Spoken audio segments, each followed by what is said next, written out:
The young woman blinked in disbelief. The very idea of being transported to another world was absurd, and she immediately and flatly declined the offer. She offered a polite but strained smile, raising a hand to gently dismiss the glowing orb hovering before her. The entity protested loudly, boasting that its previous summons had eagerly jumped at the chance to fight monsters and go on adventures. Unfazed, she calmly explained that being over 30 meant she had likely outgrown such reckless excitement, her rejection landing like a sudden thunderclap. The radiant sphere, which audaciously referred to itself as a deity, pulsed with a soft light.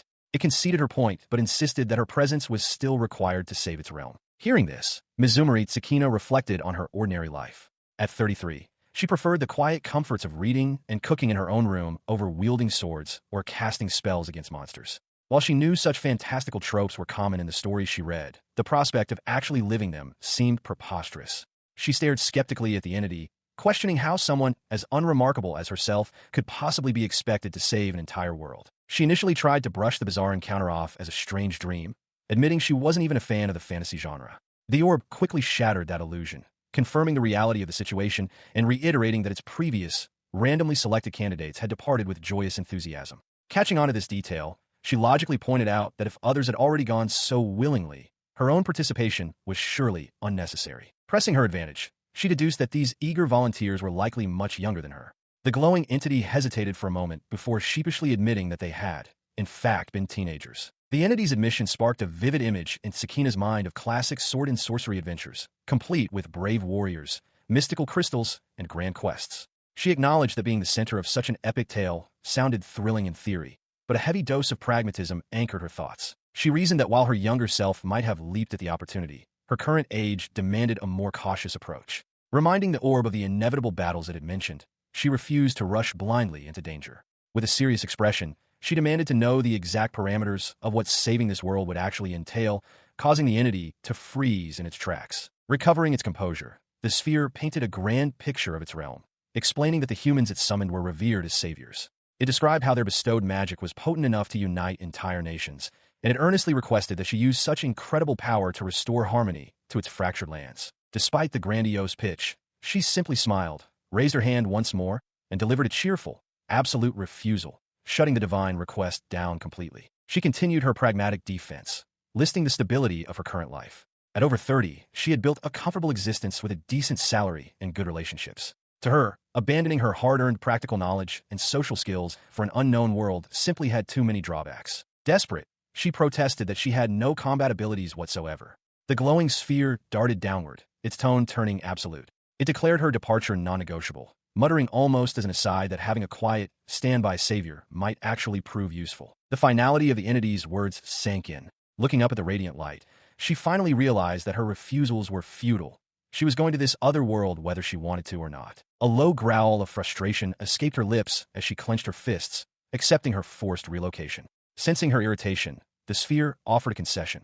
In exchange for her compliance, it would grant her any single wish. The entity elaborated, explaining that it bestowed a gift upon every departing savior, be it fearsome weapons, immense physical strength, or unparalleled beauty. It prompted her to consider if she had a grand dream she wished to fulfill, leaving her deep in thought. Ignoring the grand offers, she simply asked if she could live a quiet, hidden life. When the orb casually agreed, she pushed her luck, asking if she could make multiple wishes. To her absolute shock, the entity cheerfully consented, revealing that previous saviors had simply assumed they were limited to just one. She stared at the floating light in utter disbelief, appalled that it had never bothered to correct the others. Shaking off her indignation, she refocused her mind, realizing she needed to quickly formulate her demands before the entity changed its mind. Raising a finger with newfound authority, she laid out her first conditions: immediate fluency in the new world's language and a comprehensive understanding of its basic facts. With a flash of light, the orb granted the knowledge, prompting her to ask if the locals were aware of the savior's existence. The sphere confirmed her suspicion, projecting an image of a glowing, intricate pentagram. It explained that this savior's mark would manifest on her body upon arrival, warning her that every nation coveted such power and would actively hunt her down. Determined to maintain her low profile, she touched the back of her head, requesting the mark be hidden beneath her hair. The entity agreed to the discreet placement, though it cautioned that the symbol would still glow whenever she cast powerful spells. She pressed her inquiry further, asking the glowing sphere if this new world contained monsters and magic, and whether nations employed knights to protect their citizens. The entity confirmed that at least one major kingdom possessed such defenses. With that assurance, her face lit up with a bright smile. She detailed her next desire: to live on the outskirts of town, nestled within a hidden forest, residing right above her very own cafe. The orb readily agreed, promising to construct the building exactly as she envisioned it. A sudden, brilliant flash of light filled the void as the entity materialized a small, ornate pendant. It explained that since her cafe request was so specific, this item would act as a search interface, allowing her to summon any food or currency she needed. Delighted, she quickly secured a promise that the pendant would automatically return to her if ever lost. Clasping her hands together in anticipation, she then asked if she would be able to wield the powerful magic typical of saviors immediately upon arrival. The sphere pulsed with a tone of amusement, sensing a catch in her expectations. The entity clarified that she was the first to ever ask such a practical question. Using a video game analogy, it explained that while she would possess boundless magical energy, she wouldn't inherently know any spells. Without the knowledge of how to cast, her vast reserves would be useless for even the simplest tasks, like starting a fire. Realizing the oversight, she quickly asked how one learns magic. Upon hearing that teachers or textbooks were required, she immediately amended her wishes. She demanded the innate ability to use the absolute strongest defensive magic right from the start, rapidly listing off a few final, crucial additions to her repertoire. With her exhaustive list complete, a massive, intricate magical circle erupted beneath her feet, illuminating the dark void with blinding rays of light. As the summoning process initiated, she called out to the entity, trusting that she had secured everything necessary for her survival. The blinding light faded, leaving her sitting on the polished wooden floor of a rustic, spacious room. A residual magical ring dissipated near the ceiling above a sturdy staircase. She took a breath, declaring the start of her new life. She stared straight ahead at the sturdy double doors and the quaint, multi-paned windows letting in the daylight. The architecture and atmosphere were a perfect, flawless recreation of the sanctuary she had pictured in her mind. Rising to her feet, she began to explore her new domain. She noted the layout with satisfaction. A fully equipped kitchen and cafe space occupied the ground floor, while a staircase led up to her private living quarters and washroom on the second level. She wandered through the halls of her new home, pushing open a heavy wooden door to reveal a spacious bedroom. Peeking into the adjacent closets, she marveled at the generous storage space hidden within the walls. Stepping outside, a gasp escaped her lips. The building was a picturesque, two-story cottage with a steeply pitched roof, nestled perfectly amidst a serene, snow-dusted pine forest. A neatly paved stone path led right to her welcoming front door. Gazing down the winding, snow-covered road, she recalled the deity's words. This was the kingdom of Othel, a large country shielded by towering walls and defended from monsters by an order of dedicated knights. The path ahead seemed peaceful enough, leaving her to wonder if it led directly to the nearest town. Pushing the thoughts of the outside world aside for now, she headed back indoors. Stretching her arms high above her head with a soft groan, she surveyed the empty wooden interior of her very own cafe, pondering exactly where to begin her work. Her expression hardened with quiet resolve. The isolated location meant she wouldn't be overwhelmed by a flood of customers, which suited her perfectly. She had no intention of running herself ragged in this new life. Deciding to give the space her own personal touch, she gripped the magical pendant resting against her chest. With a gentle squeeze, a glowing, translucent search bar materialized in the air right before her eyes. She quickly put the magic to use. With a few mental commands, tall, sturdy bookcases popped into existence against the walls. Next, she conjured cozy reading nooks separated by wooden partitions, modeling the layout after the manga cafes for her past life. Moving on to her personal quarters, she envisioned a comfortable bedroom. With another soft pop of displaced air, a beautifully crafted door and the accompanying furnishings materialized, bringing a satisfied smile to her face. In no time at all, the ground floor was completely transformed. She spun around, proudly admiring the classic wooden cafe counter and the elegant antique decorations, including a vintage globe and a brass gramophone, that now gave the room a warm, inviting atmosphere. With the physical setup complete, her mind turned to the logistics of her business. Humming thoughtfully, she considered her plan to lend books to her future patrons, wondering if she could weave a spell to keep the fragile pages in pristine condition. She eagerly continued her preparations, using her pendant to conjure a specific magic textbook designed to alert her whenever guests arrived, along with several other useful tomes that materialized with soft pops of light. Turning her attention to the room's infrastructure, she admired the newly installed fireplace, specially enchanted to prevent the flames from spreading. Realizing that horses were the primary mode of transportation in this world, she decided a stable was her next priority. Stepping outside into the crisp air, she summoned a large, fully equipped stable complete with a fountain and a spacious pasture. To ensure its upkeep, she applied enchantments that would keep the area self-cleaning and deter any potential thieves. Back inside, a sudden sneeze caught her off guard as she gazed out the window at the snow-covered pine trees. Shivering slightly, she realized that a magical barrier was absolutely necessary to keep the freezing temperatures at bay and maintain a warm, inviting atmosphere within the cafe. With a focused expression, she activated her magic, projecting a complex, glowing runic circle from her hands. A massive, invisible heat barrier instantly expanded outward, enveloping the entire cafe and the newly built stable in a comforting, protective dome of warmth. With the exterior secured, she made her way upstairs, her footsteps echoing softly against the wooden floorboards. She peeked around the corner, taking in the results of her hard work. The space had been transformed into a breathtaking, multi-level sanctuary. Tall bookshelves lined the walls, framing a cozy seating area with a plush rug, a sturdy table, and elegant hanging lights that cast a warm, inviting glow over the entire room. Clutching her magical tome to her chest, a bright, satisfied smile spread across her face. She declared that everything was finally ready for business. To celebrate her accomplishment, she settled into a comfortable chair beside the crackling fireplace. She treated herself to a quiet, well-deserved meal, enjoying a spread of warm food and freshly brewed tea while the fire danced in the hearth. After finishing her meal, her hand reached out toward the neatly organized shelves, her fingers gently brushing against the spines as she selected her next read. Humming a cheerful tune, she browsed her newly organized shelves. A sudden realization hit her. She had been so caught up in the excitement of preparation that she forgot she wouldn't be getting customers anytime soon.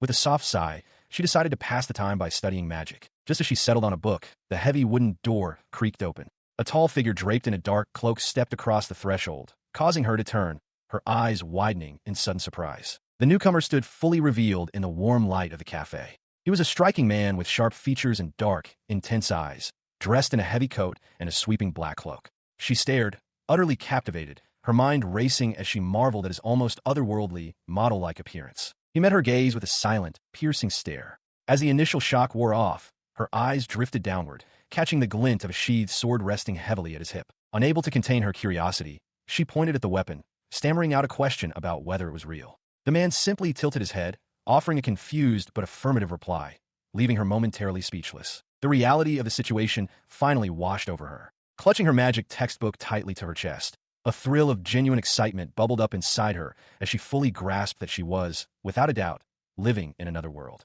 Pushing past her initial awe, she composed herself and stepped forward. With a bright, welcoming smile and an open gesture toward the shelves, she officially welcomed her very first guest to her book cafe. The swordsman blinked, his intense expression softening just a fraction as he took in her enthusiastic greeting. She maintained her warm, inviting smile, radiating a sense of genuine hospitality. The two stood facing each other in the quiet warmth of the shop, the air settling into a comfortable stillness as the cafe's first true encounter began. She stood safely in her new establishment, facing her imposing first customer. Far away, observing this very moment through a mystical viewing sphere, the glowing entity of light breathed a sigh of relief, glad to see her secure arrival. The entity's thoughts drifted back to their initial encounter. It recalled her flat refusal and skeptical questions about being sent to another world, a stark contrast to the previous girl it had transferred, whose own unique issues still weighed heavily on the being's mind. Returning its focus to the present vision, the sphere noted with mild surprise that she had ended up in the specific region of Othel. Watching her gentle smile as she held a book, the entity reassured itself that everything would likely turn out fine, though a lingering sliver of doubt. Stepping into the warmly lit room, the tall swordsman took in the sight of towering bookshelves and hanging star-shaped lamps. The young woman gestured enthusiastically, welcoming him to her book cafe. Her warm, genuine smile caught him slightly off guard, softening the sharp, observant look in his dark eyes as he processed his surroundings. Shrugging off his heavy black cloak, he inquired if his horse would be safe in the nearby pasture. She eagerly assured him that an anti-theft barrier protected the grounds, allowing the animal to graze freely, a detail he noted with quiet approval. Now standing in his dark tunic, he sought clarification on the nature of her establishment. With a bright smile and a book clutched to her chest, she swept her hand toward the extensive collection, inviting him to relax and peruse any volume on the shelves. She proudly presented an ornately bound tome, explaining that protective magic preserved the entire collection in pristine condition, encouraging her guests to enjoy a good read alongside a warm meal. Taking her advice, he scanned the nearby spines until his breath hitched, his gaze locking onto a specific title with sudden, wide-eyed recognition. He pointed at the volume in disbelief, certain that the text had long been out of print. Beaming with shared excitement, she confirmed its rarity, revealing she had managed to secure a copy and eagerly offered it for him to read. He accepted without hesitation. Cradling the rare find, he followed her gesture to a comfortable armchair, honored to learn he was her very first patron. As he settled in, she presented a detailed menu with a flourish, leaving him thoroughly impressed by the extensive selection of black teas. He flipped through the pages, his eyebrows rising as he muttered his approval of the hearty entrees. The offerings range from simple sandwiches and scones to rich curries, stews, and pastas. After a moment of deliberation, he requested a breakfast sandwich and a cup of tea. She cheerfully acknowledged the order and turned on her heel, heading toward the kitchen while he eagerly opened his newly discovered book. While her first customer settled into his reading, the young woman retreated to the kitchen. With a determined smile, she rolled up her sleeves, ready to get to work. She began by gathering fresh ingredients. With a snap of her fingers and a soft clink, a bounty of plump tomatoes, a loaf of bread, fresh meat, and a pitcher materialized on the counter in a soft puff of magic. Wasting no time, she took a knife to the tomatoes, the blade rhythmically tapping against the wooden cutting board as she sliced them with practiced precision. Next, she tossed the thick cuts of meat into a hot pan. They sizzled loudly as she expertly flipped them, the savory aroma beginning to fill the air. Assembling the cooked ingredients between the freshly baked bread, she pressed down firmly and sliced the massive, hearty sandwich in half. She plated the meal alongside a steaming cup of tea. As a finishing touch, she held her hands over the tray, casting a gentle wave of healing magic over the food before stepping back to admire her handiwork. Out in the reading room, the swordsman remained engrossed in his text, quietly turning the ancient pages. His concentration was broken as the young woman approached with the tray. He looked up, immediately noticing the mouth-watering scent of the meal. She sat down beside him. As she cheerfully informed him that he could drink as much tea as he liked, explaining that the enchanted teapot would refill itself automatically, he offered a slightly stunned, quiet word of thanks. Before leaving him to his meal, she reached into her apron and presented a beautifully ornate pocket watch, offering it as an alarm clock just in case he needed to leave at a specific time. She explained that the magical timepiece would chime directly in his mind at the set hour, adding that he could simply ring the table bell if he required anything else while she read at the counter.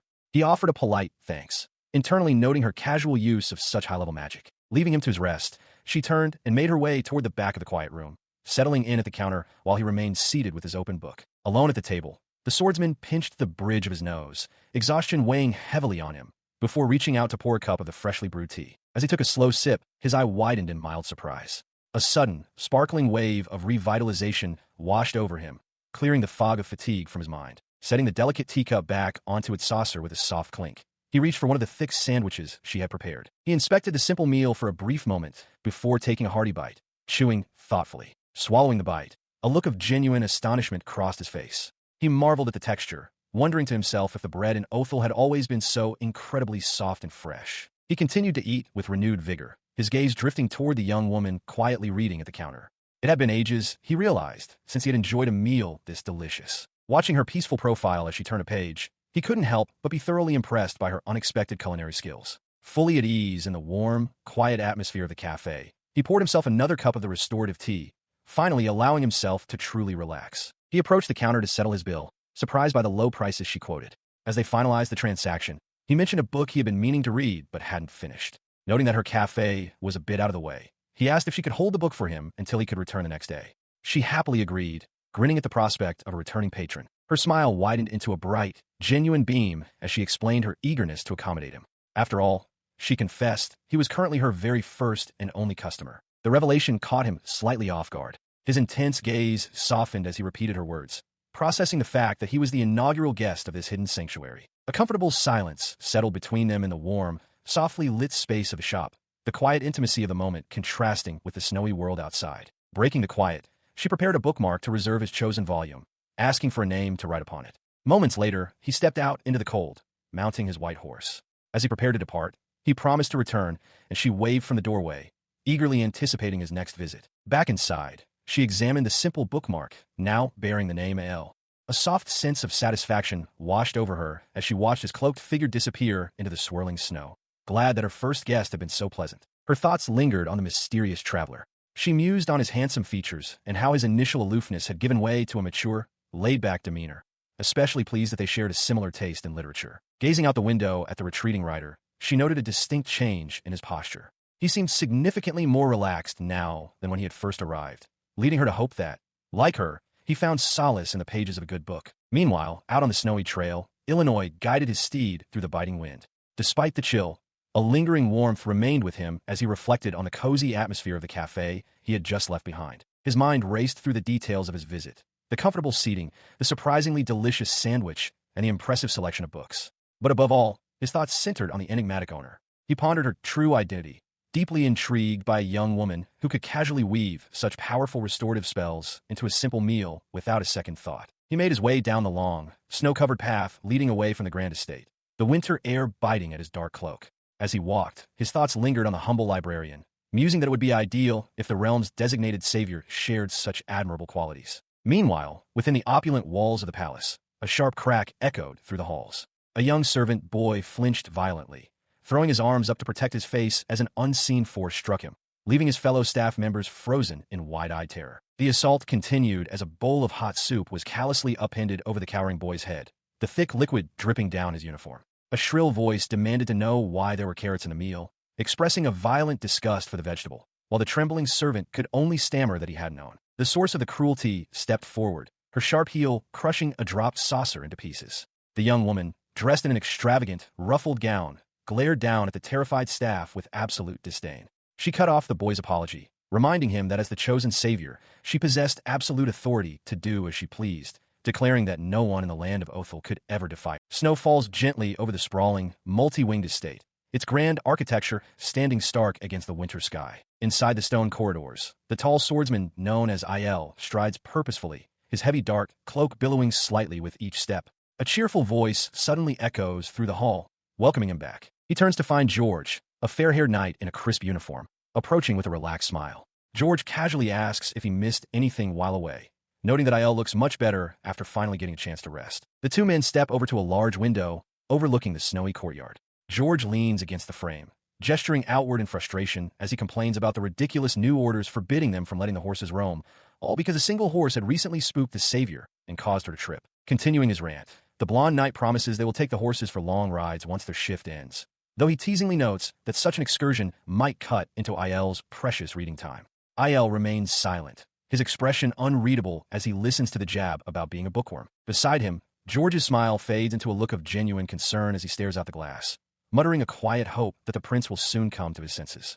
Il's intense gaze follows his companion's line of sight out into the cold. The root of the problem is clear to everyone in the palace. The prince has completely isolated himself, ignoring the desperate pleas and lectures of the king, the queen, and his own siblings, choosing only the company of the savior. Shaking his head, George remarks that the situation is hopeless, as the prince is completely head over heels for the girl. Outside, across the snowy courtyard, two figures stand alone on a high stone balcony. The prince holds the savior close against the chill of the winter air, their silhouettes framed by the stone battlements and the overcast sky. From their vantage point at the window, Illinois and George watch the couple in silence, observing the prince's undivided, almost obsessive attention fixed entirely upon the young woman in his arms. Though the prince was absent, his infatuation weighed heavily on the estate's guards. The blonde vice-captain let out a long, exhausted sigh, rubbing his temples as his dark-haired companion looked on in shared resignation. He leaned against the stone windowsill, his frustration boiling over as he questioned the special treatment given to the supposed savior. The cloaked captain immediately hushed him,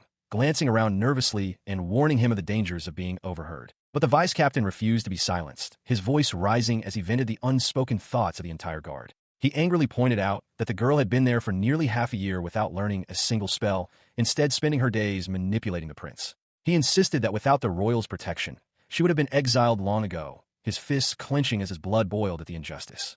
The captain desperately tried to quiet him down again. Realizing he had lost his temper, the blonde knight lowered his hand and muttered a quiet apology. His companion's stern expression softened into one of understanding, acknowledging that they all shared the same deep-seated frustrations. The captain's gaze hardened with resolve as he declared that they needed to resolve the situation, not merely for their own peace of mind, but for the greater good of the realm. A distant bell tolled, signaling the end of their reprieve, as the vice-captain offered a grateful smile, admitting he would lose his mind without a friend to confide in. The captain quietly agreed. He turned his attention toward the courtyard as the rhythmic thud of marching boots echoed against the stone walls. A squad of armored guards passed by, prompting the captain to note that their brief moment of rest had come to an end. The blonde knight offered a bright, almost teasing smile, playfully saluting his superior and declaring that the entire nation of Othel was counting on him. In response, the captain delivered a firm, good-natured swat to his friend's back, reminding him not to be ridiculous since he held the rank of vice-captain himself. The blonde knight simply laughed it off as they continued down the grand corridor. As they descended the grand staircase, the tense atmosphere of the estate became palpable. Groups of maids huddled together in the shadows, exchanging anxious whispers about rumors and the suffocating tension that had gripped the household, all of them desperately wishing for a return to normalcy. Beyond the estate walls lay Othel, a vast and sprawling country blanketed in perpetual snow. It was a land that had once known profound peace, safeguarded by a royal family that swiftly eliminated threats and protected by a dedicated order of knights who ensured that the roaming monsters inflicted little harm upon the populace. The history of Othel took a sharp turn when a young woman arrived, heralded as an all-powerful savior. The kingdom rejoiced, welcoming her with open arms, believing she possessed the magic necessary to protect them. Yet, as time passed, the supposed savior never once attempted to learn a single spell. Instead of studying, she leaned heavily on her newfound status, demanding extravagant food and clothing, and thoroughly exhausting the castle staff. No one dared to stop her, for love had blinded the prince, placing the demanding girl on an untouchable pedestal. The reality of that pedestal became glaringly obvious in the castle corridors. Clinging tightly to the prince's arm, the savior pointed an accusing finger at an older maid, crying out that the servant was out to get her. The prince, caught in the middle, asked the flustered maid if the accusations were true, though the servant vehemently denied doing any such thing. Squeezing the young man's arm and forcing tears to her eyes, she claimed she merely asked to see the maid's necklace, only for the woman to lash out. The maid desperately defended herself, explaining that she simply couldn't hand it over, as the pendant was a precious heirloom from her mother. Desperation etched across her lined face. The head maid pleaded with the young royal. She reminded him of her unwavering loyalty, having served him faithfully since his boyhood, begging him to believe her over the newcomer. But his judgment was already clouded. Looking down at the woman who had raised him, he coldly stated that he never would have guessed she could be so cruel. Behind his back, the savior flashed a wicked, triumphant smirk, while the other maids watched in stunned silence. The head maid froze, the betrayal piercing her to the core. Seizing the moment, the savior leaned in close to the prince's ear, whispering a venomous suggestion to get rid of the servant, claiming she was too frightened to have someone like that around. Meanwhile, in another wing of the estate, the consequences of the savior's tantrums were already rippling outward. A subordinate rushed up to Captain Surrey and Vice Captain Bjork, breathlessly reporting that the savior was picking a fight with his servant yet again. The captain thanked the man for the report and dismissed him. Bjork immediately formulated a plan to manage the fallout, suggesting they tell the head maid to lie low and swap the coveted pendant with a fake. Surrey merely groaned, rubbing his face in sheer exhaustion at the endless petty drama. Before they could act on the plan, the heavy, ornate double doors down the hall slowly creaked open. Inside her lavishly decorated bedchamber, the savior casually tosses a small wand onto her vanity table, surrounded by plush toys and ornate furnishings. She examines the stolen pendant with a wicked smirk, mocking the head maid's foolishness for getting fired over such a trivial trinket before carelessly tossing it into her overflowing jewelry box. Turning away from the discarded necklace, she approaches a tall, ornate mirror, her reflection framed by intricate silver carvings. She leans in close, her cheeks flushing with self-satisfaction as she cups her face, utterly captivated by her own perceived cuteness. Stepping back into the center of the grand room, she scoffs at the very idea of studying magic. In her mind, her beauty and status as the chosen one guarantee her a life of effortless luxury, free from any real effort.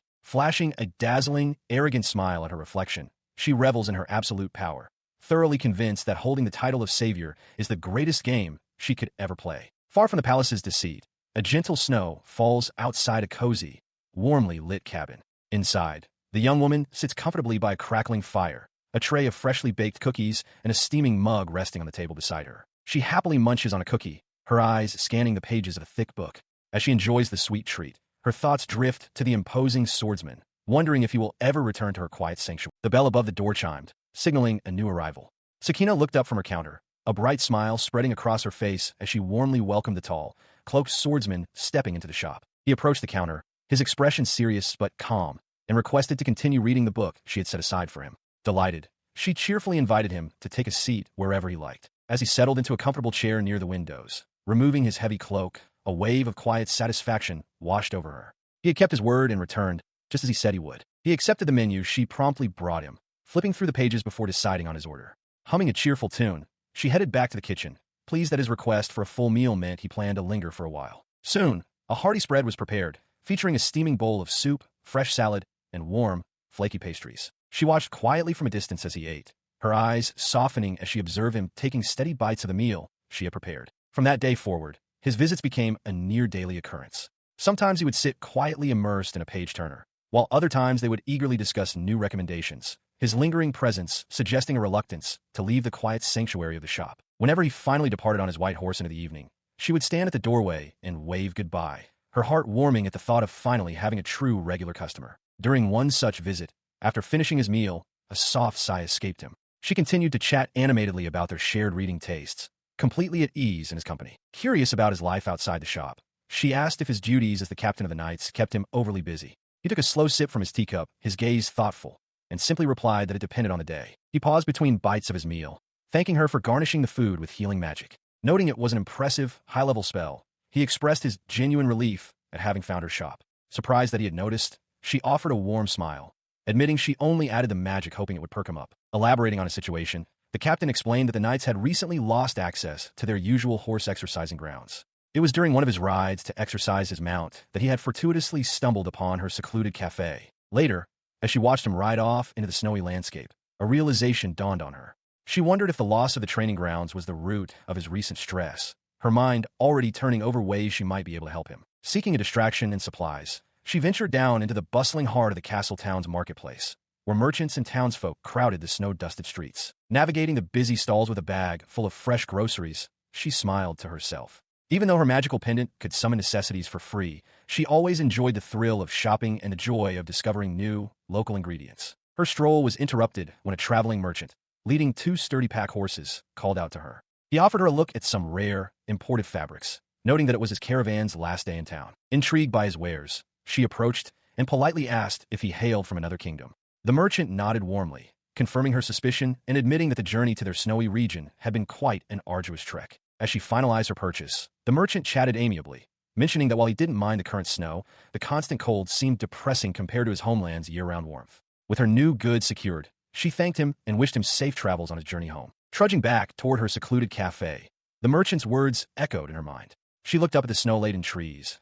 reflecting on the harsh reality that in the kingdom of Othel, the bitter winter truly never ended. Arriving at her property, her gaze fell upon the empty wooden pen outside. Noting the sparse, snow-covered grass, a sudden spark of inspiration hit her. She knew exactly what she needed to do before the captain returned. She raised her hand, summoning a glowing, intricate magic circle in the air. With a soft pulse of energy, tall, vibrant grass instantly sprouted from the snow-covered ground around her. Marveling at the sudden growth, she realized that if she could conjure grass, other plants might be possible too. She decided to expand the heat barrier slightly to protect her new creation. Satisfied with her hard work for the day, she headed back, remembering she needed to prepare fresh food for the captain's horse. Grasping the ornate pendant around her neck, she decided to use its magic to chop the food, knowing it would be much easier for the animal to chew. A basket brimming with perfectly sliced apples and carrots materialized in her hands just as the rhythmic clop of hooves announced the captain's arrival. She turned with a bright smile to welcome him, her sudden greeting causing the tall swordsman to flinch slightly in surprise as he halted his white steed. Recovering his composure,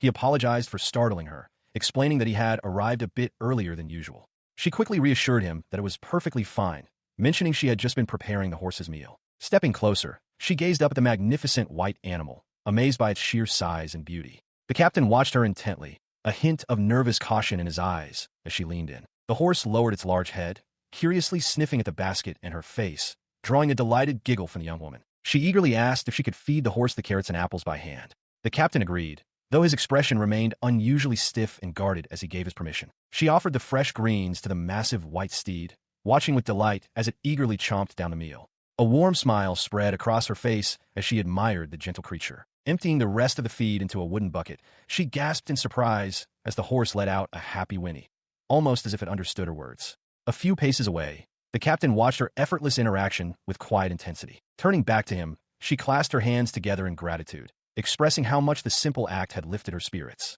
He tilted his head, genuinely curious, and asked if the massive beast frightened her.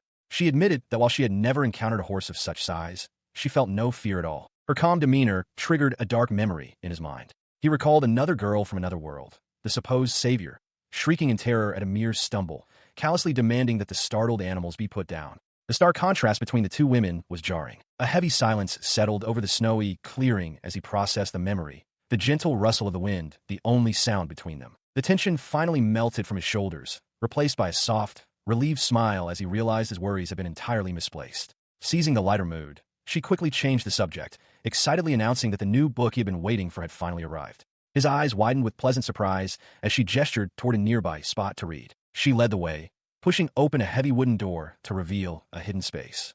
As the door swung wide, a sudden flurry of delicate petals drifted out into the cold air, catching him completely off guard. Stepping through the threshold, he was greeted by an impossible sight. A massive cherry tree in full, glorious bloom, its pink canopy sheltering a cozy reading table set amidst a vibrant garden, completely defying the winter chill outside. She proudly explained her creation, noting that since their land was trapped in perpetual snow, A temporary open-air sanctuary would be a refreshing change of pace for his reading. He gazed up at the falling blossoms in awe, recognizing the rare, imported trees and murmuring his appreciation for their beauty. Turning his gaze from the magnificent branches down to the woman who had conjured this miracle, his expression softened into one of profound admiration. With absolute sincerity, he told her just how truly wonderful she was. His genuine appreciation left the young librarian entirely flustered, a deep blush spreading across her cheeks as cherry blossoms drifted around her. Unable to hold his gaze, she spun on her heel and hurried away, stammering out an invitation for him to make himself at home while she fetched his book and a menu.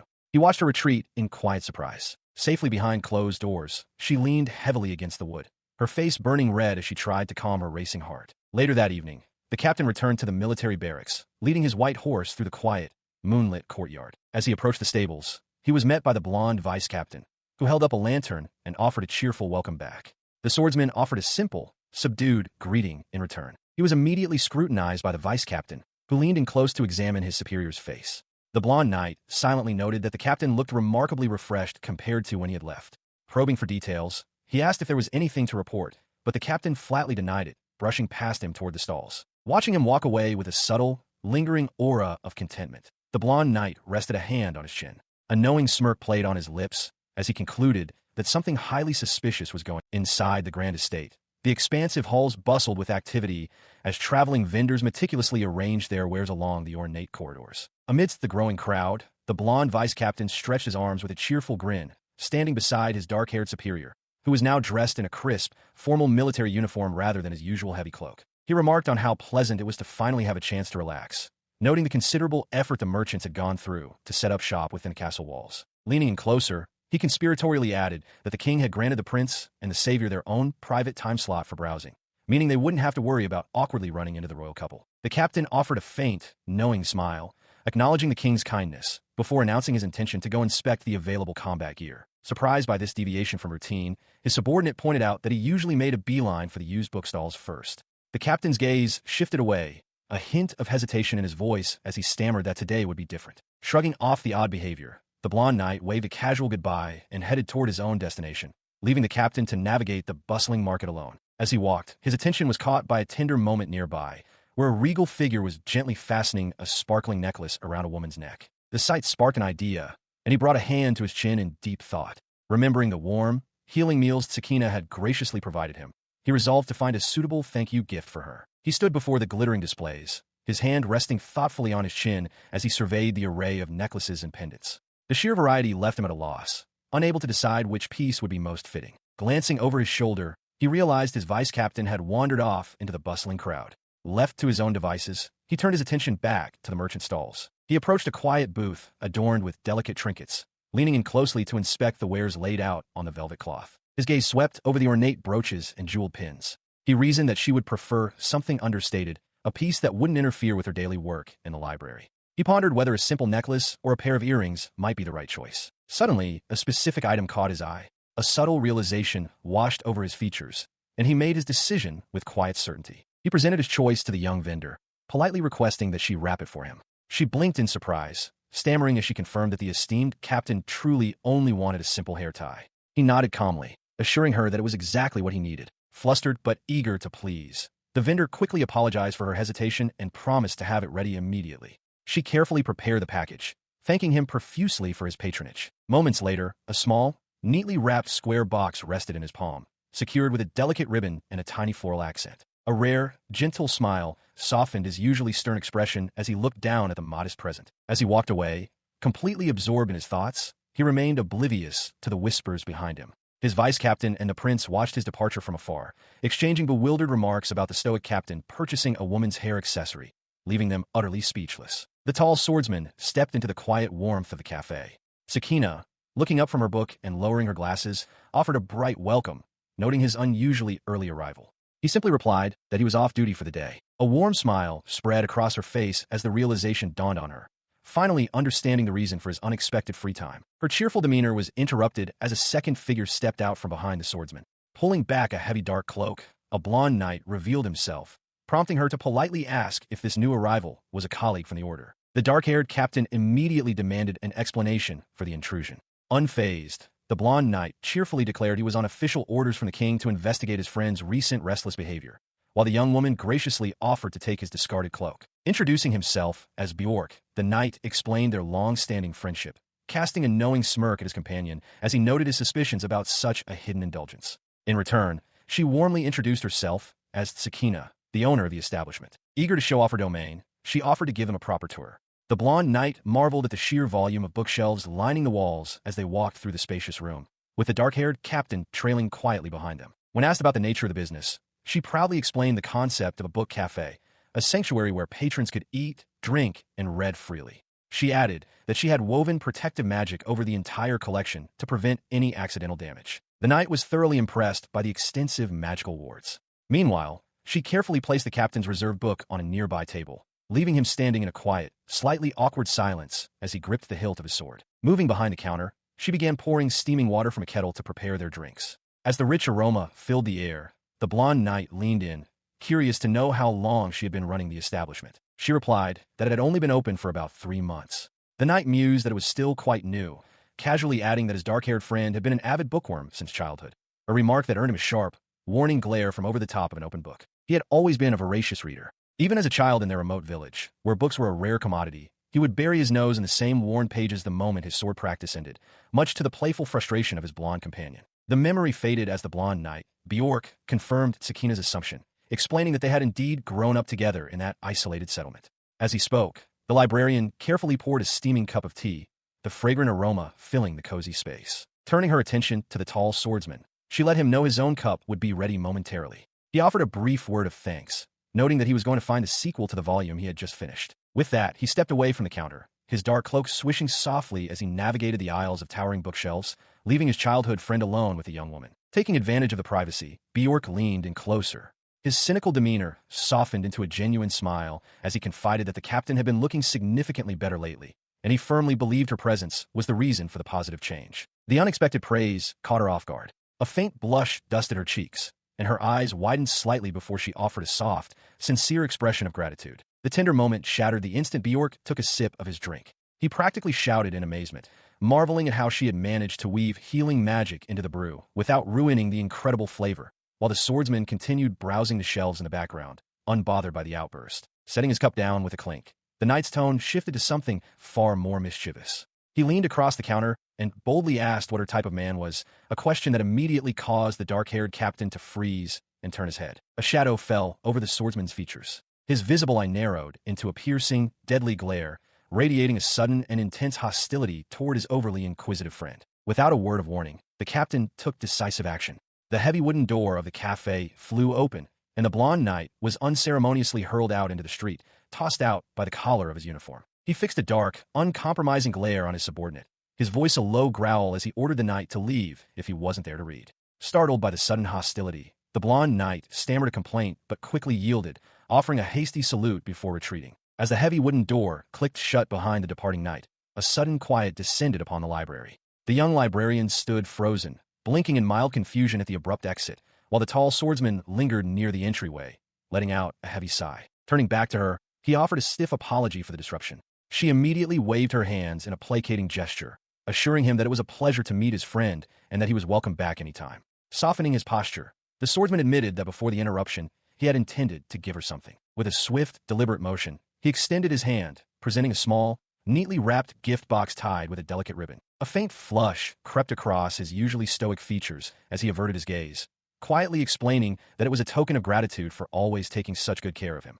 Her eyes widened in genuine surprise, a soft gasp escaping her lips as she looked down at the unexpected offering. Eagerly asking for permission, she carefully lifted the lid. Nestled inside the box was a beautiful hair accessory, crafted into the shape of a pristine, multi-petaled flower. Her face lit up with delight as she praised its cute design, thanking him profusely. Declaring that she wanted to try it on immediately, she received a gentle nod of encouragement from him and began gathering her long, dark hair. With a few deft movements, she secured the floral ornament into her side ponytail. She beamed, the new accessory adding a touch of elegance to her usual modest attire. He watched her in quiet admiration, the hard lines of his face melting away into a rare, tender smile as he took in the sight of her joy. Unaware of his captivated gaze, she did a small twirl, admiring how sturdy the design felt. She happily promised to wear it often and take excellent care of his thoughtful gift. She beamed with genuine delight. Her cheeks flushed as she looked up at the dark-haired prince. He returned her gaze with a soft, affectionate smile, the air between them warm and quiet. The peaceful moment was short-lived. Noticing a familiar blonde knight peering anxiously through the window pane, the prince sighed and adjusted his collar. He announced that he would return later, once Bjork had finally stopped stalking him. After waving goodbye from the doorway, she watched the two men ride off into the snowy landscape, their distant bickering echoing through the cold air as the knight desperately apologized to his cloaked companion. Stepping back inside, she gently touched the new flower in her hair, her heart warming at the thought that Il had gone out his way to find such a gift for her. Settling back into her routine, she donned her glasses and opened a thick tome at her desk. Her quiet study was abruptly interrupted by the creak of the front door. A tall, unfamiliar man draped in a patterned shawl stepped casually into the room, cheerfully noting that she seemed to have everything under control. Bewildered by the sudden intrusion, she hesitantly asked for his identity. The stranger offered a confident wink and a peace sign, boldly declaring himself to be God. The revelation struck her like lightning, instantly connecting this eccentric man to the glowing, divine sphere she had encountered before. Standing amidst the quiet shelves of her shop, Sakina stared in disbelief at the tall, long-haired stranger before her, hesitantly asking if he was truly the deity she had spoken to before. He offered a cheerful smile, confirming his identity and explaining that he had adopted this human guise to blend in. Leaning in with a conspiratorial grin, he revealed his true purpose, to warn her about the other savior residing in Othel.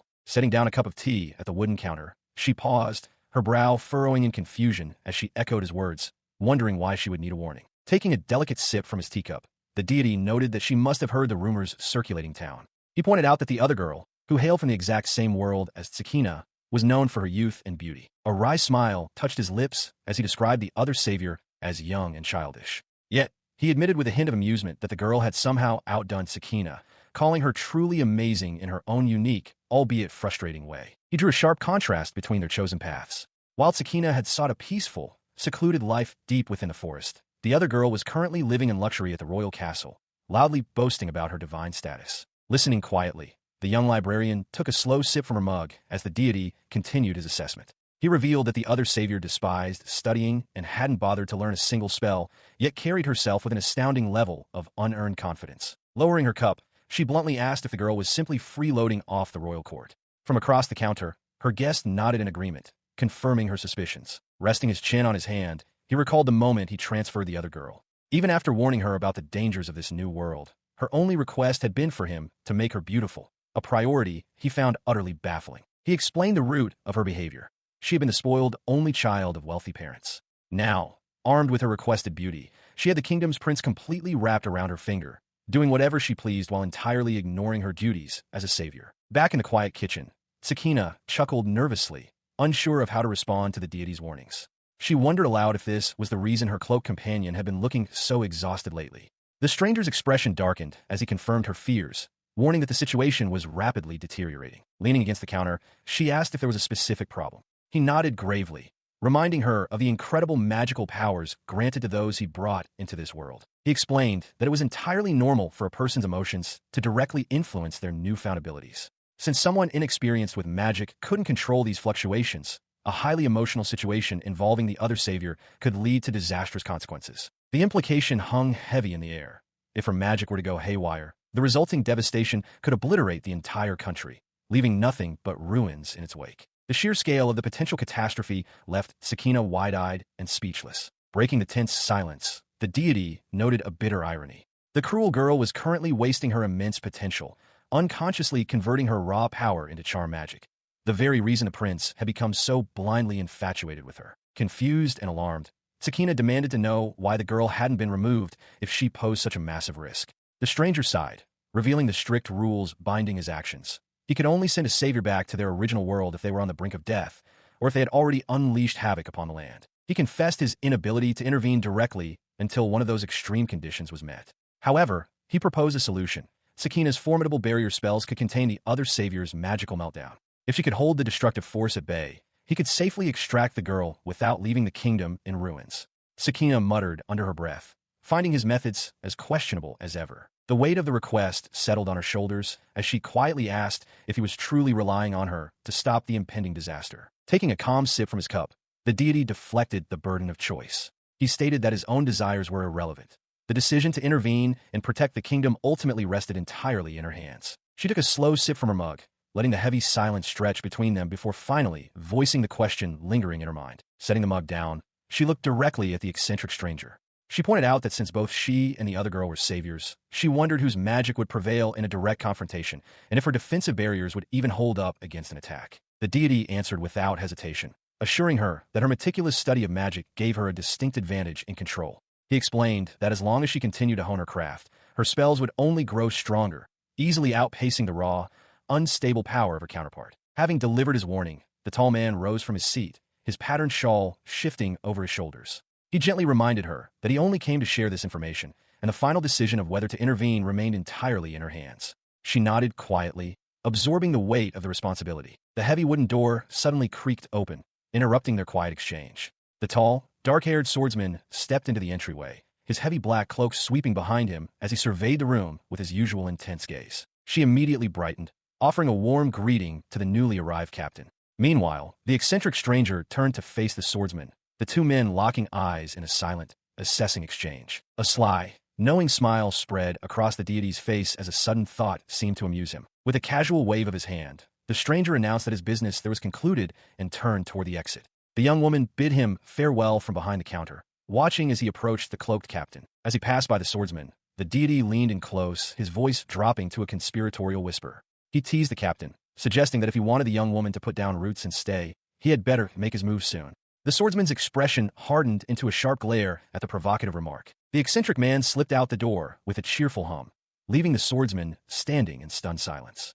Oblivious to the whispered exchange, the young woman stepped out from behind the counter, warmly welcoming the captain back and inviting him to take a seat away from the cold. She offered a bright, apologetic smile, breaking the lingering silence. She admitted that having another customer must have been quite a surprise for him, given how quiet the cafe usually was. The tall swordsman simply nodded, his expression unreadable as he looked down at her. Pressing the matter, he quietly asked if the strange man was a friend of hers. A drop of nervous sweat formed on her cheek as she carefully chose her words, explaining that the stranger was just someone who had helped her out in the past. He didn't respond immediately, his dark eyes locking onto hers with an intense, searching stare. Under his heavy gaze, she faltered, her voice trailing off as she struggled to maintain the half-truth. Deciding to offer a piece of her genuine past, she lowered her gaze. She confessed that she had no family left. Her grandparents had raised her after her parents passed away, but now, they were gone too. Gesturing to the cozy interior of the book cafe, she explained that she had built this sanctuary mostly on her own. However, she reiterated that the eccentric man who just left had been a tremendous help in getting it established. As she offered him a gentle, reassuring smile, a wave of melancholy washed over her thoughts. She knew most of what she said was true. Even back in her old world, amidst the bustling city crowds, she had always been profoundly alone. Sensing her lingering sadness, the captain quickly apologized for bringing up such painful memories. Her cheeks flushed with a sudden warmth, and she frantically waved her hands, assuring him that she wasn't lonely anymore, especially not with him visiting so often. Eager to change the subject, she turned toward the kitchen, cheerfully asking what he would like to order today. Before she could take a step, his large, gloved hand reached out and firmly grasped her wrist, stopping her in her tracks. She froze, glancing back over her shoulder with wide, startled eyes. The sudden physical contact hung heavy in the air between them, but the quiet intimacy was abruptly shattered by a strange, resonant hum echoing through the room. A sudden gust of wind whipped through the cafe, rustling his dark cloak. He clicked his tongue in sharp annoyance, his romantic advance thwarted as his instincts flared at the unexpected magical disturbance. He quickly pulled a small, metallic device from his coat, its face glowing with an urgent light. Beside him, Sakina watched in confusion as the device emitted a sharp, continuous beep. His expression hardened instantly, the tender moment entirely forgotten. Sensing the sudden shift in his demeanor, she hesitantly called out his name, her voice laced with worry. Without hesitation, the captain turned his back to her, stating abruptly that he had to leave. Startled by his sudden departure, she pressed him for an explanation. Glancing back over his shoulder, he explained the grim situation. A monstrous threat had appeared near the border of Othel, and the knights were urgently needed to suppress it. The gravity of his words struck her like a physical blow, her eyes widening in sudden realization. As she watched his dark cloak retreat toward the door, a chilling thought washed over her. She had almost forgotten that, as the captain of the knights, his duty was to risk his life on the front lines to keep the kingdom safe. Panic overriding her hesitation, she desperately called out for him to wait just a second. Rushing to a nearby table, she reached into a glass jar and quickly plucked out a single, clear marble. Cradling the small glass sphere in her hands, she closed her eyes and focused her energy, causing the marble to emit a soft, magical glow. She apologized for the rushed work, admitting it wasn't much. Stepping up to the towering knight, she offered him the glowing marble, explaining that she had cast a barrier charm on it to protect him. She pleaded with him to take it before he faced the danger ahead. He paused, turning his intense gaze back toward the young woman. With a gentle smile, she urged him to be careful on his journey. Reaching out, the swordsman carefully took the enchanted marble from her palm. His large hand enveloped hers in a reassuring squeeze as he quietly thanked her, leaving her slightly breathless. Without warning, he pulled her into a sudden, tight embrace. His heavy dark cloak draped over them both as he held her close against his chest. Caught completely off guard, her eyes went wide. A deep flush spread across her cheeks as she froze in his arms, overwhelmed by the unexpected gesture. Moments later, he was mounted on his horse, riding out into the snow-covered landscape. Glancing back one last time, he promised to return in a few days, leaving her standing alone on the porch. Still reeling from the encounter, she touched her face, mentally scolding herself for being so easily flustered by handsome men.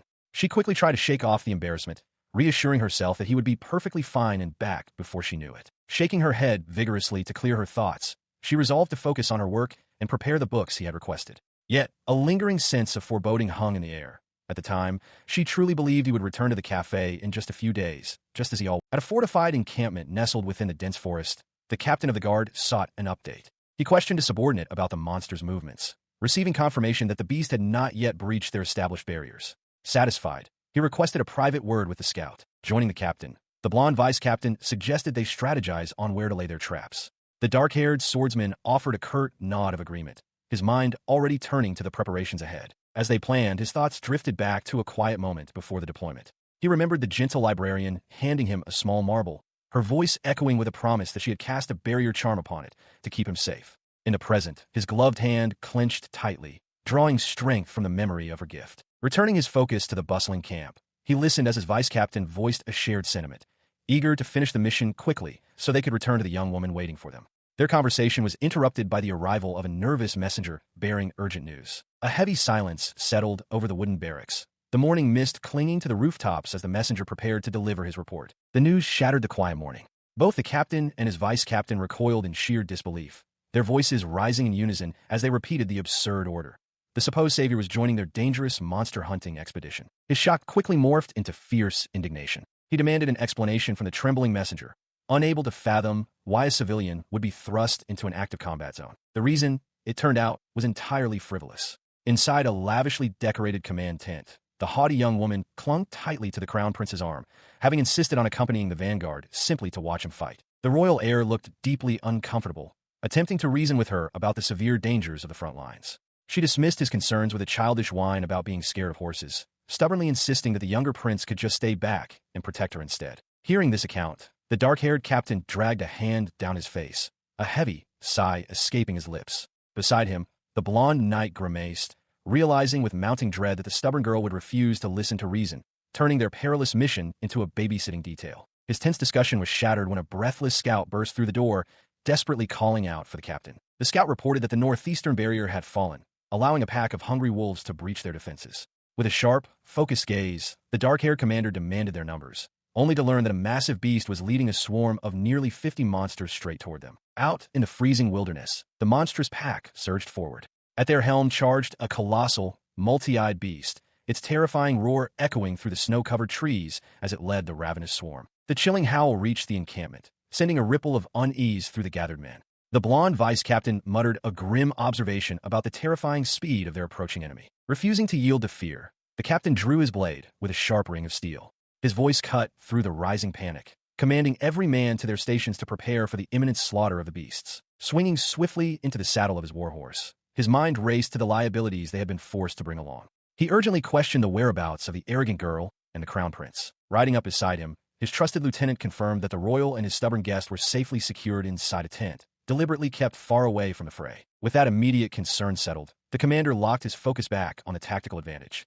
Gripping his reins, he declared their strategy. They would strike down the alpha, knowing the rest of the pack would scatter once their leader fell. The clash was instantaneous and brutal. Armored knights met the snarling tide of fur and fangs with raised shields and flashing steel, while glowing magical barriers flared to life to repel the ferocious assault. Cutting through the chaotic melee on horseback, the blonde knight gritted his teeth against the overwhelming swarm. Slashing at the beasts, he cursed their sheer numbers and frantically scanned the battlefield for the giant alpha they needed to destroy. As he scanned the chaotic battlefield, the young woman with glasses deduced the enemy's strategy, calling out to the knights that the alpha had likely retreated to the center of the pack. Heeding her words, the vice-captain ventured deeper into the shadowy woods, his sword drawn as ominous rustling echoed from the dense tree-line. Heavy footsteps thumped nearby, causing his breath to hitch in sudden panic as he whipped around to face the unseen threat. A monstrous, multi-eyed wolf erupted from the shadows with a deafening roar. The captain and his subordinate immediately spotted the beast, but their attention was violently diverted by the sight of two unexpected figures standing directly in the monster's path. Oblivious to the imminent danger, the crown prince held the savior close. She marveled at the terrifying creature as if it were a mere spectacle, playfully asking her royal companion to protect her if it attacked. The vice-captain stared in sheer disbelief, questioning why the royal pair had wandered onto the deadly front lines. Beside him, the dark-haired captain clicked his tongue in profound irritation, his sharp eyes narrowing at the reckless display. Wasting no time, the captain spurred his white steed forward, drawing his broadsword and roaring a command to his men to drive the beast away from the prince. The giant wolf lunged, its massive jaws snapping as it unleashed a terrifying blast of energy. The knights braced themselves against the onslaught, but their leader charged headlong into the fray. A massive explosion of dark magic and dust erupted as the captain's strike collided with the beast. The shockwave tore through the forest, forcing the prince to shield his companion from the violent debris. As the smoke cleared, the terrifying monster was gone, replaced by a battered, groaning figure lying in the dirt. The prince and the savior stared in stunned silence at the fallen enemy, while the captain stood watchfully in the background. The monstrous beast's sudden assault forced the crown prince to take immediate command. Shouting over the chaos, he ordered the injured Aiel to take his horse and flee to safety, simultaneously commanding Bjork to cast a healing spell. With a resolute thud of his boots, the prince stepped forward, drawing his own sword to face the threat. He didn't hesitate. Spinning with practiced agility, the royal heir swung his blade in a wide arc, the steel whistling through the air as he deflected an incoming strike. The deflection barely bought him a second before the giant wolf lunged. Its massive jaws snapped shut with terrifying force, but the prince held his ground, his sword trembling as it caught the beast's fangs in a desperate, ringing clash. While he struggled to hold the monster at bay, his attention darted to the savior. She stood paralyzed, tears streaming down her face, prompting him to desperately shout for her to mount the horse and hurry. Instead of fleeing, she let out a piercing, terrified scream. The high-pitched sound instantly caught the multi-eyed wolf's attention, its ears twitching toward her as the prince cursed under his breath, realizing his distraction had failed. The beast completely abandoned its clash with the royal. It pivoted its massive, muscular frame away from the clashing swords,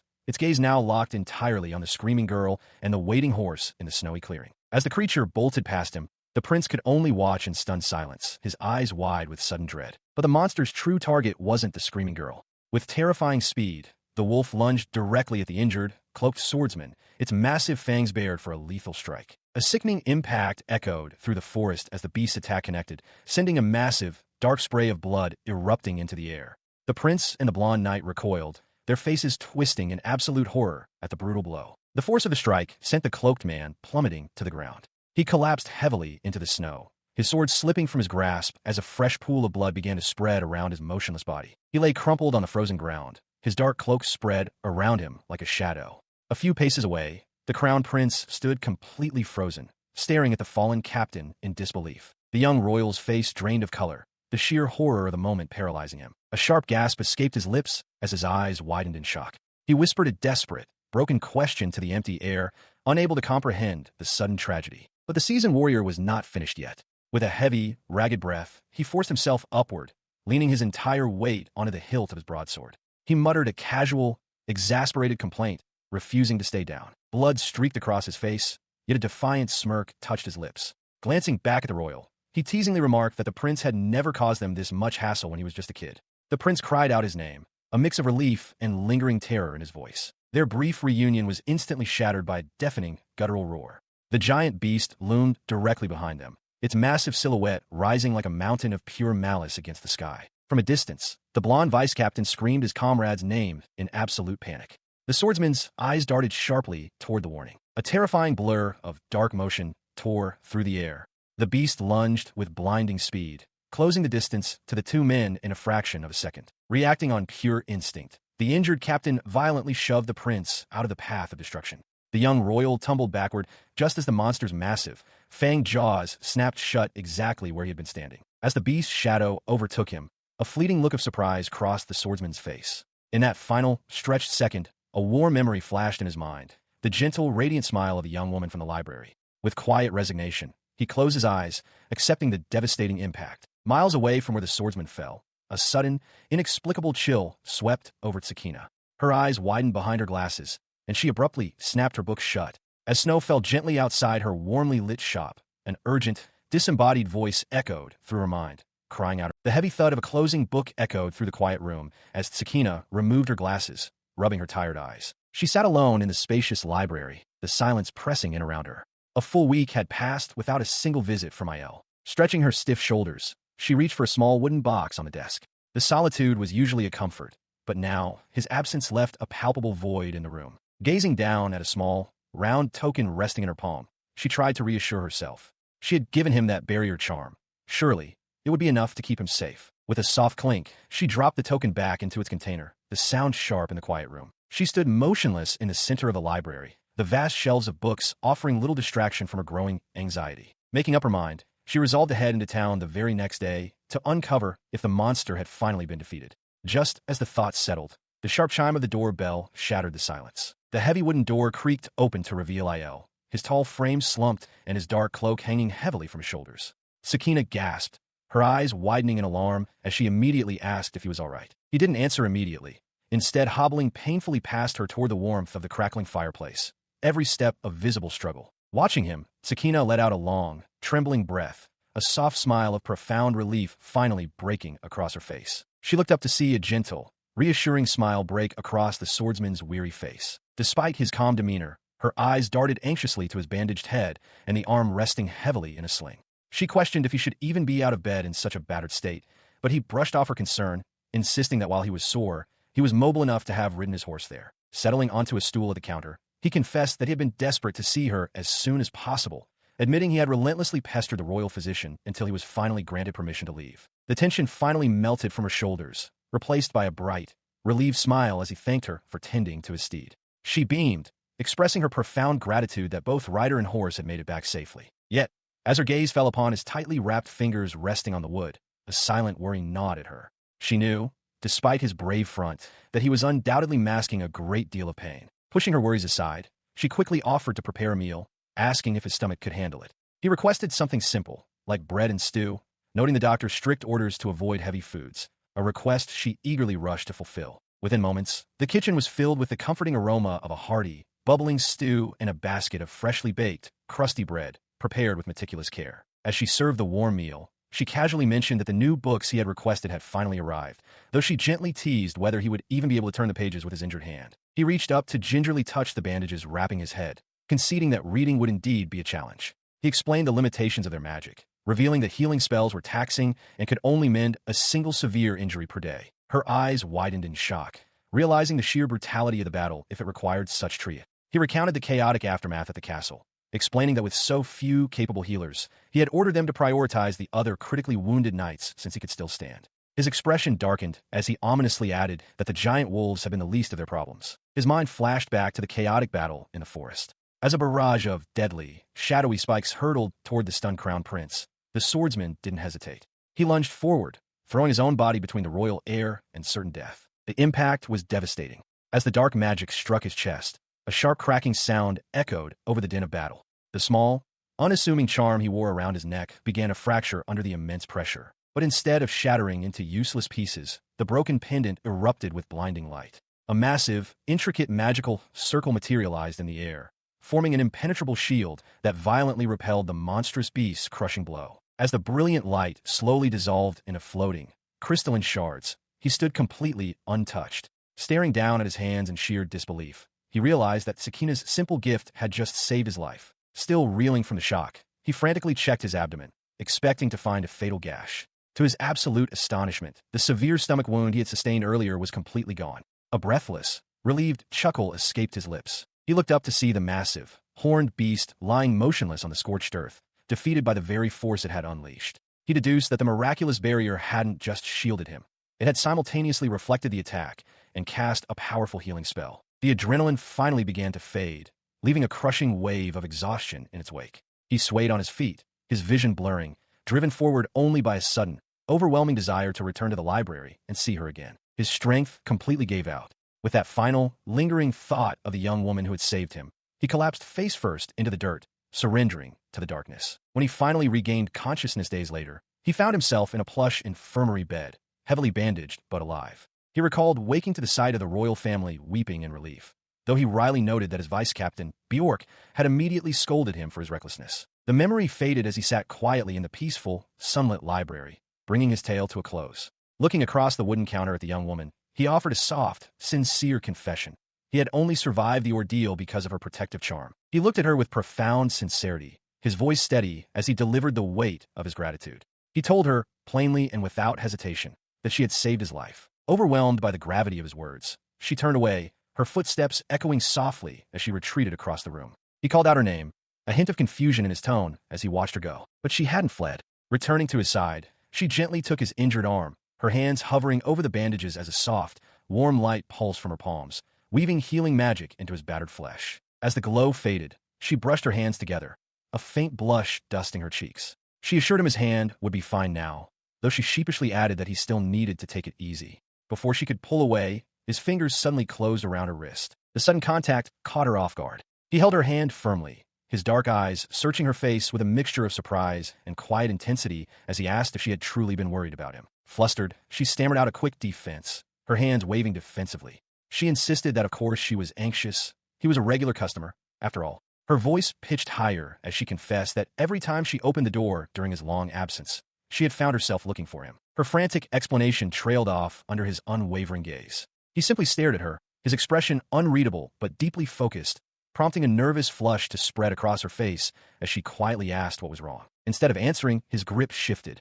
His large hand enveloped hers completely, giving her fingers a gentle, reassuring squeeze. Still holding her hand, he looked up at her, the distance between them feeling suddenly fragile.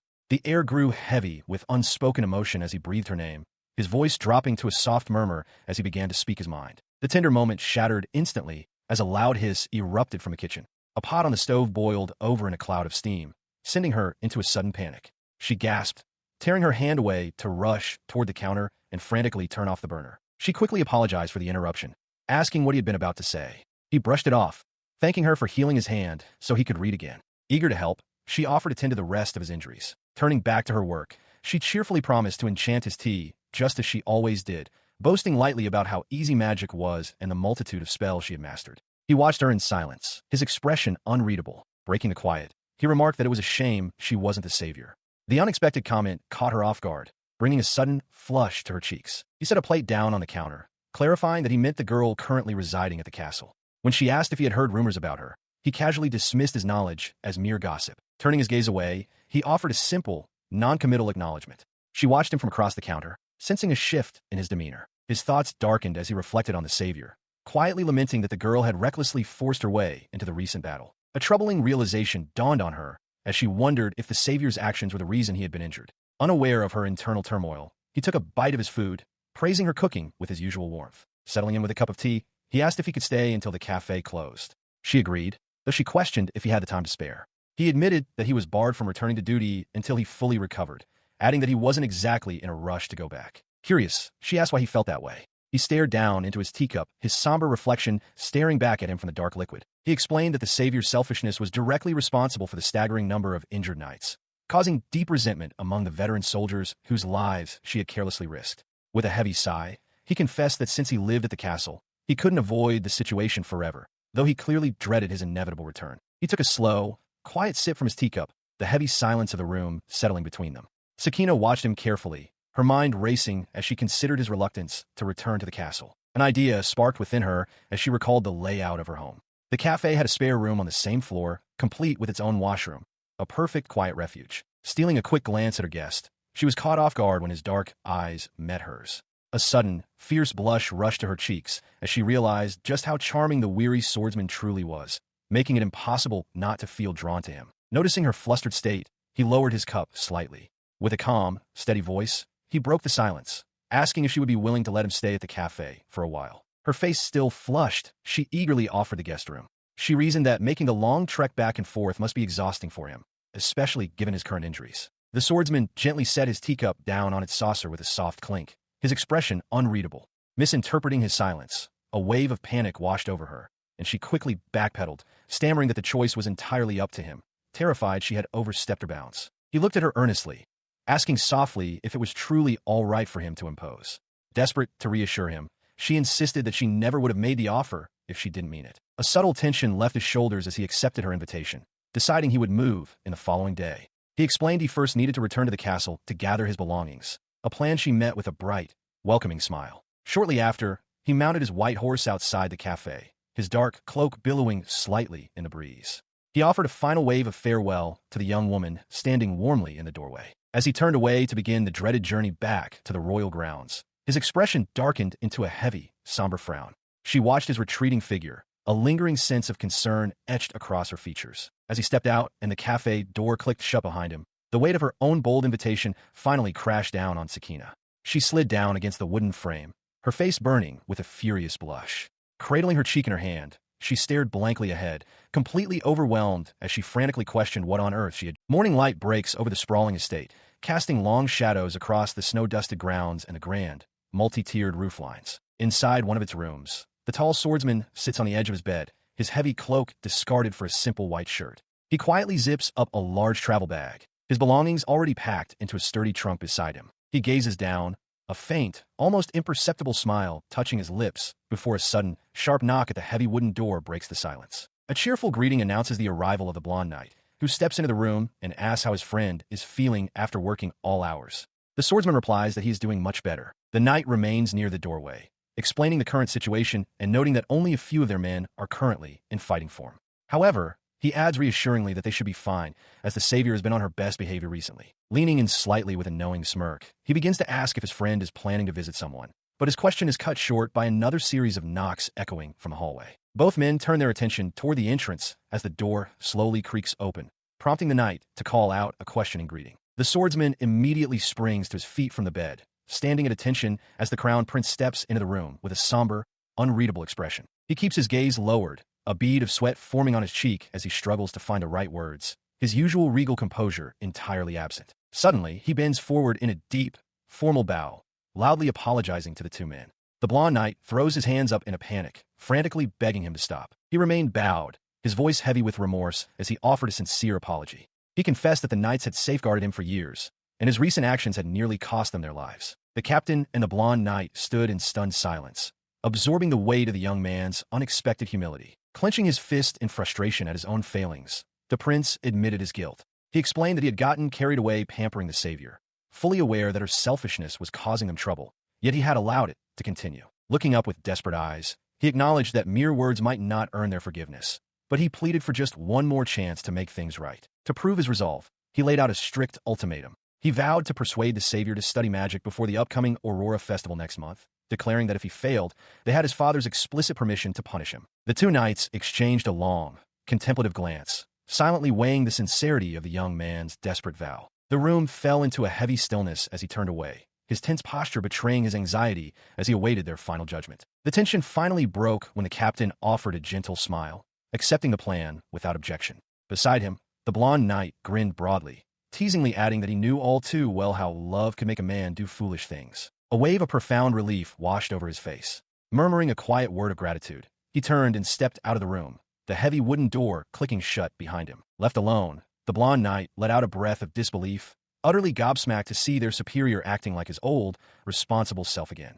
The captain, sinking wearily onto the edge of the bed, agreed, though he noted the real challenge would be whether the savior would actually comply. Still, they decided it was worth giving him the chance. He carefully packed his belongings into a sturdy leather suitcase, preparing for a journey. His preparations were interrupted by a playful jab from the vice captain, who leaned in with a knowing smirk, asking if the luggage was meant for a visit to a certain young woman. Stretching his arms behind his head, the blonde knight warned that romance could easily turn sour, admitting he never pegged the stoic swordsman as the romantic type. Undeterred by the cold reception, he grabbed his friend's shoulders with a hearty laugh, teasingly calling him a lover boy and promising to lend a hand if any trouble arose. With a weary sigh and a drop of sweat trailing down his cheek, the swordsman offered a reluctant agreement as his boisterous companion waved goodbye and slipped out the door. Left alone in the quiet room, he sat beside his packed bag, quietly admitting to himself that the situation did indeed feel like trouble. Sometime later, he arrived at a familiar doorstep, where the young woman in the apron greeted him with a warm smile, expressing how much she had been looking forward to his return. Stepping inside the cozy home, he softly thanked her for the invitation. A rare, gentle smile graced his usually stern features, bringing a faint, happy flush to her cheeks as they shared a quiet moment of connection. The comfortable atmosphere followed them into the kitchen, where he rolled up his sleeves to help her prepare a meal, moving in easy harmony among the rustic wooden cabinets. Later, as they settled into plush armchairs by a crackling fireplace to read, she suddenly paused, bewildered by a convoluted plot twist in her book, questioning aloud if the events belonged to an entirely different story. He looked up from his own reading, equally perplexed by her bizarre literary discovery. She greeted her guest brightly the next morning, offering him a freshly brewed cup of tea as he emerged in a relaxed, light-colored shirt.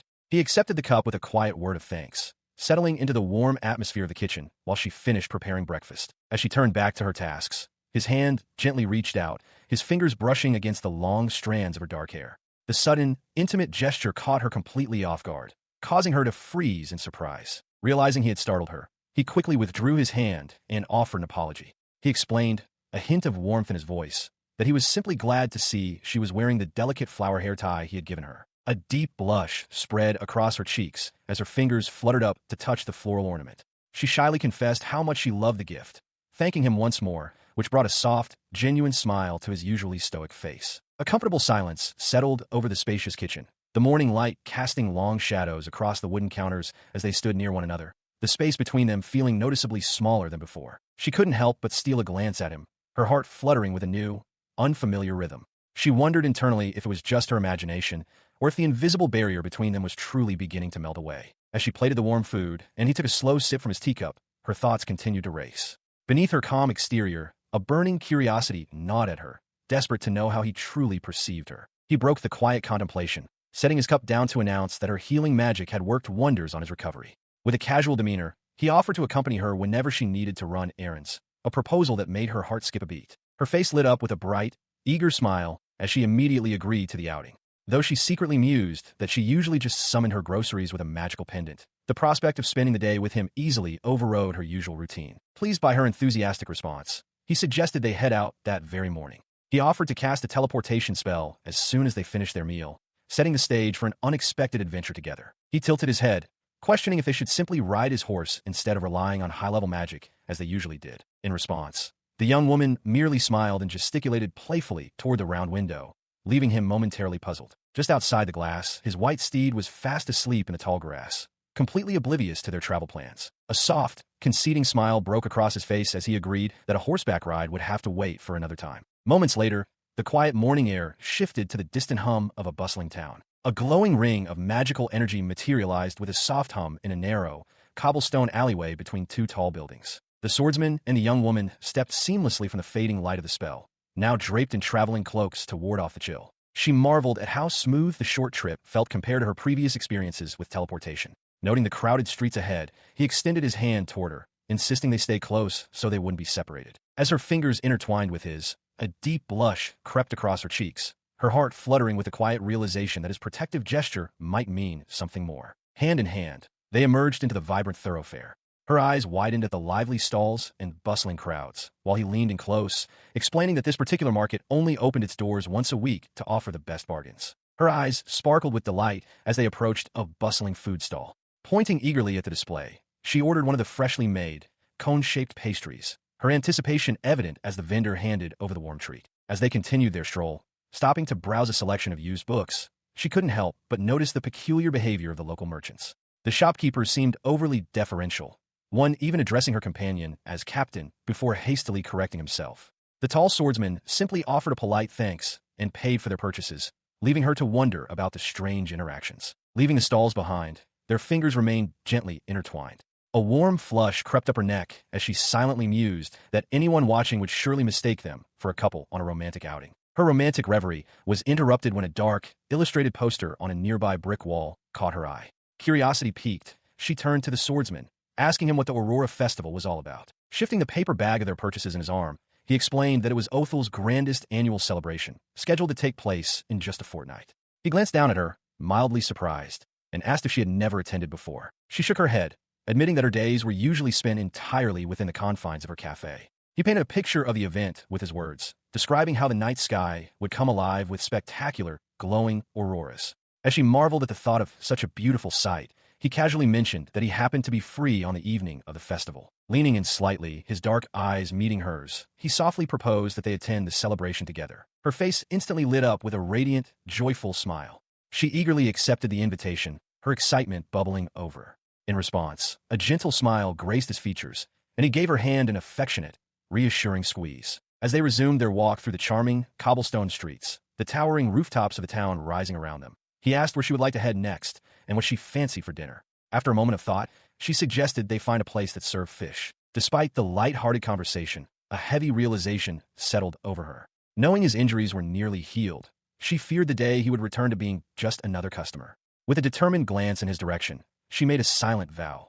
On the night of the festival, she would finally ask him how he truly felt. Standing outside the quaint cafe, the tall swordsman turned back to express his gratitude for her hospitality. With a warm smile, the young woman assured him it was her pleasure. As he prepared his horse for departure, he praised her exceptional healing magic, noting that her care would allow him to report for duty much earlier than expected. The realization that he would be consumed by work and absent for a while settled over her. She confessed, a hint of melancholy in her voice, that the cafe would feel a bit lonely now that she had grown so accustomed to his presence. Pushing past the sadness, she offered a gentle smile and urged him to return safely.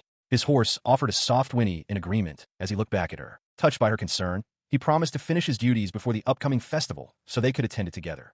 Her eyes lit up instantly, her previous gloom replaced by eager anticipation. Suddenly remembering a parting gift, she dashed back inside the cafe. She quickly returned bearing a wooden box filled with glowing, glass-like spheres, offering them to him and his fellow knights as the results of a recent barrier magic practice. He stared at the box in disbelief, warning her that even a single barrier charm of such immense power was worth a small fortune. She simply brushed off his concern, explaining that her only real expense had been the cheap marbles themselves. Stepping into his personal space, she carefully fastened a distinct, ornately framed charm directly onto his dark cloak. With a soft click, she secured it, declaring that this specific one was meant just for him. A faint blush dusted her cheeks as she explained it was a token of gratitude for the hair tie he had gifted her, designed as a cloak pin so it wouldn't hinder his movements in battle. Looking away shyly, she confessed that she would be deeply saddened if he were injured and stopped visiting. The swordsman's usually stoic expression melted into a look of profound, quiet affection. He gazed down at her, the unspoken weight of her words hanging warmly in the air between them. He expressed his deep gratitude, praising the astounding power of her barrier magic. She beamed with pride, happily reminding him that such charms were one of her greatest specialties. After watching him ride off into the winter woods, the young woman returned to her shop.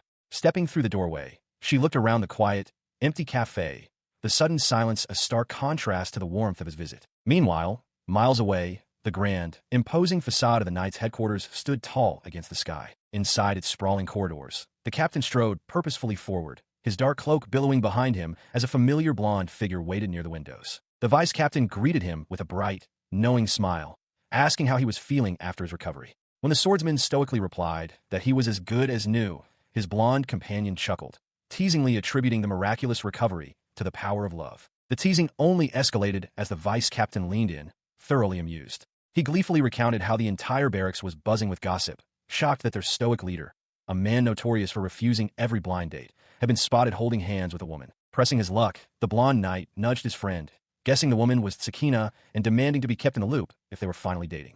In response, a dark, heavy aura settled over the captain, his expression dropping into a terrifying scowl. The sudden shift in atmosphere caught the vice-captain off guard, wiping the smug smile from his face. With a deadly serious glare that made his subordinate sweat, the dark-haired knight firmly and coldly stated that they were absolutely not dating. He stubbornly defended his actions, insisting that the physical contact only happened because she allowed it. His vice-captain, however, remained entirely unconvinced, loudly pointing out that most women wouldn't hold a man's hand unless they harbored genuine affection for him. The blonde knight chuckled, noting just how completely head over heels his commander had fallen. Unfazed, the dark-haired swordsman simply asked if his devotion was somehow a problem. Pressing the issue, the vice-captain questioned why he hadn't made a move yet. With a heavy sigh, the captain confessed his hesitation, admitting that while he desperately wanted to confess his feelings, the prospect felt incredibly daunting. The blonde knight pointed out that his long-standing disdain for romance was finally catching up to him. He reminded his superior of the nights spent recovering at the young woman's cafe, suggesting that a confession would likely be well received. The captain, looking back over his shoulder as he walked, could only express a quiet hope that he wouldn't be rejected. Suddenly struck by an idea, the vice-captain enthusiastically suggested using the upcoming Aurora Festival as the perfect opportunity to confess, since the captain had time off. To his surprise, the swordsman calmly revealed that he had already extended the invitation. Thrilled by this proactive step, the blonde knight declared that victory was assured, urging him to secure her affections before anyone else could. The captain, however, simply gestured to the heavy wooden box in his hands, dryly requesting that his subordinate open the office door first. Realizing his oversight, the vice-captain moved to open the door, his curiosity finally drawn to the large container. As he asked what was inside, the captain offered a preemptive, stern warning for him to remain calm. The lid was lifted, revealing a dazzling hoard of perfectly smooth, glowing magical stones. The vice captain's eyes widened in absolute shock at the sheer fortune sitting before him, while the captain merely nodded, fully aware of the absurd value of his cargo. Panic and disbelief laced the blonde knight's voice as he shouted that the dozens of rare stones could easily purchase an entire castle. Unbothered by the outburst, the captain calmly explained that they were a gift, and he intended to distribute them among the knights once he resumed his duties. The revelation that such a fortune was acquired for free only deepened his subordinate's bewilderment. Setting the box down, the captain casually mentioned his plan to present a few of the stones to the royal family the following day, generously offering his vice captain the first pick. Trembling under the weight of such an extravagant offer, the blonde knight nervously accepted, terrified of accidentally damaging the priceless artifact. He stared at the glowing stone in his hand, sweat beading on his face as he asked if one of these had saved his captain during the battle. Il confirmed it, explaining that Sakina had gifted it to him and crafted the others as well. The vice captain marveled at the revelation, noting that her healing magic must be incredible. He found it miraculous that they had even met, considering she was so reclusive she hadn't even heard of the Aurora Festival. Shifting gears, the blonde knight reached out and grabbed a thick stack of documents from his commander's hands, offering to take over the pile to help him out. Il tried to protest, pointing out that his subordinate was already stretched too thin from covering his absence. But his friend just smiled warmly, brushing off the concern by reminding him of how far back they went. Turning toward the door with the paperwork in hand, the vice captain offered one last piece of encouraging advice: to go out there and sweep her off her feet. The heavy wooden door clicked shut, leaving the dark-haired captain alone in the quiet room. A soft, genuine smile broke across his usually stoic face as he let out a quiet sigh of fond exasperation. He walked slowly toward his bed, the weight of his friend's support settling over him. With a newfound resolve, he told himself that he absolutely could not afford to fail now. Meanwhile, miles away, the young woman sat at her desk, deeply engrossed in her research. Poring over ancient texts, she had uncovered a crucial detail. Whenever a savior used great magic, a distinct symbol, the savior's mark, would manifest on their body. She turned her gaze toward the window, her expression thoughtful as she processed the weight of this new information. She stood perfectly still within the center of a radiant, intricate magical circle, her eyes gently closed as she exhaled a soft breath, channeling the immense power coursing through her. As the energy peaked, a complex, glowing geometric crest, the undeniable mark of a savior, materialized directly onto the back of her head, woven into her dark hair. The brilliant light slowly faded, and she let out a long sigh of relief, the tension leaving her shoulders as the spell concluded. Slumping down in front of a tall mirror, she realized a critical flaw in her plan. She had specifically asked the divine entity to hide her mark on the back of her head, but if a massive, identical symbol manifested in the air above her whenever she cast a spell, her secret identity would be instantly exposed. Resting her chin heavily on her hand, she groaned in frustration. This completely ruined her intention of quietly using her abilities from the shadows to clean up the messes left behind by the other, more public savior. Seeking answers, she turned to an ancient tome. Her eyes scanned the pages, uncovering a terrifying historical account. Centuries ago, a previous savior had lost control of their magic, causing a colossal mark to cover the entire sky and ultimately leaving the nation in absolute ruin. The sheer scale of that destruction sent her into a panic. She clutched her head, overwhelmed by the sudden realization of just how dangerous uncontrolled magic could be, feeling entirely out of her depth. Despite her fear, a heavy sense of duty settled over her. She thought of Il, constantly risking his own life on the front lines to protect the kingdom of Othel, and knew she couldn't just sit idly by while he fought. An image of the stern swordsman and the haughty, inactive savior flashed in her mind. She knew he deeply resented the other girl for resting on her laurels, but a bitter wave of guilt washed over her as she admitted to herself that her own inaction made her no better. Staring blankly at the towering rows of books that surrounded her, the weight of her hypocrisy settled in. She possessed the immense power required to protect the entire country, yet she spent her days hiding away, doing nothing but reading. Tears welled in her eyes as she tightly gripped the fabric of her apron. The thought of Il discovering her true identity and despising her for it was unbearable. Overwhelmed, she sank to the wooden floor, pulling her knees to her chest beside the discarded tome of magical history. Lifting her head, her gaze drifted to the calendar pinned to the wall, where a specific date was heavily circled. She pushed herself up from the floor, a heavy realization settling over her. The highly anticipated festival was scheduled for the very next night. As she looked out toward the distant, towering spires of the royal palace, she silently prayed that the other summon girl would finally take her duties seriously. Meanwhile, within the opulent walls of that very palace, the crown prince stood before a table cluttered with jewelry and toys. He noted with deep disappointment that the savior had completely ignored the spellbooks provided to her. He turned to face her, his tone firm as he reiterated his previous warning. If she wished to maintain her luxurious life within the palace, she was required to master at least one spell by tomorrow. His composure cracked slightly, revealing his underlying anxiety. He pleaded with her, stressing that time was rapidly running out and begging her to cooperate. The savior remained silent, her face cast in dark shadows. Instead of answering, she clenched her fist in frustration, the intricate, glowing crest of the savior suddenly flaring to life on the back. A heavy dread weighed on Sakina's heart. Kneeling in the shadows, surrounded by pale lilies, she watched the tall swordsman walk away from her. The terrifying thought consumed her. If he ever discovered her true identity as a savior, his wrath would be unbearable. Pushing those dark fears aside, she stood outside her snowy cabin, her face lighting up with a warm smile as she waved to the approaching figure. Il led a white horse through the snow, apologizing for his long absence due to endless work. She greeted him enthusiastically, though a hint of concern for his well-being laced her voice. His sharp features softened into a rare, genuine smile. He assured her he was fine, confessing that the sole thought driving him through his exhaustion was his absolute determination to watch the auroras by her side. The earnest confession caught her off guard, bringing a faint flush to her cheeks. With a graceful motion, he extended his gloved hand toward her. She reached out, her fingers meeting his, and he effortlessly pulled her up. Suddenly, she found herself seated atop the white steed, her heart hammering against her ribs. Il settled into the saddle right behind her, his presence overwhelmingly close as he took the reins, leaving her face burning with a deep, flustered red. As the horse began to move, she tensed, overwhelmed by the dizzying height and the intimate proximity of the man behind her.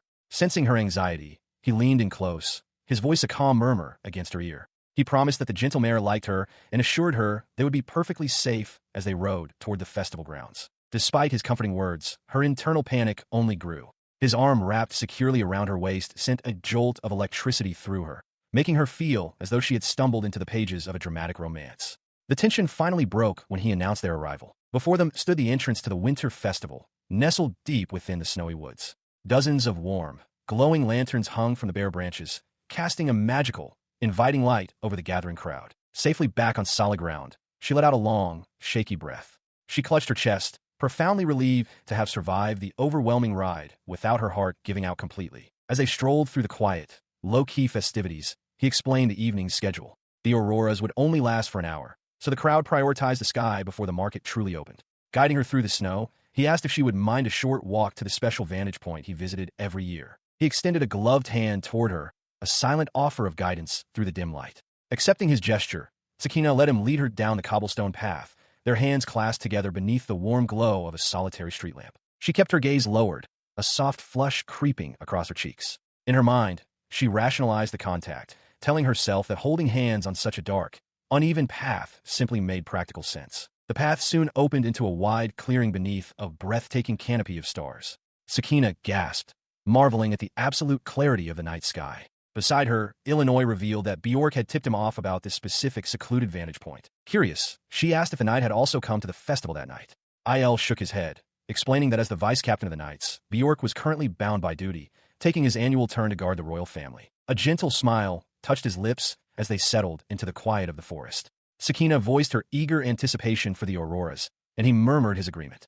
As she looked up at his relaxed profile, her heart fluttered, a deep warmth settling in her chest. She closed her eyes for a fleeting second, overwhelmed by the intimacy of the moment. A quiet, vulnerable thought echoed in her mind, wondering if it was truly safe to let her hopes rise so high. Her reverie was broken when he suddenly looked upward, his voice cutting through the crisp air to announce their arrival. Above the tree line, a faint, ethereal glow began to weave its way through the darkness. The heavens erupted in a magnificent display of shimmering light, vast ribbons of luminescence dancing across the starry expanse. They stood shoulder to shoulder in absolute silence, completely captivated by the breathtaking, celestial performance unfolding above them. As the vibrant colors slowly began to fade, he turned to her, asking softly if the spectacle had met her expectations. Her face lit up with a radiant, genuine smile as she assured him she loved it, expressing her heartfelt gratitude for the invitation. They lingered in the quiet clearing, the last remnants of the auroras casting a gentle, fading glow over them. In that serene aftermath, their eyes met, sharing a quiet, unspoken connection beneath the winter sky. She gazed up at the tall swordsman, her cheeks flushing with a warmth that rivaled the auroras above. The realization settled heavily in her chest. There was simply no ignoring the depth of her feelings for him anymore. As if sensing her shifting emotions, he softly called her name, breaking the quiet intimacy of the clearing. The tender moment shattered instantly as a deafening explosion ripped through the night air. Without a second thought, he lunged forward, wrapping his heavy cloak around her and pulling her tightly against his chest to shield her from the sudden, blinding flash of light. Peeking out from his protective embrace, she watched in horror as the tranquil sky warped into a violent, bleeding scarlet. Massive streaks of destructive energy began to rain down upon the forest, tearing through the ancient trees with terrifying force. As jagged chunks of debris plummeted toward them, he thrust his hand upward, his face set in grim determination. A powerful, unseen force erupted from his palm, shattering the falling rocks into harmless dust before they could strike. Keeping his body positioned between her and the chaos, he urgently checked if she was unharmed. Trembling violently against his side, she managed a shaky nod, her wide eyes still fixed on the devastation unfolding around them. A bitter wave of self-reproach washed over her. Despite knowing countless spells, her mind had gone completely blank in the face of real danger. Before she could dwell on her paralysis, a sharp, metallic ringing pierced the din, emanating from a small communication device in his hand. He quickly answered, his voice steady as he confirmed their safety to the frantic knight on the other end. When he demanded a status report, the vice captain's panicked voice crackled through the receiver, revealing the horrifying truth. The savior was the source of the attack. High above the tree line, a colossal, intricate magic circle materialized, glowing with an ominous, destructive light. He stared at the swirling vortex of power, his jaw clenching as he realized the sheer scale of the devastation the girl was unleashing upon the land. The pieces violently clicked into place in her mind, recalling a grim passage from her ancient texts detailing the catastrophic fallout of a savior losing control. A sickening dread pooled in her stomach as she understood the girl's terrifying logic. She would rather let the entire kingdom crumble into ash than submit to the discipline of learning magic. Miles away, amidst the swirling snow, the architect of the destruction stood bathed in a blinding, chaotic aura.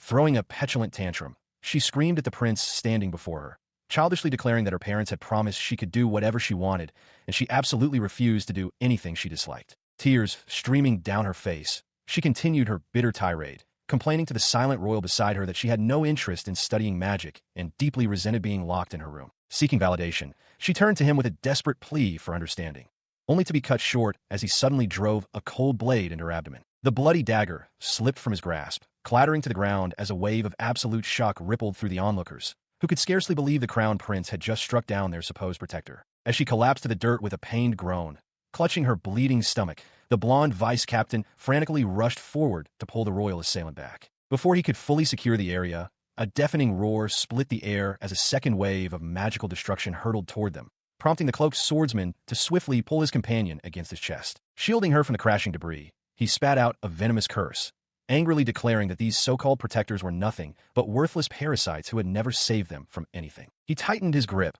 pressing a protective hand against the back of her head as the violent shockwave washed over them. Safely anchored in his embrace, the young woman's wide eyes reflected the terrifying reality of the destruction. A heavy sense of guilt pierced through her paralyzing fear, forcing her to question her own cowardly inaction while the kingdom burned. Staring out at the devastating aftermath, the restrained prince, the bleeding girl, and the shattered courtyard, she finally remembered the true reason she had been brought to this world. She reflected on the fleeting moments that had defined her time in this unfamiliar world, her mind drifting to his quiet acts of kindness, like the day he had paused in the snow to comfort a weeping child. As she remembered his gentle gaze and the unexpected warmth hidden beneath his stoic exterior, a profound realization washed over her.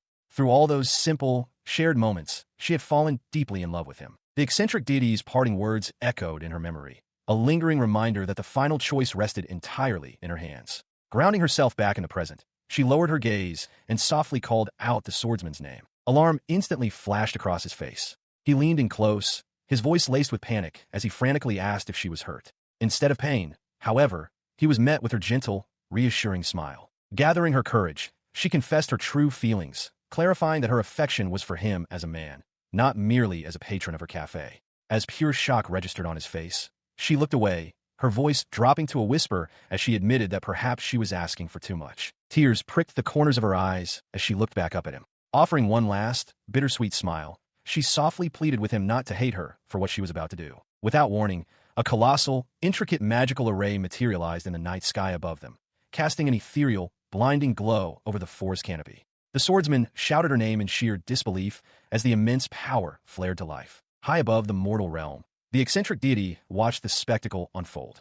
A faint, knowing smile graced his lips as the radiant light of her awakening washed over him. The simple ribbon tying her hair suddenly ignited with a brilliant, glowing crest. A towering pillar of pure energy erupted around her, forcing the swordsman to step back as she closed her eyes and surrendered to the overwhelming magic. Suspended within the heart of the celestial rings, she fully embraced her true destiny. Yet, amidst the awe-inspiring display of divine power, her final, silent wish was a simple one: that she could have stayed by his side, smiling with him for raising her hands toward the heavens. Sakina unleashed a torrent of magical energy. A massive, intricate circle of light materialized above them, illuminating the dark sky. Standing just behind her, Illinois watched in stunned silence, his eyes locking onto the glowing emblem that had appeared on the back of her hand. The radiant rings of the spell expanded outward, casting a brilliant, ethereal glow over the entire landscape. The sheer scale of the magic dwarfed the surrounding trees and buildings, bathing the awestruck onlookers below in a warm, pulsing light. Miles away, the sudden illumination caught the attention of the royal forces. The prince and his vice-captain stared up at the sky, their faces painted with the spell's reflection as they murmured in disbelief, wondering what could possibly be the source of such overwhelming power. The light cascaded down like rain, instantly mending the wounds of the injured townsfolk, who cried out in joyous disbelief at the miracle. Amidst the cheering crowd, the vice-captain stood frozen in shock. Il, however, kept his intense gaze fixed solely on Sakina, who lowered her arms, her chest heaving with exhaustion. As the spell faded, a familiar sphere of pure light materialized beside the unconscious form of the cruel girl. The entity commended Sakina for her excellent work, clarifying that it had only appeared to retrieve the fallen savior. She kept her eyes downcast, her expression somber despite the entity's gratitude for saving the area. With a quiet, firm voice, she reminded the glowing sphere that her actions were not done for its sake. Turning her back on the entity, she looked up at Il. A gentle, bittersweet smile graced her lips as she thanked him for bringing her along, softly adding that she had truly enjoyed their time together. Without waiting for a response, she turned and began to walk away into the snowy woods. Before she could take more than a few steps, Illinois reached out, his large hand firmly grasping her slender wrist, halting her retreat as he brought up the impossible magic she had just performed. His brow furrowed in deep concentration. He looked down at her and asked the question that had been weighing on his mind. Was she, too, a savior? She glanced back over her shoulder, her sad smile remaining as she met his intense gaze. Gently tugging her hand within his grasp, she finally confessed the truth. In a soft whisper, she admitted her identity, apologizing for keeping such a monumental secret hidden from him all this time. She offered a bright, reassuring smile, announcing her departure for home. After warning him to be careful on his return journey, she explained that she had successfully dispelled the other savior's lingering magic.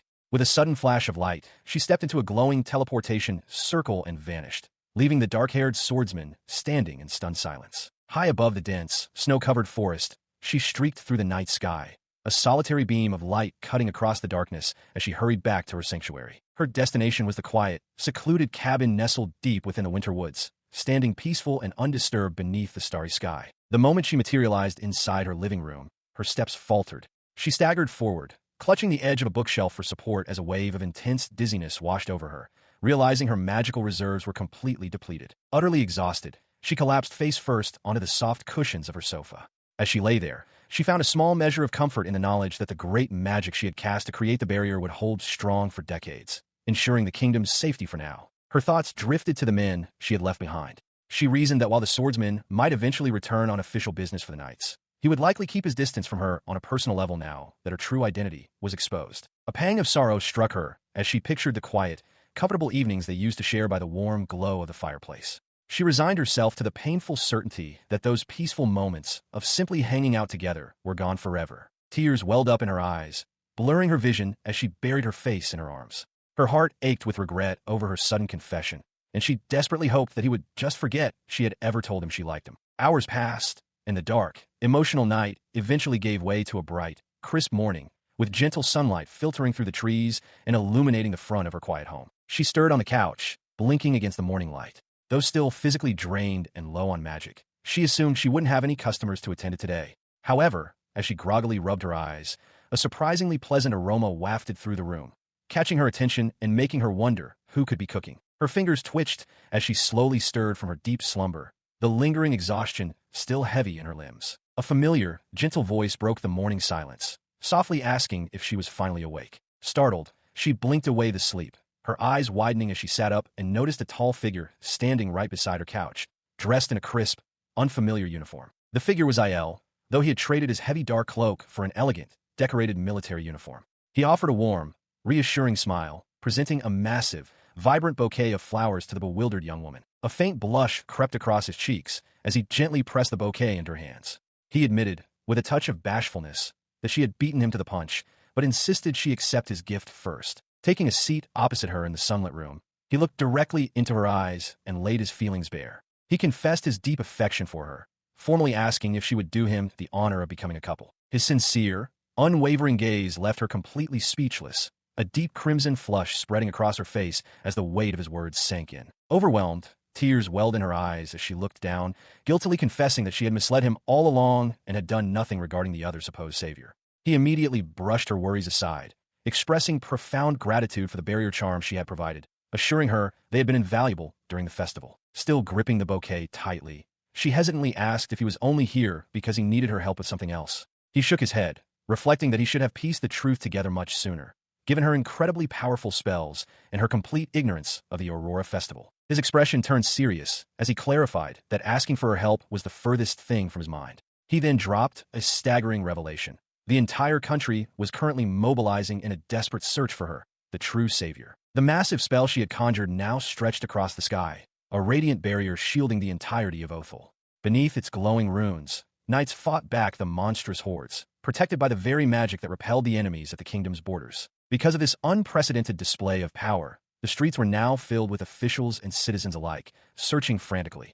He explained that everyone knew only a true savior could cast such magnificent magic, and they were turning the city upside down to find her. Back in the quiet of her home, she stood in stunned silence, clutching the vibrant bouquet to her chest. The tall captain cleared his throat, his gaze darting away as he admitted that the kingdom's leaders were eager to welcome her as an honored guest of the state. Leaning in closer, he warned her of the inevitable consequences of her newfound status. Her incredible skills would undoubtedly attract a swarm of suitors, wealthy merchants, foreign royalty, and renowned mages, and he pointed out that taking multiple spouses was a perfectly normal custom in their society. Closing the distance between them until their faces were mere inches apart, his intense, dark eyes locked onto hers. With absolute sincerity, he confessed that the very thought of her accepting other suitors was something he simply could not bear. Straightening his posture, he looked down at her with a mixture of guilt and fierce determination. He admitted that his own selfishness was the reason he had hidden her true identity from the world, culminating in a bold, unwavering declaration. He wanted her to be his alone. The weight of his words struck her, leaving her wide-eyed and breathless as the reality of his confession washed over her. A deep blush spread across her cheeks as she nervously questioned if a man of his stature truly desired someone as ordinary as her. Without a moment's hesitation, a faint flush coloring his own face, he gave her a firm, resolute confirmation. Overwhelmed, she buried her face partially behind the massive bouquet, stammering that her own feelings for him hadn't changed.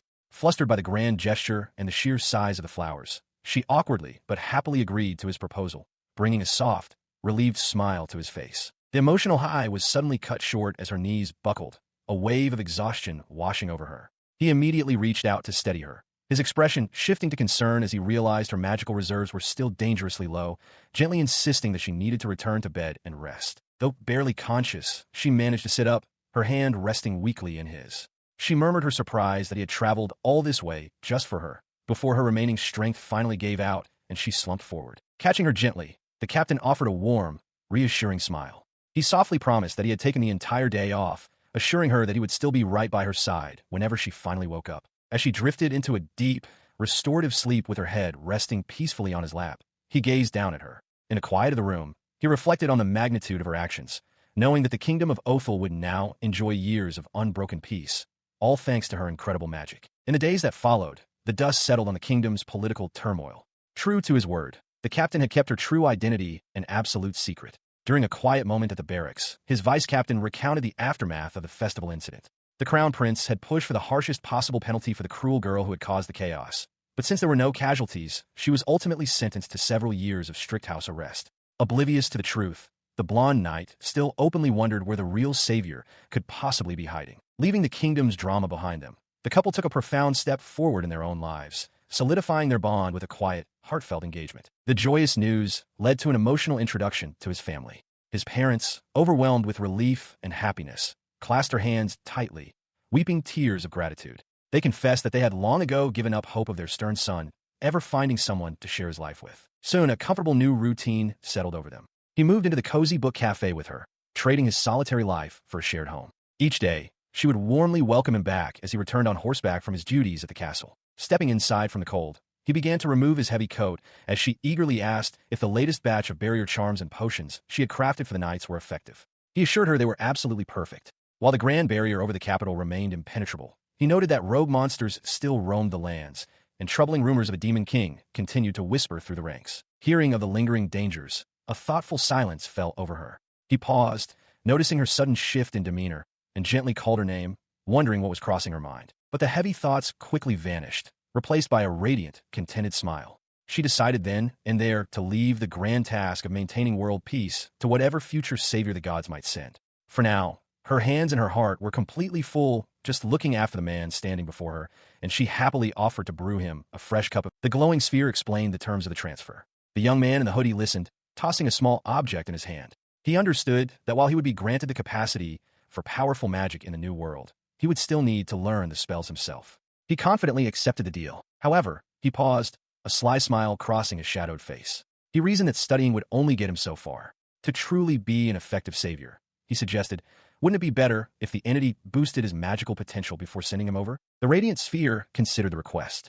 Finding the logic sound, it agreed to the condition, asking only that he protect his new world in return. With a triumphant shout, the young man promised to be the greatest savior ever seen. A blinding pillar of light erupted around him, intricate gear-like patterns forming beneath his feet as he was pulled from his reality. Left behind in the quiet sky above the modern city, the glowing entity mused to itself.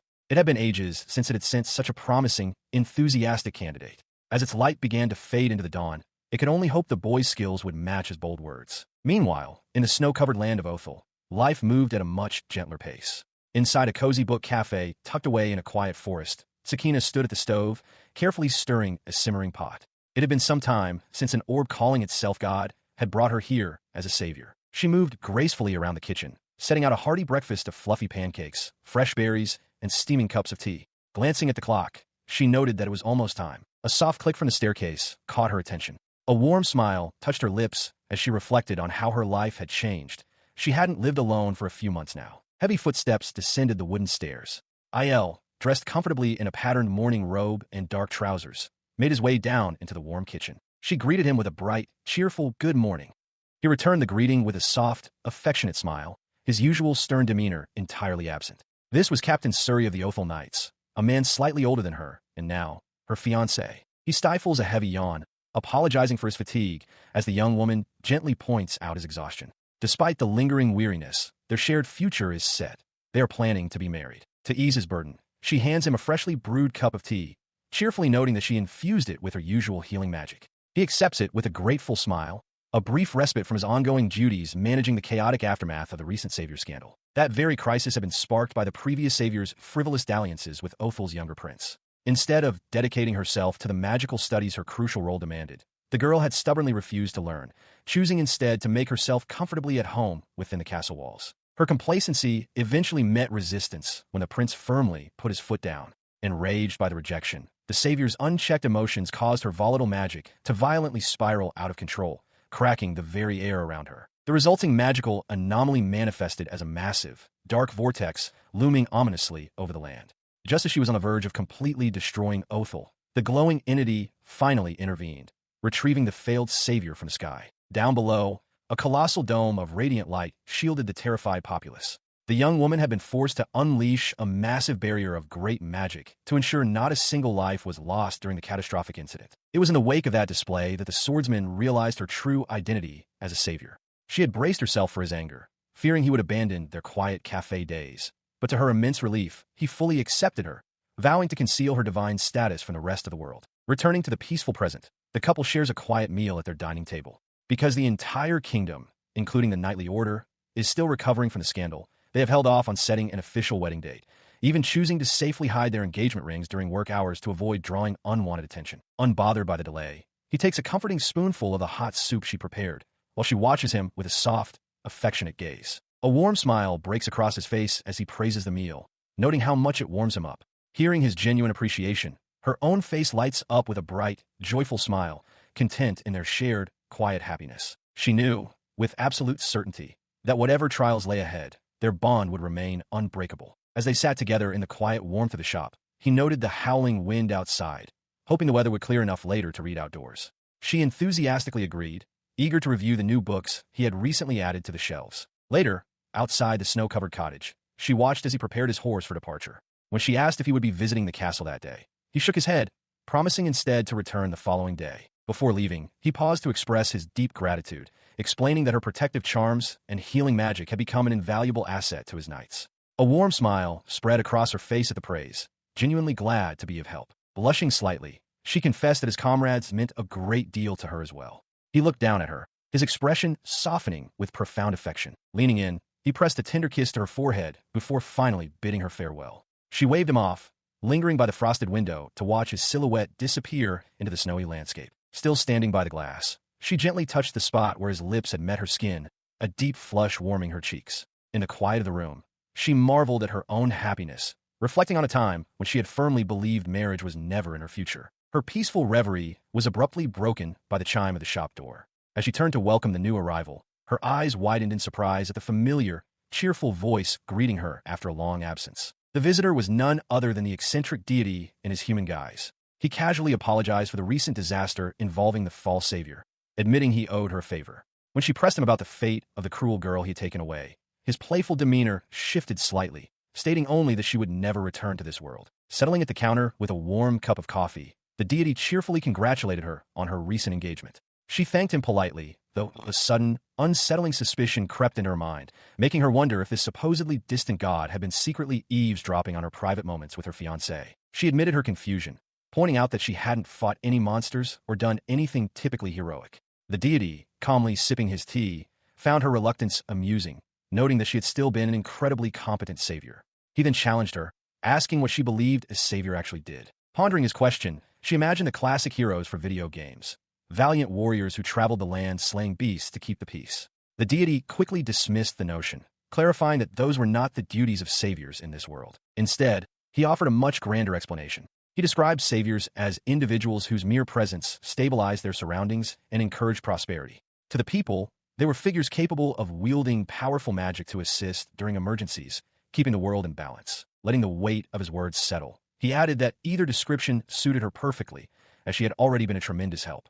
She sat in quiet contemplation, absorbing the true magnitude of her role. With a heavy exposition out of the way, his tones softened. He encouraged her to simply spend her time however she wished. Setting his empty teacup down with a soft clink, he announced it was time for him to depart and check on the saviors in other nations. However, just as he turned to leave, he casually dropped one final, startling piece of information over his shoulder.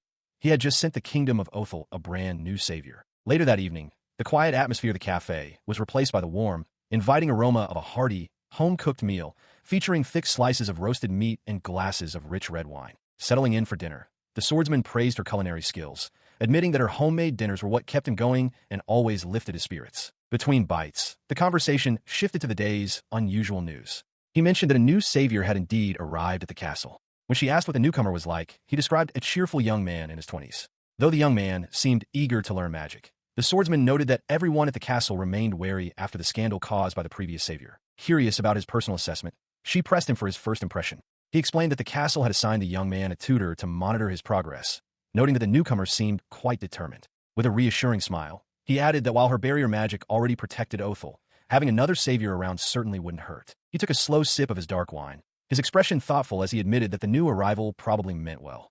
Across the table, the young woman beamed, her hands clasped together in enthusiastic agreement, though the swordsman quickly added a note of caution, hoping the newcomer's determination would last. Settling back into his chair in the warm glow of the dining room, he reasoned that things should go much smoother this time around. His reassurance brought a genuine smile to her face. Her thoughts drifted back to her recent conversation with the eccentric deity, feeling a profound sense of relief knowing that another savior was already stationed in Othel. In her memory, the tall, light-haired being explained his methods with a casual wave of his hand. He revealed that unless a specific country made a direct request, he typically chose a savior's destination entirely at random, though he strictly adhered to one unbreakable rule. That rule, he had clarified, was a complete ban on sending anyone to the massive empire bordering Othel to the east. The deity's tone had grown serious as he described the neighboring ruler's dangerous ambitions. He warned that the foreign kings sought to weaponize a savior's power for global conquest, a terrifying prospect that could ignite a massive war if he wasn't careful, causing her to flinch at the thought. Because that hostile nation was desperate for a savior, he cautioned her to remain vigilant. He suspected they were already aware of the powerful magical barrier she had erected around her home. Despite the grim warning, the deity's demeanor had quickly brightened as he praised the new candidate's eager commitment to safeguarding the world. She had noted his unusually cheerful mood, listening as he mused that this enthusiastic young man might just be the key to resolving the looming dilemma with Othel's aggressive neighbor. The memory faded, bringing her back to the quiet comfort of her library. Settling into an armchair with a book, she remarked to her companion that an eager savior sounded absolutely perfect, firmly stating her desire to avoid any repeat of the recent scandals that had plagued the kingdom. As she pulled a new volume from the shelf, the swordsman glanced over from his own reading. He casually mentioned that her choice was a real page-turner, nearly giving away the ending before she sharply cut him off, scolding him to keep the spoilers to himself. She blinked, her cheeks flushing slightly as the tall swordsman offered a rare, gentle smile, assuring her he was only joking. As they stood together in the quiet warmth of the library, a profound sense of contentment washed over her. She silently hoped that these peaceful, joyous days with him would last forever, or at least for as long as possible. Sometime later, the serene atmosphere of the library was traded for the crisp, snow-covered grounds of the Night Order's headquarters. The grand estate stood imposing against the winter chill. Bundled in a warm cloak, she approached the towering iron gates, her breath pluming in the frosty air as a guard moved to grant her entry. Stepping through the threshold, she offered a cheerful greeting. She presented a heavy wooden box, explaining to the welcoming guard that she had brought a fresh supply of barrier charms and medicine. Inside the bustling courtyard, knights gathered around the open crate, marveling at the sheer volume of high-level magic radiating from the glowing spheres. Amidst the chatter, her attention was drawn to an unfamiliar young man who was looking around with wide-eyed excitement, loudly marveling at the headquarters. The blonde vice-captain stepped up beside her, casually identifying the energetic stranger as the newly summoned savior. Intrigued, she immediately called out a friendly hello to the young man. Hearing her voice, the young man turned around. His face lit up with a bright, disarming smile as he cheerfully returned her greeting, his demeanor entirely devoid of the arrogance she had come to expect from such. A sprawling city rested peacefully beneath snow-capped mountains, its buildings bathed in the soft light, filtering through a massive, shimmering barrier that stretched across the sky. Beneath that protective dome, a tall figure draped in a distinctively patterned shawl navigated the bustling streets, blending into the flow of chattering townsfolk. As he walked, snippets of conversation drifted through the crisp air, with locals murmuring rumors about a new savior arriving at the castle. The cloaked man listened intently as the citizens debated the news, clarifying among themselves that this newcomer was not the same girl who had cast the protective barrier above them. Hearing their anxious curiosity about the new savior and their lingering questions regarding the whereabouts of the barrier's creator, a faint, knowing smile touched the man's lips beneath his hood. He eventually stopped before the towering stone walls of the castle, gazing up at the fortress while silently wondering why the true creator of the barrier had not yet stepped forward. Meanwhile, within the castle grounds, the young woman, known as the librarian, stood wrapped in a white cloak, politely receiving an enthusiastic introduction from a young man named Yuta, who cheerfully proclaimed himself as the new savior despite still learning magic. Observing the exchange, the blonde vice-captain noted to the librarian that this new arrival was indeed vastly different from the previous savior, a sentiment she acknowledged with a quiet nod. The knight then shifted to official matters, reporting that their inspections revealed no defects in the recently provided barrier charms or medicines, prompting a sigh of relief from the librarian before Yuta curiously interrupted to ask about the charm's purpose. The vice-captain explained that the charms were designed to automatically deploy a shield if the wearer faced a lethal blow, a revelation that left the young savior wide-eyed with amazement as he realized how many knights' lives had been saved. He marveled at the crates of protective amulets, his eyes wide with astonishment. Knowing that a single barrier charm typically cost more than an entire estate, he was stunned that the knights could afford such a stockpile. The soldiers confirmed the incredible value of the items, noting with relief that since the charm's introduction, the order hadn't suffered a single casualty. Hearing this, the young woman in glasses let out a quiet breath of relief. The blonde vice-captain agreed, acknowledging the constant, life-threatening risks his men faced on the front lines. For her, the simple confirmation that her creations were keeping people alive was more than enough reward. Her quiet reflection was interrupted when the young man turned his attention directly to her. With genuine curiosity, he asked if she was the one personally crafting the powerful wards. Caught slightly off guard by the direct question, she offered a hesitant nod of confirmation. A heavy silence fell between them as he stared at her, his expression unreadable. Panic flared in her chest, a cold sweat breaking out as she wondered if he had deduced her true identity. But the tension shattered when he simply asked, with earnest hope, if it was possible for him to learn how to make them as well. Stepping into the conversation, the blonde knight assured the eager candidate that the royal archives held the necessary instructional texts. However, he was quick to clarify the unique nature of the young woman's work. He explained that her specific charms were extraordinary, not only shielding the bearer from harm, but simultaneously mending their wounds and rebounding the force of the attack back upon the enemy. The revelation left the young man wide-eyed. The knight emphasized that not a single mage within the royal court could replicate such potent magic, prompting the candidate to realize just how incredibly complex the crafting process truly was. Undeterred by the difficulty, he turned back to her with a blinding, enthusiastic grin, praising her incredible skill. He confidently declared that healing and defensive magic were exactly his areas of expertise. His sheer, radiant optimism was so overwhelming that she instinctively shrank back, feeling as though she might actually get a sunburn from his dazzling disposition. Brimming with newfound determination, he vowed to give the crafting process his absolute best effort, politely asking if he could seek her guidance should he run into trouble. She stammered a quick agreement. Suddenly realizing his lapse in manners, he sheepishly apologized and asked for her name. Internally, her anxiety spiked once more. She desperately hoped her distinctly foreign-sounding name wouldn't expose her origins. Pushing past her apprehension, she stood straight and offered him a polite, measured introduction, revealing her name to be Sakina. He accepted the name without a second thought, flashing another brilliant smile as he offered to lend her a hand with anything she might need. As he turned to leave with the knights, she let out a long, quiet sigh of relief, noting to herself just how remarkably friendly the new arrival was. Meanwhile, the tall, cloaked swordsman lingered in the background, silently observing the exchange. She listened with a gentle smile as the young man enthusiastically declared his intention to master barrier charms. Beside him, the vice-captain noted how thrilled everyone was with the newcomer's dedication to protecting Othel, mentioning his eagerness to join the knights on monster hunting missions.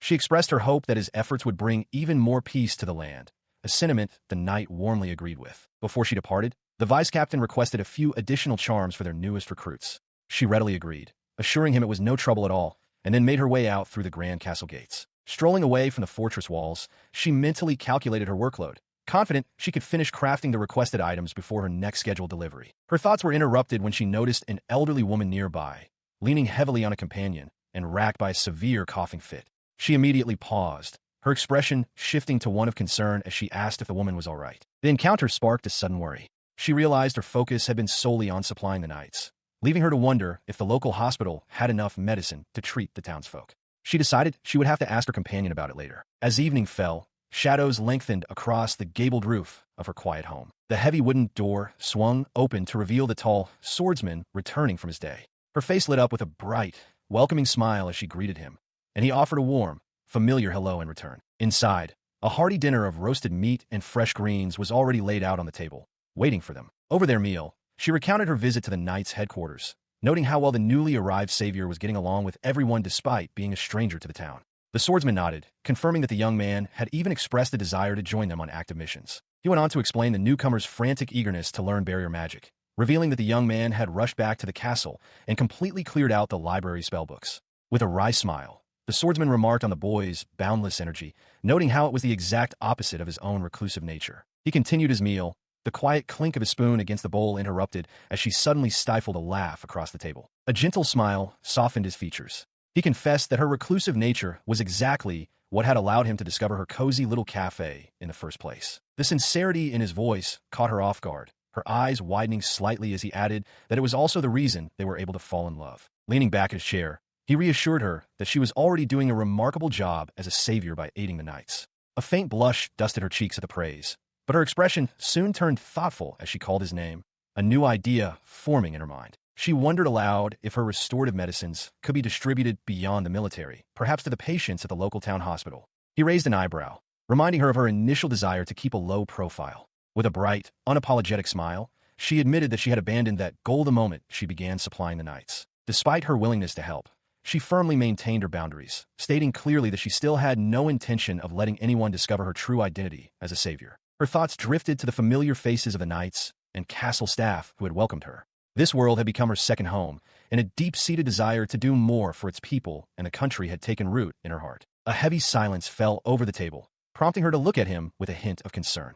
The quiet stretched for a moment before he closed his eyes, a profound warmth radiating from his smile as he told her how truly glad he was that she enjoyed living in his world. The tension in the room melted away completely. He looked across the table, his voice filled with quiet affection as he confessed that her growing love for the kingdom of Othel brought him even greater joy. Returning to practical matters, she explained that the public hospital doctors often had to brew their own medicines between treating patients. Nodding in agreement, he promised to make inquiries at the castle the following day, certain that the medical staff would be deeply grateful for her assistance. He offered a soft, genuine smile as the young woman beamed at him, her face lighting up with gratitude. She thanked him warmly for his help, but he gently deflected, insisting that he was the one who owed her thanks. Outside, the night settled quietly over the cozy cafe. A solitary owl perched on a nearby branch, bathed in the pale glow of the full moon. As they cleared the table together, her thoughts drifted briefly to the young man from her world.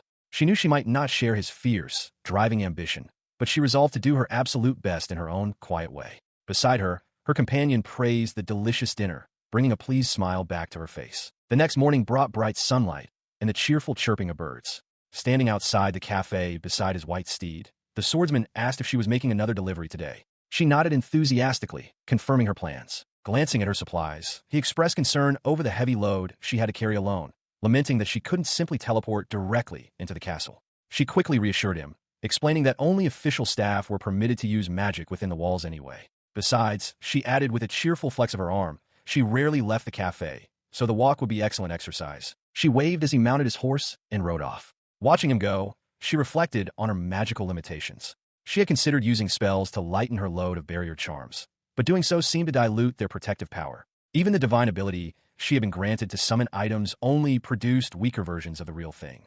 Yet despite the extra physical effort required, the simple joy of helping others made it all worthwhile. In the distance, a glowing magical circle materialized on the forest floor beneath the rider. With a sudden rush of wind and a sharp pop, a brilliant pillar of light shot skyward, instantly transporting him away. Left to her own devices, the young woman began her trek.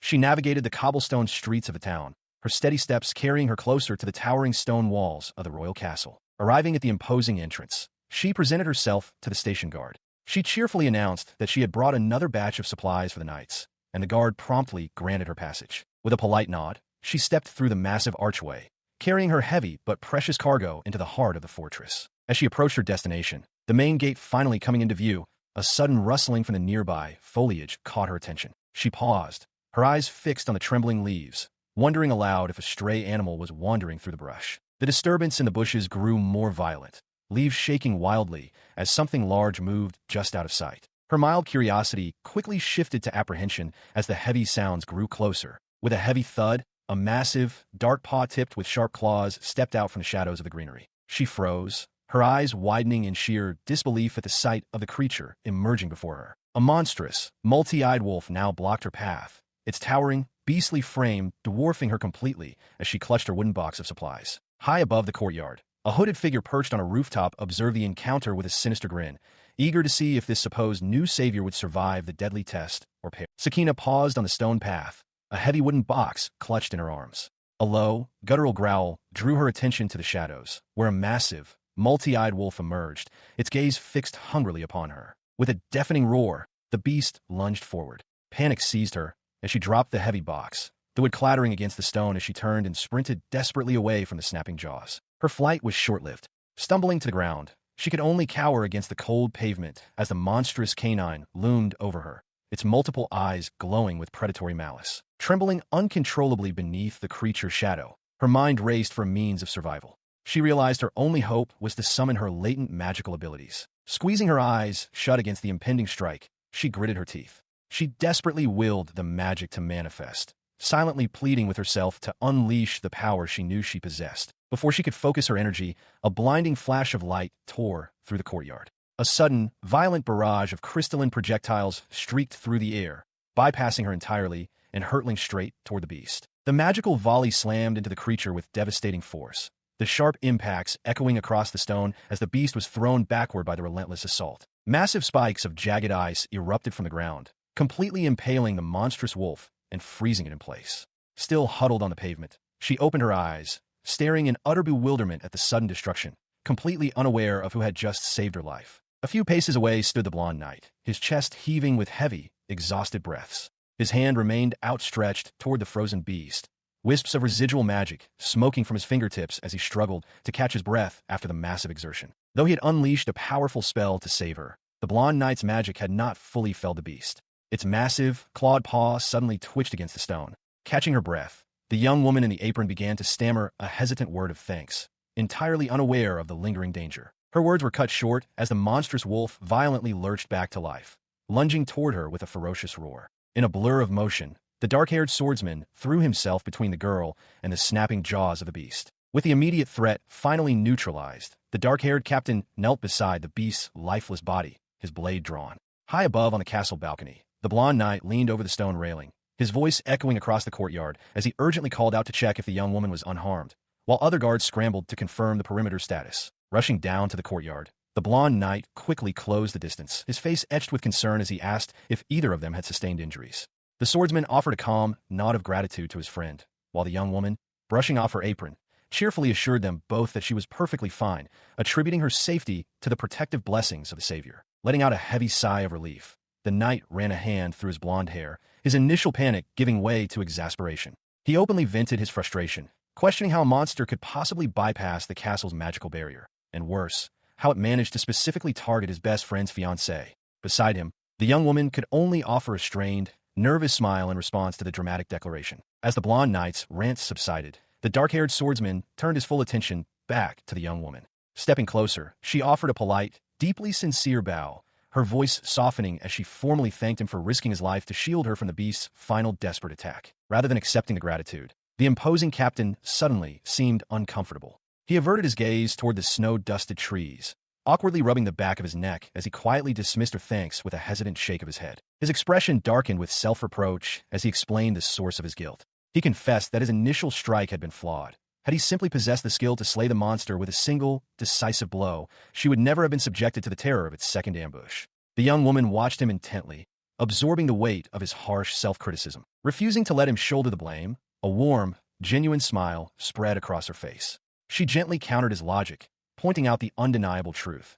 Regardless of how many strikes it took, his intervention was the only reason she was still alive and standing there to have the conversation at all. Looking up into his dark eyes, her expression radiated pure, unadulterated gratitude. She delivered one final, heartfelt word of thanks, her unwavering appreciation washing away the lingering tension of the battle and leaving the swordsman quietly captivated by her resilience. She turned as a young knight paused in the snowy courtyard, calling out a quick, earnest word of thanks before rushing off to assist his comrades with the aftermath of the beast's attack. Stepping up beside her, the blonde vice-captain checked to ensure she was all right to head back to her cafe alone. He handed over a set of barrier charms, his expression shifting to a more serious, administrative focus. Nearby, the crown prince surveyed the fallen beast. He noted the urgency of reporting the incident to their ranking officer, Illinois, and stressed the critical need to investigate exactly how the monster had bypassed the castle's formidable magical defenses. Turning her attention back to the vice-captain, she offered a warm, reassuring smile. She insisted she was perfectly fine and asked him to pass along a message to Il,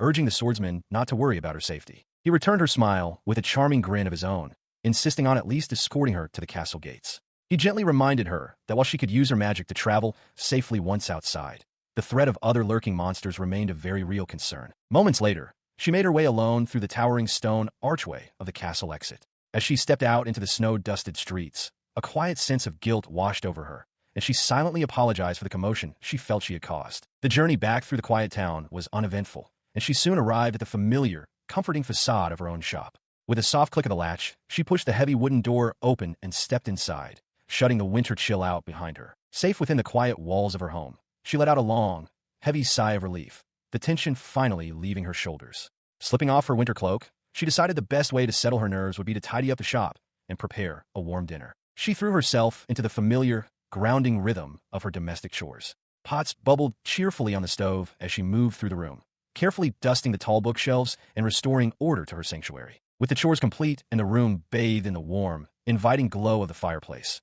she finally allowed herself to rest. She settled into a comfortable armchair in the center of the pristine library, finding peace in the quiet solitude of the evening. She tried to lose herself in the pages of a book, but her mind refused to settle. With a frustrated sigh, she slammed the heavy tome shut, leaning back as the lingering tension of the day's events made it impossible to focus. Her restless thoughts were suddenly interrupted by the heavy clack of boots against the floorboards. She turned toward the entrance, a surprised gasp escaping her lips as a familiar, cloaked figure stepped through the doorway. Before she could even offer a proper greeting, a large, gloved hand reached out, firmly grasping her wrist. The swordsman pulled her into a sudden, desperate embrace, his dark cloak enveloping her completely. His voice was tight with worry as he immediately demanded to know if she had been injured in the attack. Overwhelmed by his sudden closeness, she clutched the thick fabric of his cloak. She softly reassured him that she was completely unharmed, though she admitted, her voice trembling slightly, that the ordeal had left her terrified. He looked down at her, his expression heavy with guilt, and apologized for not reaching her side sooner. She offered a warm, understanding smile, insisting that he shouldn't blame himself, knowing full well how demanding his duties were. In response to her gentle words, he squeezed her even tighter, making her heart race wildly against her chest. After a long, quiet moment, he finally eased his grip, allowing them to step back and catch their breath. A soft blush crept across her cheeks as she realized just how fast he must have rushed back to check on her. Later, as they sat down to a quiet dinner, the lingering anxiety prompted her to ask him about the true nature of the beast that had breached the city. Now out of his heavy armor and wearing a simple white shirt, he took a sip from his glass, his expression turning serious. He explained that the investigation had yielded no clear answers. They hadn't found any other creatures, and the castle's defensive barriers remained completely intact. The only logical conclusion, he deduced with a dark scowl, was that someone had intentionally smuggled the monster inside the walls. To ensure her safety, he assured her that the knights were increasing their patrols across the entire town, a measure that finally brought her a sense of relief. A chilling memory gripped the young woman's mind. She recalled the sheer terror of coming face to face with a monstrous wolf, wondering how the townsfolk had ever survived such horrors before the protective barriers were erected. Her dark-haired companion noticed her distant gaze and gently called her name, pulling her back to the present. Startled, she quickly apologized for getting lost in her own thoughts. As the clinking of tableware filled the quiet room, she looked across the table, a new resolve forming. She asked him if there was any way she could offer her assistance. Moving to the sink to wash the dishes side by side, she inquired if anyone at the castle was aware that she had used her magic to heal his wounds. He calmly confirmed that they all knew. Encouraged by his response, she eagerly offered to pitch in whenever his men were injured and running low on healing magic. A warm smile crossed his face as he gladly accepted her proposal. A comfortable, sparkling silence settled between them as they finished their chores, united by a shared sense of purpose. Days passed without another monster sighting at the castle, though heavily armed knights became a common fixture patrolling the town square. As she carried a heavy stack of books through the bustling streets, a familiar voice called out to her. The young savior candidate rushed over with a bright wave, immediately offering to carry the cumbersome box for her. She thanked him, apologizing for the heavy load. As they walked, various townsfolk cheerfully greeted the young man, thanking him for his recent help with chores and gardening. He beamed with pride, declaring to his companion that helping people was simply his duty as a savior. Another knight waved him over for training, and he eagerly agreed to join shortly. He navigated the town with an effortless charm, always ready with a smile, and having already memorized the names of nearly everyone he met. He strolled alongside Sakina, casually mentioning how he had recently lent a hand to a local shopkeeper. She noted how diligent and easygoing he was, observing that the town's residents already held him in high regard. A nostalgic smile touched his lips as he began to recount his childhood. He spoke of the countless hours he spent glued to the television screen when he was just a boy. Struggling to explain the concept of a television to her, he likened it to a miniature theater. He described the vibrant broadcasts of costumed superheroes battling villains, a spectacle that had completely captivated his younger self. Those masked crusaders had been his absolute idols. He remembered sitting cross-legged on the floor, eyes wide with wonder, completely mesmerized by their bravery. The memory brought a genuine, earnest light to his eyes. He confessed that he had always wanted to be just like them, someone who could uplift the spirits of those who needed it most. Sakina listened intently, genuinely touched by his pure-hearted ambition. Rubbing the back of his neck sheepishly, he admitted that despite being an adult, a part of him was absolutely ecstatic when he was suddenly pulled through a portal to become a savior. It felt like his childhood dreams were finally coming true. A warm, radiant smile bloomed across her face. She gently reminded him of the time he had stepped in to defend her, declaring that in that very moment, she knew he was truly destined for this heroic role. Her words caught him off guard, bringing a faint flush to his cheeks. Bolstered by her unwavering faith, he clenched his fist and raised it high. With renewed determination, he vowed to protect this new world, no matter what obstacles stood in his way. Watching his spirited declaration, she couldn't help but think how incredibly rare and special he was. Promising to cheer him on, she fell into step beside him as they continued their journey down the cobblestone path. She often reflected on that conversation from a few months prior. Whenever their paths crossed during her delivery runs to the knight's headquarters, the young man would kindly take the heavy shipments from her hands, using the walk as an excuse for small talk. As they strolled toward the imposing castle grounds, he casually listed off his rigorous daily schedule, mentioning the specific spells he was learning that morning before switching to his afternoon curriculum. Suddenly, a thought struck him. With a sheepish, almost apologetic smile, he confessed that his magic tutor had forbidden him from crafting barrier charms. The unexpected admission caught her off guard, prompting a confused blink. He elaborated, holding up his hand to demonstrate. Even when he tried to hold back, his raw magical output was simply too overwhelming. The sheer force of his energy would instantly shatter even the most resilient charm materials into useless fragments. Understanding dawned on her. In the quiet of her own mind, she couldn't help but feel a wave of profound relief that the previous, far more cruel savior had possessed significantly weaker magic than the earnest young man standing beside her. Oblivious to her internal musings, he flashed a bright, carefree smile and casually dropped a bombshell. He requested to borrow a few of her barrier charms, explaining that he would be joining the knights on their next expedition to cull monsters. The dangerous word echoed in her mind, leaving her stunned. Sensing her alarm, he quickly clarified that his primary role was merely to observe and let the knights handle the threats, though he added with a determined sweat drop that he would step in if things grew dire. Handing over the requested items, she sternly warned him to be careful, reminding him that the charms were a last resort that only activated when the wearer was at death's door. Their paths finally diverged at the arched entrance of the knight's headquarters. As he turned to wave a cheerful goodbye, she raised her hand in return, already making a silent vow to brew an extra batch of healing medicine, just in case. The cheerful facade faded the moment he was out of sight, leaving her eyes shadowed with a deep, lingering anxiety. Gazing up at the towering stone walls and the vast sky beyond, she offered a silent, fervent prayer. She desperately hoped that the cloaked swordsman, the brave knights, and the earnest young savior would all return from the monster cult unharmed. She approached the grand iron gates of the castle, cheerfully announcing her arrival with a fresh batch of supplies for the guards. As the knights took the heavy stacks from her hands, she immediately asked about the outcome of yesterday's monster call.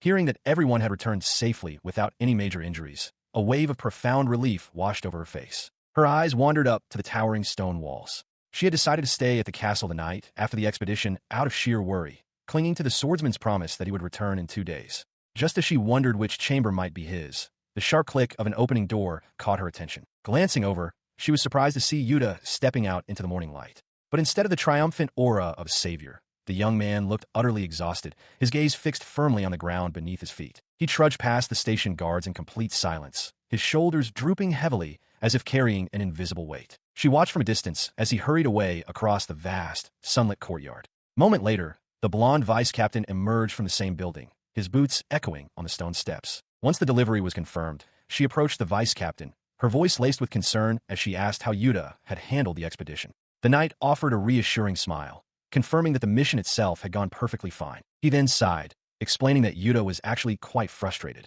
The knights had been forced to lay down strict ground rules for the young man's participation, a restriction that had clearly bruised his ego. The vice captain rubbed his neck, noting dryly that saviors always seem to come with their own set of complications. Suddenly shifting his tone, the knight barked a sharp order at the idle guards to get back to their patrol. With the courtyard cleared, he offered the young woman a warm, casual goodbye. Left alone in the bustling courtyard, she turned and made her way back across the grounds, her expression clouded with quiet contemplation over the young savior's troubled state. She couldn't shake the lingering unease as she walked away. Her thoughts drifted back to the young man's defeated posture, wondering what exactly had transpired during the expedition. A palpable sense of dread seemed to hang over the castle grounds, infecting the whispers of the knights and maids alike. High above the anxious murmurs of the courtyard, a solitary figure stood perched on the edge of the castle roof. Clad in a heavily patterned cloak that whipped wildly in the freezing wind, the stranger silently observed the tiny figures moving below. Beneath the shadow of the heavy hood, a knowing, almost predatory smile crept across the observer's face. Having seemingly found exactly what he was looking for among the sprawling castle grounds, he let out a quiet exclamation of discovery. In the next heartbeat, the stranger was gone. A sudden, swirling gust of wind was the only evidence that anyone had been standing on the premises. Sakina took a slow sip from her mug, the warm ceramic a small comfort against her lingering anxiety. Her thoughts drifted back to the tense standoff between Il and the Royal Knights, a silent prayer echoing in her mind that the men had merely exchanged harsh words rather than blows. Pushing the worry aside, she turned her attention to the towering wooden bookshelves lining the room. A spark of anticipation lit up her eyes as she scanned the spines, eagerly wondering if the highly anticipated sequel to her current read would finally arrive this month. Her gaze shifted to the enchanted teapot resting on the counter, a magical tool she had yet to fully utilize. Despite the book cafe sign hanging proudly outside, her only regular patrons were Il and Bjork, leaving her newly acquired hospitality spells untested. Outside, heavy boots crunched against the fresh snow, steadily approaching the building. Unaware of the approaching figure, she let out a self-deprecating chuckle. She had even crafted a custom magical chime for the front door, a welcoming melody that had remained entirely silent since the day she opened, making her question if her establishment could even be called a cafe. Suddenly, a bright, melodic chime echoed through the quiet room, followed by the distinct creak of the heavy wooden door swinging open. She gasped, her eyes widening in sheer disbelief at the sound of her very first genuine customer. Stepping out of the freezing flurry, a tall figure draped in a heavily patterned winter cloak entered the warmth of the shop. He offered a polite greeting, asking if the cafe was open for business. Flustered by the sudden arrival of a stranger with such a striking, almost ethereal presence, she hastily welcomed him in and offered him a seat anywhere he liked. The newcomer's sharp eyes immediately swept over the extensive library, inquiring if the volumes were available for patrons to peruse. She proudly confirmed that they were, explaining that each book was safeguarded by protective magic, allowing guests to read and eat simultaneously without fear of staining the precious pages. Impressed by the sheer volume of literature, he offered a warm compliment on her impressive collection as he settled into a comfortable armchair near the shelves. She offered a polite word of thanks, her initial shock slowly giving way to the practiced routine of a host. Approaching his table, she presented him with a menu alongside a peculiar, intricate pocket watch. She explained the device's unique enchantment. It functioned as a personal alarm clock, designed so that only the individual who said it would hear its chime, ensuring a peaceful environment for the other readers. As he marveled at the magical timepiece, a gentle smile graced his delicate features.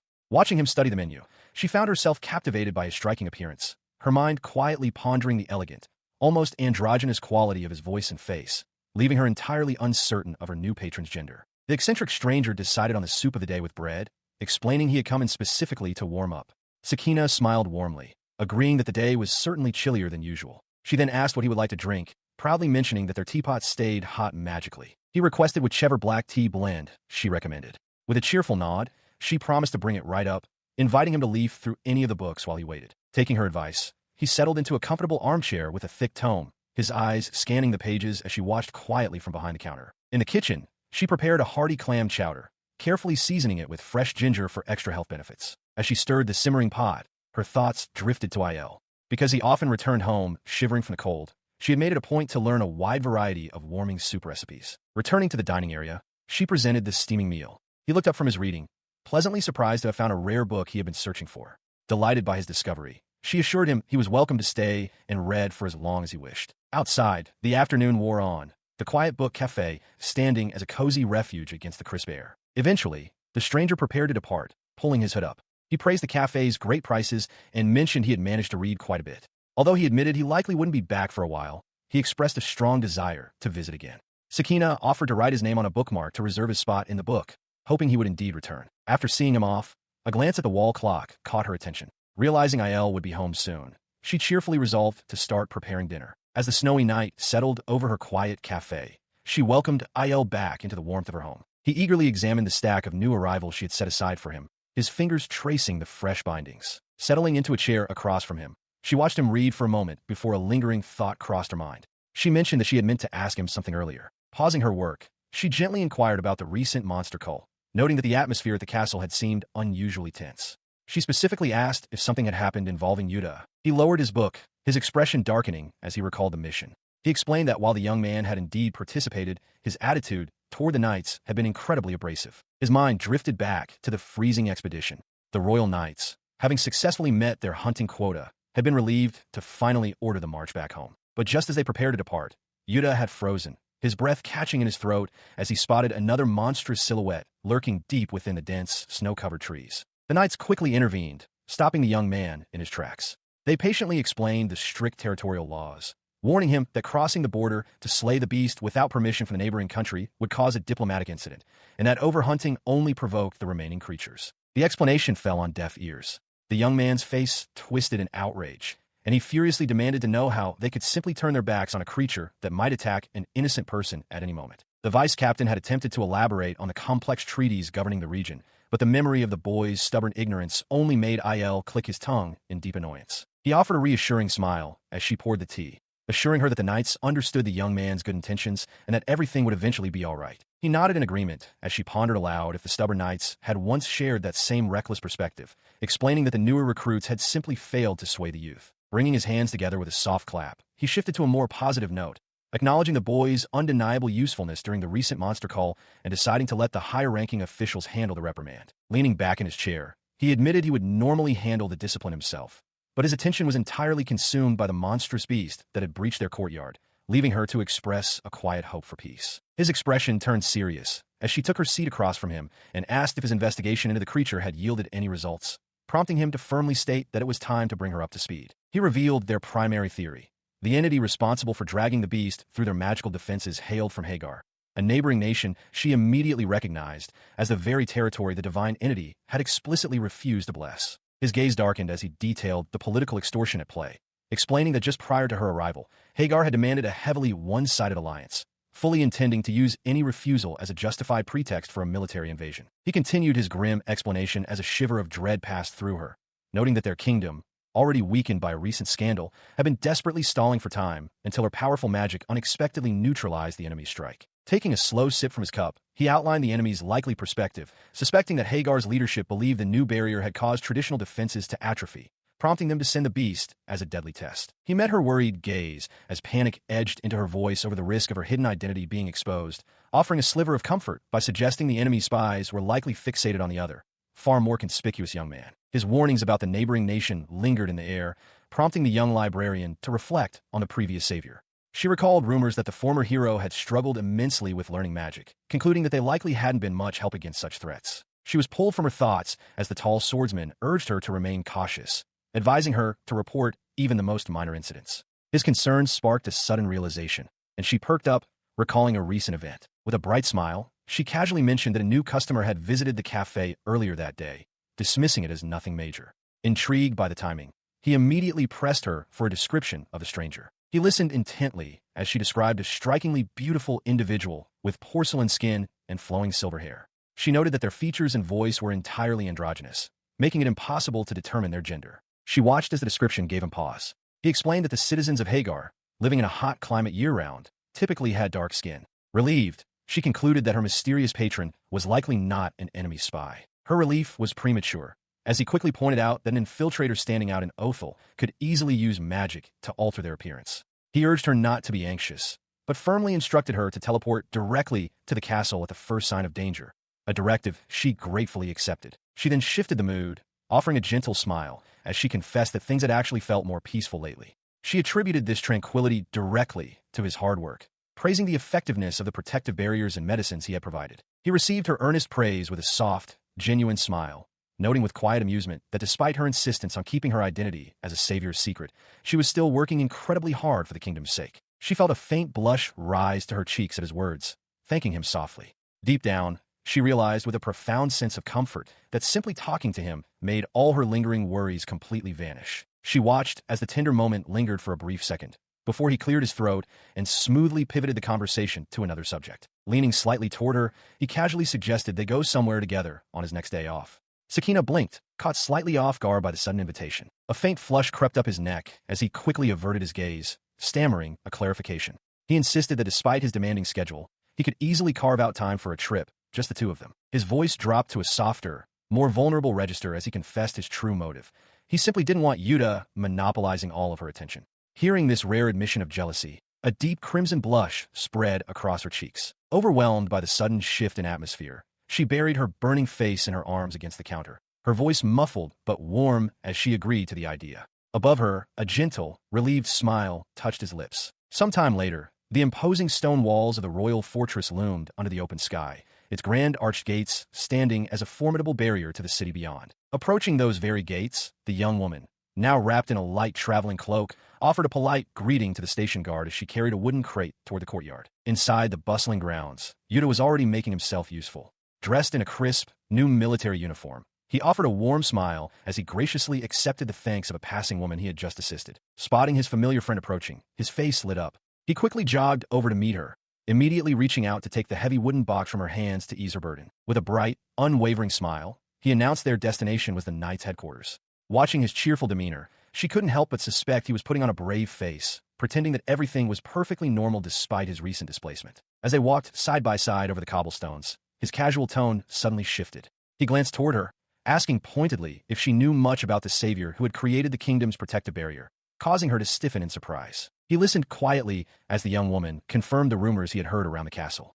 With a gentle smile, she explained that everyone was indeed searching for the elusive savior. As they strolled along the stone path, the young man carried a heavy wooden crate filled with glass vials. His expression grew somber as he muttered that the kingdom seemed far more interested in finding the original savior than relying on a new one. His shoulders slumped under the weight of his own doubts. He confessed his insecurities, admitting that the kingdom lacked textbooks on advanced magic, leaving him unsure if he could ever master such spells or truly be of help to anyone. A sudden wave of guilt washed over her as she realized his crisis of confidence was partly her own doing. Seeing his downcast gaze, she hesitated for a moment before nervously clearing her throat to get his attention. Offering a warm, reassuring smile, she quickly reminded him of his tangible contributions. She continued her earnest encouragement, emphasizing the sheer bravery of his actions. It was truly incredible, she pointed out, that he was willing to risk his life on dangerous missions for the sake of a world that wasn't even his own. The young man stopped, his eyes widening slightly as her sincere words sank in. A faint blush dusted his cheeks as he softly spoke her name, deeply moved by her unwavering support. Suddenly flustered by his intense gaze, she frantically waved her hands, reminding him that he had been the one to save her life first against a terrifying monster. Her modesty only fueled his spirit further. With a renewed, bright grin and a clenched fist, he enthusiastically vowed to start small and eventually work his way up to helping the entire world. His newfound determination radiated from him as they resumed their walk. Watching him carry the heavy crate with a lighter step, she couldn't help but marvel at his genuine resolve to put his life on the line. As they passed by the crown prince and the vice captain in the courtyard, she reflected on how hard he was trying to do his best in this unfamiliar place. The heavy atmosphere had completely vanished, replaced by a cheerful melody he hummed as they walked side by side. Beside him, she let out a quiet, relieved sigh, simply glad that she had managed to lift his spirits. He had found a new sense of purpose within the sprawling stone walls of the castle. Outside the grand, fortified gates, the daily bustle of the kingdom continued unabated, merchants and citizens weaving through the courtyard. True to this new resolve, the young man made it a habit to wait by those very gates. As Tsukina approached with another heavy wooden crate of deliveries, he eagerly raised a hand in greeting, ready to assist her. Taking the burden from her hands, he walked by her side. When she gently questioned if he should be focusing on his magic studies instead, he offered a warm, slightly flushed smile. He assured her he was just taking a well-deserved break, expressing his deep gratitude. Thanks to her previous encouragement, he explained, he and the kingdom's knights had finally found common ground. She beamed at the news, her genuine happiness evident. Her bright reaction, however, caused a sudden shift in his demeanor. A deep blush crept across his cheeks, and he nervously averted his gaze, stammering as he tried to ask her question. Peeking at her through his bangs, his face burning red, he finally managed to ask if she would like to spend time together on his next day off. The unexpected invitation caught her completely off guard, leaving her staring at him in wide-eyed surprise. He stood rigidly beside her, clutching the wooden crate like a shield, his eyes fixed firmly ahead as he awaited. The young man from her world, Yuta, approached Tsukina with a hopeful flush on his cheeks. He nervously asked if she would like to spend her next day off hanging out with him, catching her completely off guard. This wasn't the first time he had made such an offer. She recalled turning him down nearly a month prior, yet he had persistently continued to ask her out ever since. It wasn't just Yuta, either. Lately, it seemed the castle knights would appear out of thin air just to strike up a conversation with her, eagerly thanking her for the things she had made for them. Sitting alone in her quiet room with a book and a cup of tea, she pondered her predicament. She reasoned that the knights might just be looking out for her, but she hadn't even had the chance to properly explain to Yuta why she kept rejecting him. Every time she tried to decline, he would immediately rush off to help someone else before she could finish her sentence. Staring thoughtfully ahead, she made a firm decision. The next time he invited her out, she would clearly state that she was engaged. Even if he was just being friendly, she knew it was best to set the record straight. With a decisive clap, she closed her book, realizing she also needed to tell Il about the situation. She knew she would hate it if he hid things from her, so honesty was the best policy. However, a sudden glance at the clock reminded her that Bjork was coming over for dinner today, meaning her confession to the swordsman would have to wait until tomorrow. Later that evening, the dining table was laden with a hearty feast. Bjork dug into the roasted meat with absolute delight, his face lighting up as he praised her cooking, declaring it just as delicious as always. Pleased by his enthusiasm, she warmly encouraged the blonde knight to help himself to seconds. Beside him, the tall swordsman quietly enjoyed his own meal, the atmosphere in the room comfortable and domestic. Between bites, Bjork casually brought up a rumor he had heard from senior knight. He turned to Tsukina, asking for a perspective on whether the new savior candidate and the junior knights had finally made peace and were getting along. Caught slightly off guard by the topic, a nervous drop of sweat formed on her cheek. She hesitantly confirmed that Yuta and the knights were indeed chatting more frequently, though she admitted there was still a lingering awkwardness between them. She hesitated, her hands clasped tightly together as she admitted she had planned to bring the topic up later. Across the table, the dark-haired swordsman noticed her unease, gently asking if something was wrong. Taking a breath, the young woman explained that about a month prior, Yuta had asked her to spend time with him, just the two of them. Beside her, the blonde knight continued to eat, listening intently, while the swordsman's expression hardened. The situation had escalated since then, she continued, revealing that the young man now waited for her by the castle gates whenever she made her deliveries. The swordsman's silence grew heavier, his dark eyes narrowing as he processed her words. Despite her constant refusals, she confessed, his invitations simply wouldn't stop. At this revelation, a dark, intense aura seemed to radiate from the swordsman, his face twisting into a fierce, silent glower, breaking the mounting tension. The blonde knight clapped his friend hard on the back, teasingly warning him that he looked ready to pass out. He quickly reassured the brooding captain that the young woman was merely keeping him informed, not leaving him for a younger man, before turning to her to confirm her lack of interest. She vehemently denied any romantic interest, though she charitably added that the young man seemed nice and was trying his best in his new role. Flustered, she second-guessed herself, wondering aloud if she was misinterpreting things since he hadn't explicitly called a date, leaving the swordsman grimacing in discomfort. The blonde knight thoughtfully pointed out the strange behavior of the castle guards, noting how they constantly tried to keep the two apart. He theorized that the young man likely had no idea he was pursuing the captain's fiancée, and that the sudden revelation would probably throw him for a loop just as much. Taking charge, the vice-captain volunteered to speak with the guards himself, knowing his friend would be too stubborn to bring it up. As she expressed her surprise at his willingness to handle so much, he cheerfully brushed it off, happy to assist the couple. She offered her sincere gratitude for his intervention. Turning his attention back to his brooding companion, the blonde knight playfully ordered him to stop scowling and eat, only to receive a grumbled retort that it was simply his natural expression. A warm smile spread across her face as she realized her fiancé was far more riled up than she had anticipated, silently concluding that inviting his friend had been a very wise decision. Meanwhile, the knight poured another drink and began recounting an embarrassing childhood story about a girl from a neighboring village, causing the swordsman to choke on his food and desperately demand his silence. The morning sun cast a bright glow over the snow-covered roof of her quiet home. As she descended the stairs, she offered a cheerful morning greeting, asking if their guest had made it home safely. Pouring a fresh cup of coffee, the tall swordsman, now dressed in a relaxed white shirt, confirmed that the knight had stayed drinking until midnight after she had gone to bed. He gently pointed out that she didn't need to head to work until the afternoon, suggesting she should have slept in. She brushed off the concern with a warm smile, insisting she was already wide awake and perfectly fine. His expression grew serious as he carefully brought up the young man from the previous day, asking if he was trying to ask her out on dates. Gripping her warm mug, she looked down, admitting her inexperience with such dilemmas, and wishing the boy would just state his intentions clearly to make things easier to handle. Peering over the rim of her cup, a deep blush spread across her cheeks as she softly confessed that he was the only one she had any interest in. The sudden, earnest declaration caught him completely off guard, bringing a sudden flush to his own face as he quickly averted his gaze. A sweet, bashful silence settled between them as they both hid their reddening faces behind their coffee mugs. Leaning against the wooden cabinetry, he broke the quiet by confessing that, before meeting her, he had always preferred the company of books over going on dates. Standing by the hearth, she eagerly agreed, admitting she felt exactly the same way. A tender smile softened his sharp features as he noted that things were entirely different for him now. Her eyes sparkled with pure joy as she enthusiastically agreed. Later, sitting quietly on the wooden floorboards, she reflected on her journey, realizing that since arriving in this world, she had changed more than she ever could have imagined. She reflected on her past, realizing that while opening the cafe had been a lifelong dream, her priorities had shifted. Sitting quietly across from the man she loved, she knew she now treasured every single minute they spent together far more than simply hiding away with a good book. Her affection for him had blossomed into a deep love for the country he so fiercely protected. Driven by this newfound devotion, she dedicated herself to pitching in, carefully crafting and delivering crates of glowing magical supplies to support the knights. Standing side by side with him, their hands wrapped around warm mugs, a gentle smile graced her face. It was a quiet, undeniable truth that love had profoundly changed them both. Her peaceful routine was interrupted at the castle gates by a cheerful shout. The young man from her world jogged up to her, his face bright with a welcoming smile as she balanced a heavy wooden crate in her arms. He immediately noticed the supplies, casually mentioning that she had already dropped some off earlier. He sighed, rubbing the back of his neck as he complained about needing to set someone straight, frustrated that he could never seem to track the guy down at the right time. Leaning in slightly, he nervously began to ask about her next day off, but his question was abruptly cut short. A dark-haired knight rushed over, urgently requesting his assistance.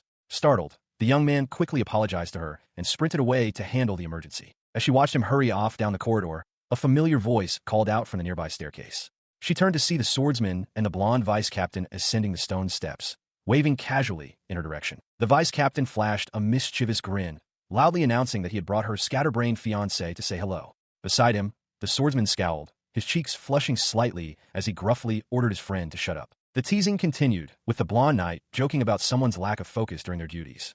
Down in the courtyard, the young man from her world paused and glanced back over his shoulder. His expression was unreadable as he quietly apologized for interrupting their romantic moment, thanking her for dinner the other night before continuing on his way. Ignoring the retreating figure, the swordsman's demeanor shifted to one of exhaustion. He rubbed his temple, complaining about a sudden, massive influx of paperwork.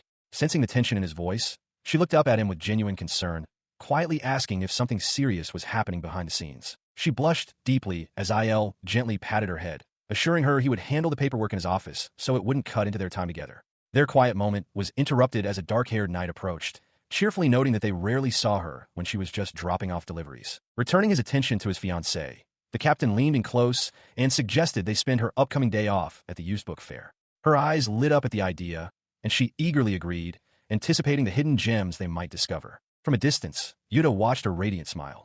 His expression darkened with a quiet melancholy, though he quickly forced a neutral face and brushed off a nearby knight's concerned inquiry, insisting nothing was wrong. Unaware of the distant gaze, she offered a cheerful wave goodbye to IL and the blonde vice-captain as she prepared to resume her duties. As she walked down the corridor with the dark-haired knight, he apologized for holding her up, mentioning how excited all the guards were for her upcoming wedding. The mere thought of the royal family attending the ceremony sent a wave of nervous jitters through her. The knight added that the king himself had been thrilled by the news of the engagement. Hearing the word, wedding spoken aloud, made her blush furiously, a bashful warmth spreading across her cheeks as she tried to focus on their next order of business. Later, while carrying a box of supplies across the sunlit courtyard, her thoughts drifted back to Yuta. She realized he must have overheard her conversation with IL, and while it pained her to keep him at arm's length, she hoped the knowledge of her engagement would prevent him from inviting her out again. High above the courtyard, Yuta stood silently at a window, his gaze fixed on her retreating figure as she walked through the gates below. The muscles in his arm pulled taut as he clenched his hand into a tight fist against the wooden sill, a silent manifestation of his frustration. He remained alone in the quiet study, surrounded by stacks of books and astronomical instruments, his rigid posture betraying the turmoil brewing beneath his calm exterior. The young man remembered the day he arrived in this world. Standing before the radiant sphere of light, he had been filled with an overwhelming sense of purpose, convinced his childhood dream of becoming a hero was finally within reach. He soon realized, however, that the reality of his situation was far more complex. Despite being granted immense magical potential by the entity, more than any who had come before him, he quickly learned that raw power alone was not enough to solve every problem. His thoughts drifted to the kingdom's recent struggles, the political red tape that had allowed a monstrous beast to run rampant near the borders, and the severe strain placed on the protective magical barriers. Amidst the chaos and his own feelings of inadequacy, his mind kept returning to a specific encounter. His pen scratched across the parchment as he found solace in the memory of the bespectacled young woman. Her gentle, soothing smile was a beacon of comfort in his otherwise stressful life. Sitting alone in his quiet study, he stared out the window at the sprawling castle grounds, the weight of his responsibilities settling heavily upon his shoulders. His eyes narrowed in frustration, burdened by the agonizing thought that if only his magic were stronger, he could protect everyone without relying on others. Pushing the doubts aside, he focused back on his work. He gripped his quill tightly, determined to find a way to master his abilities and become the savior the kingdom desperately needed. Meanwhile, far from his heavy burdens, the young woman and the tall swordsman strolled through a vibrant, bustling book fair.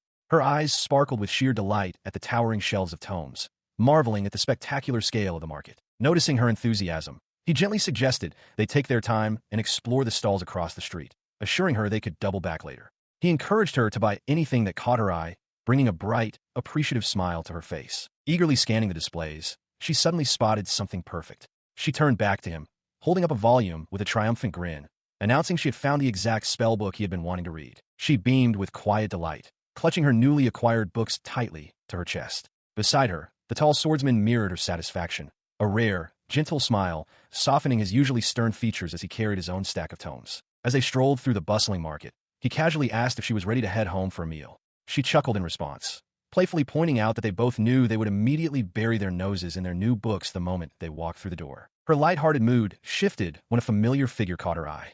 Just as she noted that it was a bit early to leave, she spotted the young savior candidate conversing with a local vendor a few stalls down. Curious, the pair navigated through the cobblestone aisles of the book market, closing the distance until they stood just behind the young man, their sudden presence interrupting his errand. Startled by their approach, he turned sharply, his eyes widening in surprise. But the initial shock quickly melted into a heavy, conflicted silence as he lowered his gaze, struggling to find his words. Suddenly, his frustration boiled over into a passionate outburst. With tears pricking the corners of his eyes, he loudly declared his absolute determination to earn his title, vowing to study relentlessly, master more magic, and grow undeniably powerful. Taken aback by his sudden intensity, she leaned in with deep concern, gently asking if something was wrong, while the tall swordsman beside her observed the young man's outburst with a calm, analytical gaze. The young man's shoulders slumped as he confessed the root of his despair. He admitted that no matter how hard he worked, the kingdom's attention remained entirely fixated on the other savior's protective barrier, leaving him feeling utterly weak and insignificant by comparison. Stepping forward, the swordsman offered a grounding perspective. He firmly reminded the boy that he was still a newcomer, assuring him that everyone at the castle deeply appreciated his efforts, and that even his magic tutors were constantly singing his praises for how quickly he learned. He concluded by stating plainly that he didn't view the young man as a weakling. However, the boy remained unconvinced, bitterly pointing out that despite his superior magical reserves, any of the kingdom's knights could still easily defeat him in a one-on-one fight. He listened quietly as the tall swordsman offered a reassuring perspective. Il pointed out that unlike the citizens of Othel, who were raised to fight monsters from childhood, the young man came from a world unaccustomed to battle. Given that disadvantage, his rapid progress was nothing short of impressive. Offering a rare, genuine smile, the captain added that the candidate would soon surpass the kingdom's own knights, playfully wondering if the castle guard would even be needed once his training was complete. The heavy burden of inadequacy began to lift from his shoulders, his eyes widening slightly at the unexpected praise. Sakina quickly chimed in, her voice full of admiration. She reminded him of his incredible bravery, recalling how he had risked his life on a dangerous mission for a world that wasn't even his own. She knew he must have been terrified when he rescued her from the monsters, yet he had prioritized her safety over his own fear. She assured him with absolute certainty that no one viewed him as weak, especially since he was actively risking his life for their kingdom. Despite her earnest words, a shadow of doubt still lingered in his quiet response. Stepping toward the edge of the balcony overlooking the grand hall, he found his resolve. He declared that upon arriving in this world, he had been granted magical potential far exceeding that of any previous savior, and even stronger than the ones currently residing in the kingdom. His expression hardened into one of fierce determination as he set a new goal for himself. He would train until he completely surpassed the cruel girl who had raised the kingdom's protective barrier. Refusing to be outdone, he turned on his heel and marched away, vowing aloud that he would not let the other saviors defeat him. Startled by his sudden departure, Sakina called out for him to wait. Before she could follow, Il's demeanor shifted to dead seriousness. He quietly interrupted, asking her to step aside with him for a moment. Guiding her into a secluded alcove away from prying ears, the captain leaned in close. He asked if she could cast a soundproofing spell around them. Confused but trusting, she agreed, and with a soft hum of energy, a glowing magical barrier enveloped the two of them. She watched quietly as the tall swordsman retrieved a small, metallic device from his coat, clicking it open to speak. He spoke softly into the communicator, addressing his subordinate. He ordered them to keep a close, undetected watch on Yuta for a while. A voice crackled back through the device, confirming the order and asking if something was amiss. The captain explained his reasoning, his expression serious. He warned that if spies from the rival nation of Hagar had overheard Yuta boasting about his unprecedented magical potential, they would undoubtedly try to make contact. He noted that the young man had seemed unusually rushed, making him a prime target. Listening intently, the young woman heard the voice on the other end acknowledge the gravity of the situation. The subordinate promised to discreetly inform the knights closest to Yuta, noting that direct intervention from high-ranking officers like himself or Bjork would only draw unwanted attention. Lowering the device, he turned back to his companion with an apologetic look. He asked for her patience, explaining he needed to make a few more calls before they could finally eat. Surprised by the sudden tension, she asked if the matter was truly that urgent. He admitted that while immediate disaster was unlikely, they couldn't afford to be careless.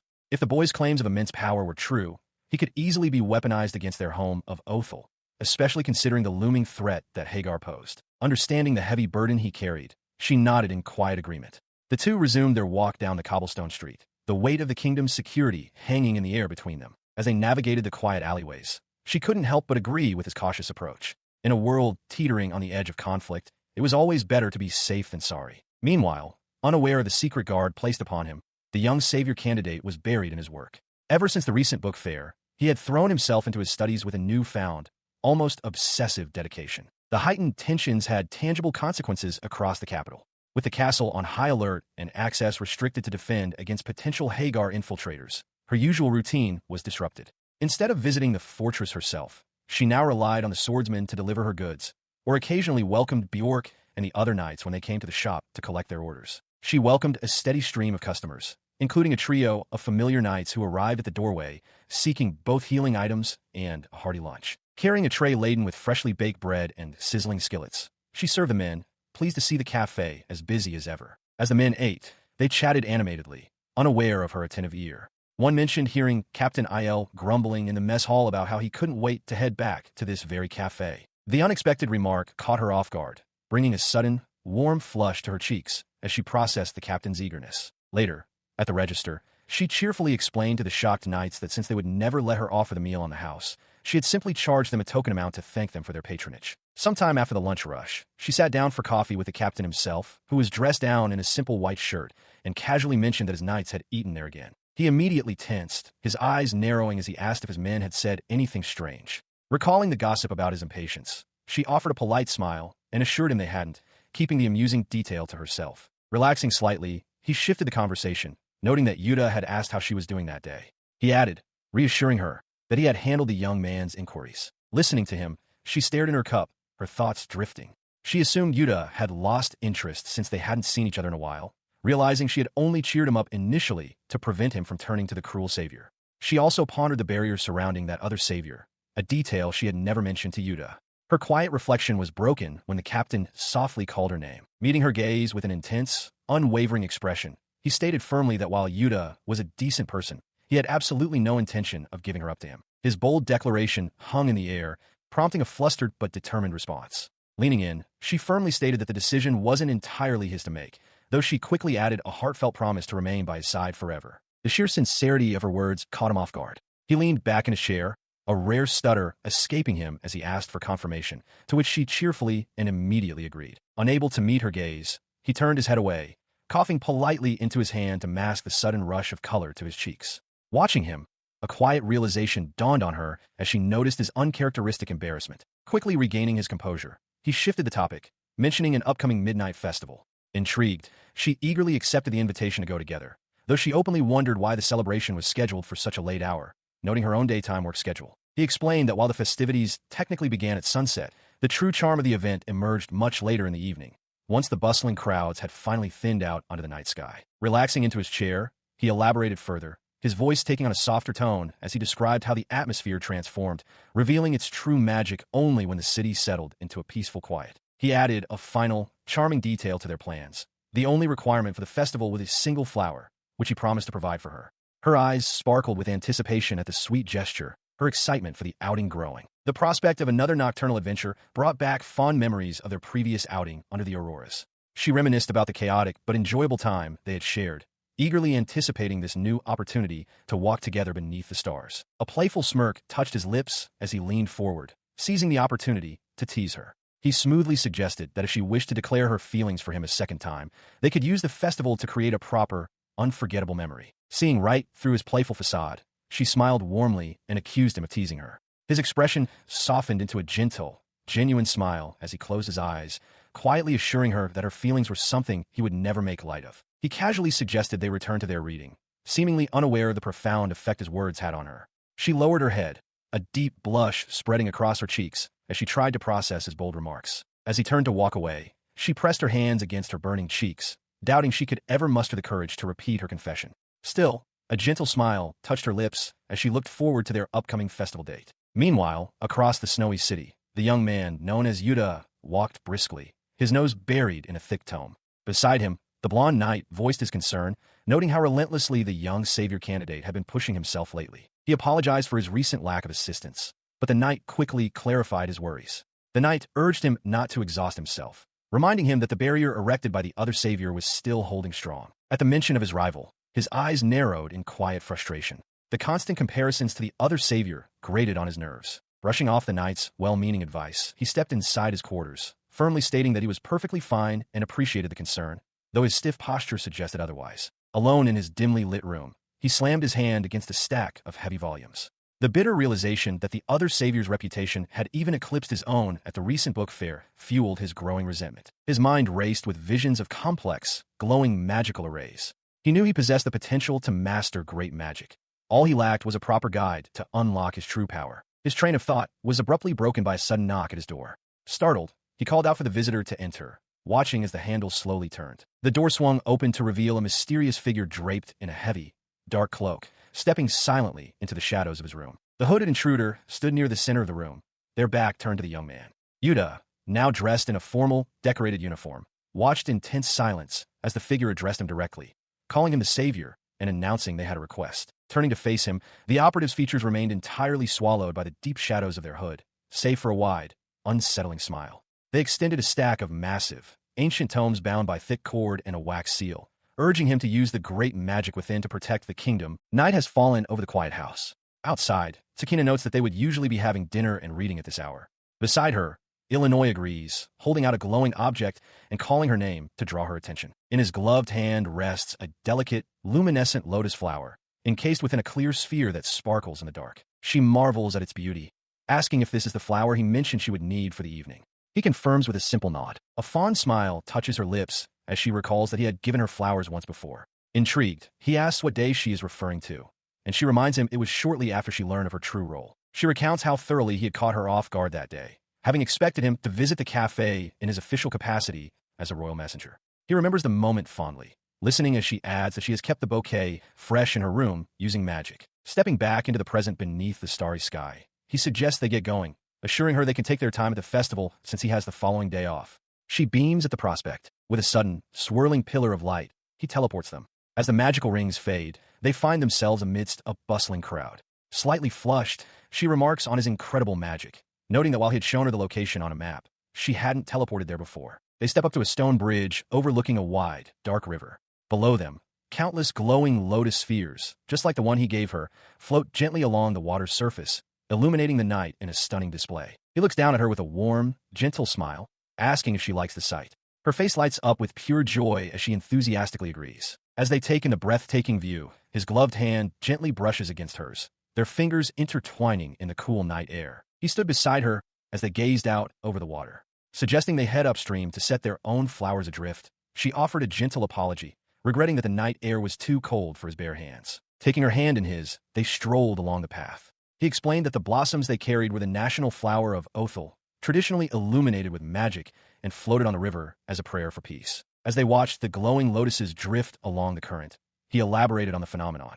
The water's inherent magic, he noted, would carry the floating flowers back upstream overnight, before they eventually vanished as the river absorbed their energy. A soft, genuine smile graced his features as he looked down at her, adding that the magic of nature seamlessly blended with the magic of their heartfelt prayers. Hearing his words, a warm blush dusted her cheeks. In the quiet of her heart, she deeply hoped that the protective barrier she had created for the kingdom had already granted a few of those earnest prayers from the people of Othel. Their walk brought them to the water's edge. His heavy boots stepped onto a small, wooden dock extending over the gentle ripples, and he declared it the perfect spot. Kneeling together on the wooden planks, he instructed her to channel her energy into the blossom. Cradling the delicate petals in her gloved hands, she focused, and the flower began to emit a soft, radiant glow. Noticing a distinct difference, she pointed out that her flower glowed a vibrant green, while his radiated a deep blue, wondering aloud if the color depended on the specific blossom. He shook his head, explaining that scholars believe the hue was actually a direct reflection of the individual's unique magic. With that revelation, she gazed down at her green-lit lotus, her expression softening with affection. She silently resolved to wish for the well-being of the kingdom's people, but also, selfishly, to pray for her own happiness and for his. Gently, they set their illuminated flowers adrift, watching them join the constellation of lights bobbing on the river's surface. Standing close by his side, a profound sense of belonging washed over her as she realized that her life was now truly rooted here in Othel. She stood beside the tall swordsman under the vast, starry night sky, declaring with quiet conviction that she belonged to Othel now. He noted the peaceful solitude of the pier, attributing their privacy to the late hour and guessing the rest of the townsfolk had already headed downstream. The gentle sound of the river filled the silence between them before she softly called his name. He turned his gaze toward her, offering a low, attentive hum in response. A warm smile graced her features as she leaned closer, confessing how truly glad she was to have arrived in this country. A soft sound of agreement escaped his lips, his eyes softening as he looked down at her. Her thoughts drifted back to her earliest days in this unfamiliar world. Initially, she had only sought a quiet, easy life, believing that the grand task of protecting the citizens of an unknown land was entirely beyond her capabilities. Returning to the present, she rested her head gently against his shoulder. She realized that the kingdom had slowly but surely charmed her. Her deep affection for the man beside her had blossomed into a shared love for the home he cherished so fiercely. Lowering her gaze, a serene expression settled over her face. Because of this profound connection, she admitted that she held absolutely no regrets about casting such a massive, exhausting spell to protect them. She looked back up, her eyes meeting his steady gaze, and clarified that her devotion wasn't solely because of him anymore. She had grown to love the kingdom for its own sake, the dedicated knights, the bustling residents, and every townsperson she had met. Shifting her weight against the wooden railing, she confessed her lingering fears. The thought of publicly revealing herself as the savior still terrified her, a hesitation she doubted would ever fade. Yet, she remained determined to do everything in her power for her new homeland, even if she had to do it quietly from the shadows. A faint blush crept across his cheeks as he averted his eyes, quietly admitting that he preferred it that way. Stumbling slightly over his words, he promised that no matter what it took, they would protect the kingdom together. Overwhelmed with emotion, tears welled in her eyes as she beamed, declaring her love for the country, and finally, her love for him. Moved by her confession, he closed the distance between them, pulling her into a tender embrace. Cradling the back of her head, he leaned in close, his voice a soft, intimate whisper against her hair as he returned her feelings, telling her he loved her too. He leaned in close, his hand gently cradling her cheek as their eyes locked in the quiet intimacy of the moment. They stood locked in a tender embrace on the wooden pier, surrounded by the gentle glow of countless lights floating upon the dark, rippling water beneath the starry sky. The next morning, bright sunlight bathed the quiet roof of the cafe, signaling the start of a peaceful day off. Inside, the rich aroma of freshly brewed coffee filled the air as she poured him a steaming cup. He thanked her, noting the beautiful weather and suggesting they go for a stroll. A bright smile spread across her face as she happily agreed, humming a cheerful tune. She noted that they could head out just as soon as the knights arrived to pick up their pending order. Right on cue, the blonde knight stepped through the door, offering a sheepish apology for interrupting their day off.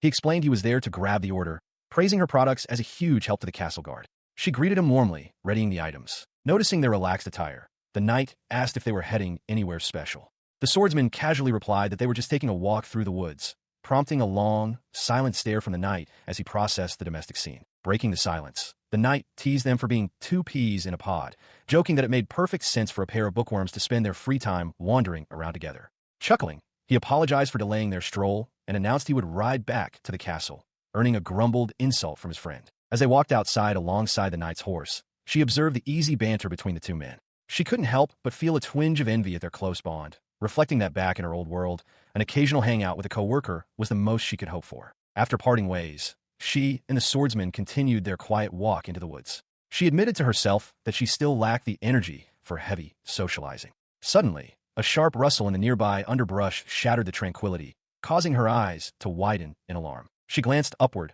her eyes widening as the shimmering sky above them began to ripple. A sudden realization dawned on her. The protective barrier surrounding the area was reacting to an unseen threat. The source of the disturbance quickly became terrifyingly clear. A massive horde of grotesque, winged beasts descended from the clouds, their monstrous roars echoing through the air as they swarmed toward the ground. The creatures slammed against the invisible shield, their leathery wings beating furiously against the magical ward in a relentless attempt to break through. Down below, the peaceful morning shattered. Bjork instantly drew his blade with a sharp metallic ring, dropping into a defensive stance, while Il mirrored the motion, stepping protectively in front of the startled young woman. Staring up at the darkened sky, she could barely process the sheer number of monsters swarming above. Beside her, the blonde knight let out a frustrated sigh, confirming the grim reality of the invasion and muttering his disbelief at the overwhelming odds. Assessing the dire situation, the tall swordsman quickly formulated a plan. He noted that the barrier wouldn't hold forever and instructed his vice-captain to immediately rally the knights at the castle and begin evacuating the townsfolk to safety. Wasting no time, he pulled her onto his horse, urging the steed into a gallop through the panicked, crowded streets. He commanded her to hold on tight, reassuring her that the magical ward would buy them enough time to mount a proper defense. Their frantic ride brought them to a sudden halt in a cobblestone courtyard. There, standing alone amidst the escalating chaos, was a familiar young man, calmly waiting for their arrival. She gasped his name in surprise as he confidently raised a glowing grimoire. With a determined smirk, the young man declared that he would single-handedly obliterate the monster horde using a powerful new magic he had just acquired. The swordsman narrowed his eyes, questioning how the boy had managed to find such ancient, great magic scriptures in the town of Othel. Unfazed, the young man explained that he had earned the tome by helping a local woman whose family had guarded the relic for generations. He held up the ancient grimoire, its cover emblazoned with a glowing pentagram. He declared that the mysterious woman who gave it to him had specifically asked him to use its power to protect the city of Othel. Observing the tome, the young librarian deduced it had to be a text of great magic. Beside her, the blonde knight eyed the young man suspiciously, questioning the purpose of the second book in his possession. The young man eagerly explained that the secondary text contained spells designed to let his immense magic bypass the city's protective barrier without shattering it.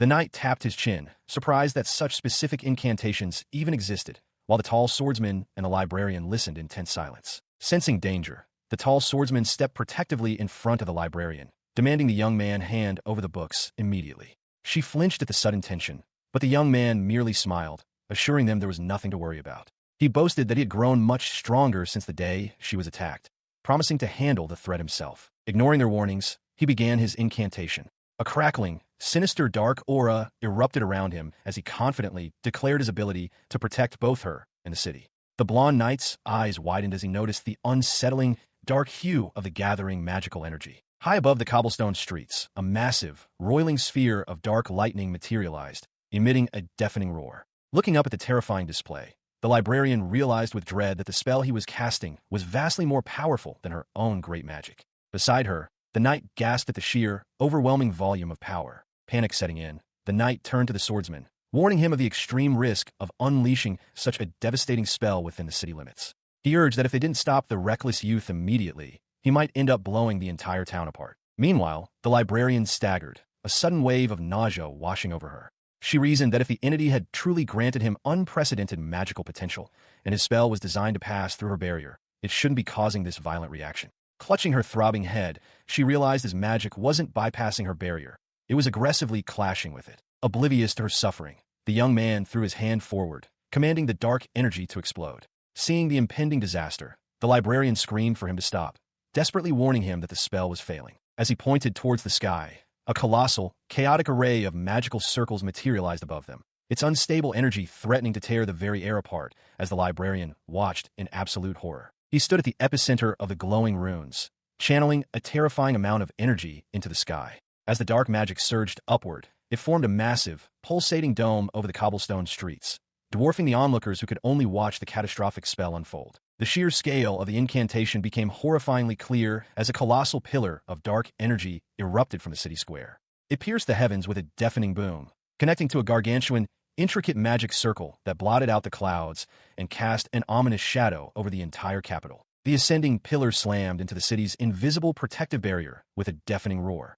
Jagged cracks spiderwebbed across the sky as the shield buckled under the overwhelming force. Below, the young man stared upward in stunned silence, while the vice-captain's face twisted in horror and the swordsman's expression hardened into a grim scowl. With a final, catastrophic crack, the protective dome shattered completely into a shower of ethereal shards. The moment the defenses fell, a swarm of monstrous, winged beasts immediately poured through the breach, their dark silhouettes descending upon the vulnerable city. The young woman collapsed to her knees, her eyes wide with despair as she stared at the ruined sky.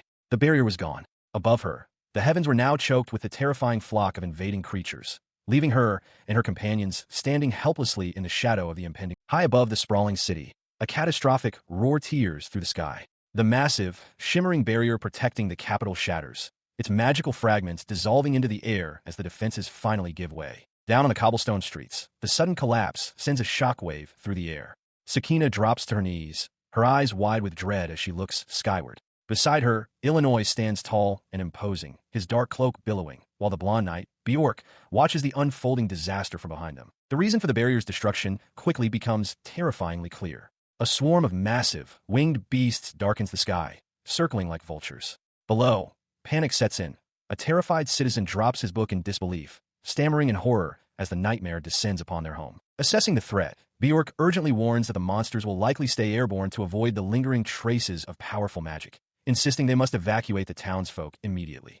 Il quickly agrees, grasping Sakina's hand to pull her to her feet, but Bjork suddenly hesitates, a look of grim realization crossing his face. Pushing past his hesitation, the knight raises his hand toward the sky, shouting his determination to fix the situation. He unleashes a beam of energy, but the effort clearly drains him. Watching him sweat and strain, Sakina realizes that casting such immense magic has nearly depleted his reserves. Their momentary distraction proves costly. With a sharp curse, they realize the winged beasts are no longer just circling. A massive, leathery creature folds its wings and plummets directly toward their position on the street. Reacting to the dive, Illinois immediately steps closer to Sakina, his voice firm as he orders her to stay right by his side. She nods weakly, her body trembling uncontrollably. Despite having faced such horrors before, the visceral terror of the monsters still paralyzes her. She squeezes her eyes shut, fighting the overwhelming urge to cower. But as she stands there, images of the people she left behind at the castle, the prince, the head maid, the young knights, flash through her mind,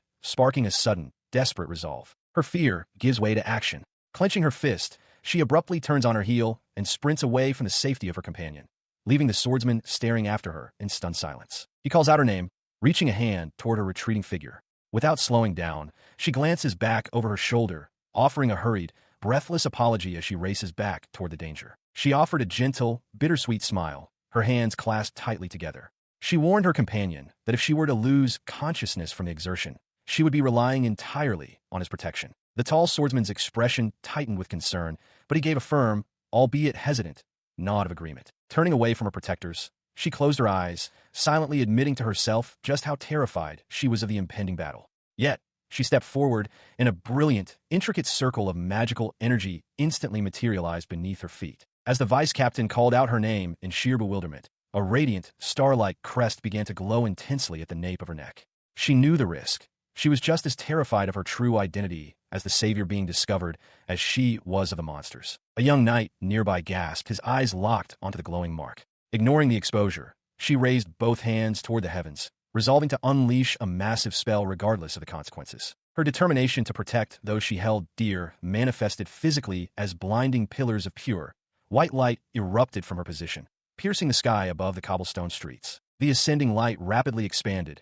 weaving itself into a colossal, luminous dome over the entire city. From their windows, bewildered townsfolk stared in awe at the miraculous barrier, marveling at the impossible magic since the city's own generators were destroyed. High above, the descending swarm of winged beasts slammed into the newly formed shield. They shrieked in agony as the holy light burned their flesh, violently repelling their assault. One of the massive creatures crashed heavily against the exterior of the barrier, unable to break through. Beneath the protective glow, the young woman held her stance unwavering, flanked by the swordsman and the vice captain who stood ready to defend her. Seeing the monsters completely thwarted by the impenetrable shield, the blonde knight flashed a confident smile over his shoulder, loudly declaring that their immediate area was finally secure. He quickly took charge of the situation, announcing that he would escort Yuta back to the castle and instructing the tall swordsman to get Sakina home safely. Expressing her gratitude, the young woman then turned her attention to the bewildered young man. With a gentle smile, she formally introduced herself as Mizumari Sakina, confessing her past relief that he hadn't asked for her surname during their first encounter. She went on to explain their shared origin, suggesting that since they had both been summoned as saviors from the same world, they might even hail from the exact same country. The revelation caught him off guard, his eyes widening in surprise as he processed her true identity. Offering a sincere apology, she admitted that she had kept her ability to cast the great magic barrier a secret, confessing that at first, she hadn't believed herself capable of protecting the entire kingdom of Othel. Her gaze softened as she glanced up at the tall swordsman standing steadfast beside her. A warm smile graced her features as she revealed that meeting him, and ultimately falling in love, had given her the courage and conviction to believe in her own strength. Turning back to the young man, she explained her own desire to use her immense magic to protect the kingdom, before gently turning the question back to him. She challenged his perspective, asking how he intended to proceed, pointing out that even with vast magical power, ensuring the absolute safety of the realm would be a daunting task. Frustration and confusion etched across his face as he grappled with the weight of his responsibilities. He argued passionately that as a summoned savior, it was his absolute duty to protect the world, voicing his deep concern that shielding only one nation in the midst of a conflict could inadvertently lead to the destruction of another. Unfazed by his outburst, she offered a piece of grounded wisdom, advising him to begin by simply focusing on the things he truly valued.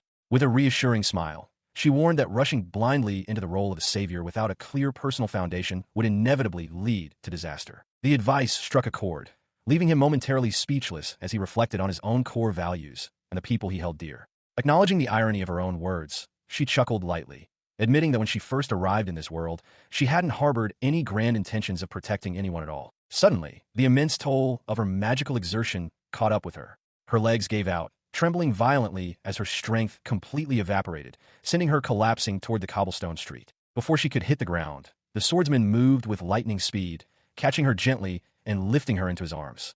Holding her securely against his chest, he murmured softly that they would handle the rest, urging her to finally close her eyes and rest. Resting securely in his arms, she weakly squeezed the dark fabric of his cloak, offering a soft, exhausted smile of gratitude. Her heavy eyelids finally fluttered shut as the last of her strength faded. The lingering traces of her immense spell slowly dissolved into the quiet air, marking the end of the ordeal. Sometime later, she awoke to find herself seated in a sunlit garden, where the eccentric deity approached with a cheerful offer of tea. She accepted the cup with a grumble, muttering that she would have much preferred sharing tea with Il.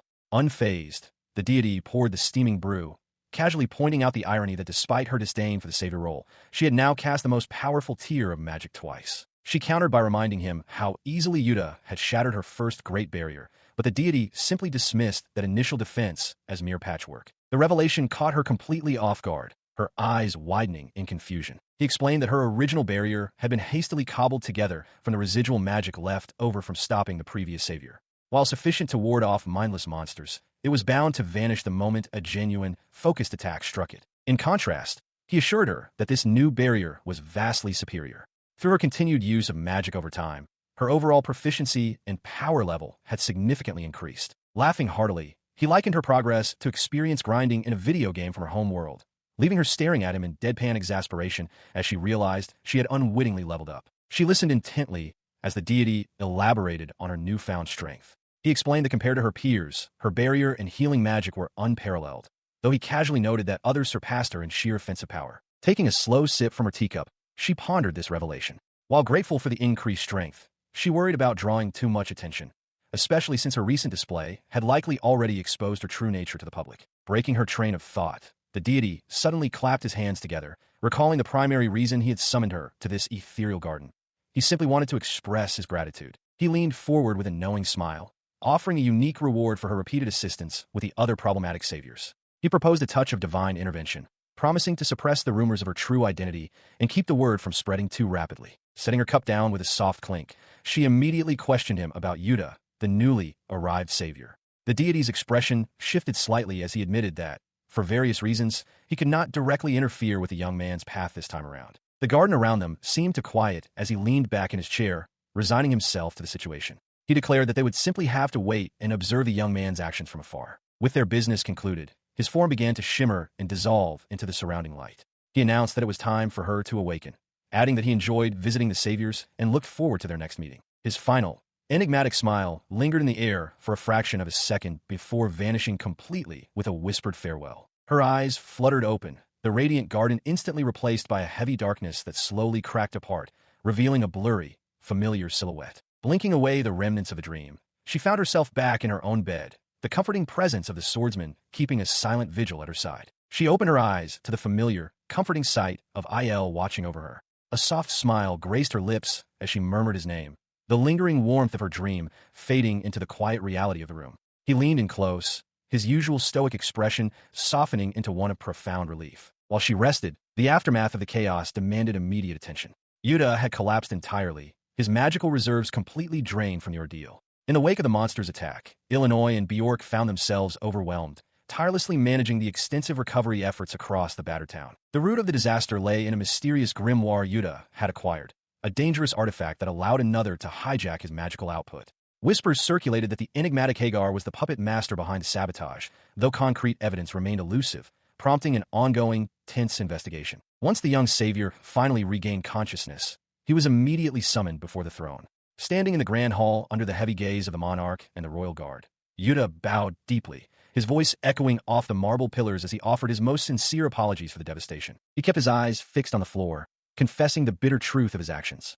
He admitted that his impatience and deep-seated feelings of inadequacy had driven him to cast spells recklessly, desperate to prove his worth. It was a foolish gamble, he acknowledged, one that had directly endangered the very citizens he was supposed to protect. Clutching his chest with a mix of shame and newfound resolve, the young man declared that he had grossly overstepped his bounds as a savior. He stood firm before the silent king, stating clearly that he was prepared to accept whatever harsh punishment the crown deemed necessary. Before the monarch could pass judgment, Bjork stepped forward from the sidelines, breaking the heavy silence. With a respectful bow, the blonde knight presented a thick stack of papers, announcing it as a formal petition gathered from the royal guards, the castle staff, and the townsfolk themselves. The knight explained that the people of Othel had initially dismissed the young savior, unfairly comparing him to his predecessors. Yet, despite their doubts, Yuta's unwavering kindness and gentle demeanor had brought genuine comfort to the populace. Standing shoulder to shoulder with Il, Bjork bowed deeply, formally pleading with the king to show leniency. Back in the quiet safety of her room,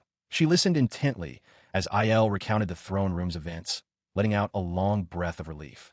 Because of the goodwill Yuta had unknowingly fostered, the king had spared him from the dungeons, opting instead to send him to an allied nation for rigorous study. Though strict surveillance meant they couldn't say goodbye in person, Illinois revealed that the young man had left a final message for her. Through IL's steady voice, Yuta's words filled the room, carrying a heavy weight of remorse for the chaos he had caused. He expressed his deep gratitude, acknowledging that her protective charms and swift medical aid were the only things that had saved the town from total ruin.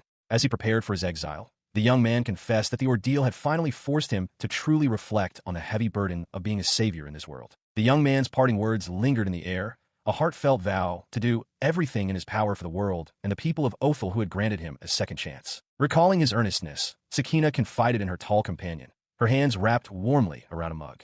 She admired the boy's inherent kindness, certain that his noble spirit made him far better suited for the mantle of savior than she ever could be. A few peaceful days passed, allowing her depleted magic to fully restore. Life settled back into a comfortable rhythm as she returned to the quiet routine of managing her book cafe and crafting magical items. The tranquil atmosphere was broken by the cheerful arrival of the blonde knight, stepping through the door to collect his daily order. As she greeted him, a wave of quiet relief washed over her. Whether by divine intervention or simple human decency, her secret remained safe, her true identity as a savior still hidden from the world. Glancing around the shop, the knight casually inquired about her cloaked guardian's whereabouts, only to learn he was out running errands at the market. Seizing the moment of privacy, she nervously broached a delicate subject, pleading with the vice captain to keep her extraordinary barrier magic and her savior status a strict secret. He crossed his arms, letting out an exaggerated huff of betrayal. With a playful pout, he complained that he had been kept entirely in the dark, completely unaware that he had been casually fraternizing with his savior all along,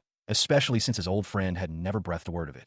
Flustered, she offered a sheepish apology. His playful demeanor faded into a solemn, duty-bound expression. He agreed to maintain her secret for now, but issued a firm warning. Should the kingdom ever face such a dire threat again, his loyalty to the crown would compel him to report her abilities to the king. Flashing a reassuring wink, he smoothly countered her rising hesitation. He declared that the best solution was for her to help him ensure the kingdom never reached such a desperate crisis in the first place. Relief flooded her features as she eagerly agreed to the partnership. Elaborating on his reasoning, the knight explained that the monarch was a pragmatic ruler. Even armed with the knowledge of her immense magical reserves, the king would never force an untrained civilian to the front lines, vastly preferring to rely on his seasoned knights for combat. The logic resonated with her, easing the last of her lingering anxieties. Leaning in close with a mischievous glint in his eye, he reaffirmed his promise of silence. However, a sly smirk crept across his face as he plotted his petty revenge against his childhood friend for the deception, cryptically mentioning a specific message the exiled boy had left behind,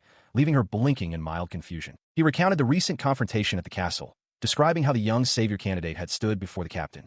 The boy had confessed that when advised to focus on what he truly valued, only one person's smile had come to mind. Despite nursing a broken heart, the young man had refused to surrender. He declared his intention to study magic relentlessly, determined to become strong enough so that she would never have to clean up his messes again. Meeting the captain's stoic gaze, the boy had issued a bold challenge, vowing that he would not let the older man win so easily. Back in the quiet of the cafe, the vice captain leaned in, offering the story as food for thought. He pointed out the boy's earnest intentions and slyly reminded her that their world was perfectly accepting of polygamy, questioning how she felt about the young man's lingering affections. She shut the idea down instantly, her expression deadpan as she stated she had absolutely no interest in anyone other than her captain. The swift rejection left the knight sighing in mild disappointment, having hoped to at least fluster her with his rambling. Undeterred, he revealed the final piece of the exchange. He recounted how the captain had coldly replied to the boy's challenge, asserting that no matter what happened or who pursued her, he would never hand her over. The dark-haired swordsman had walked away from the gathered knights,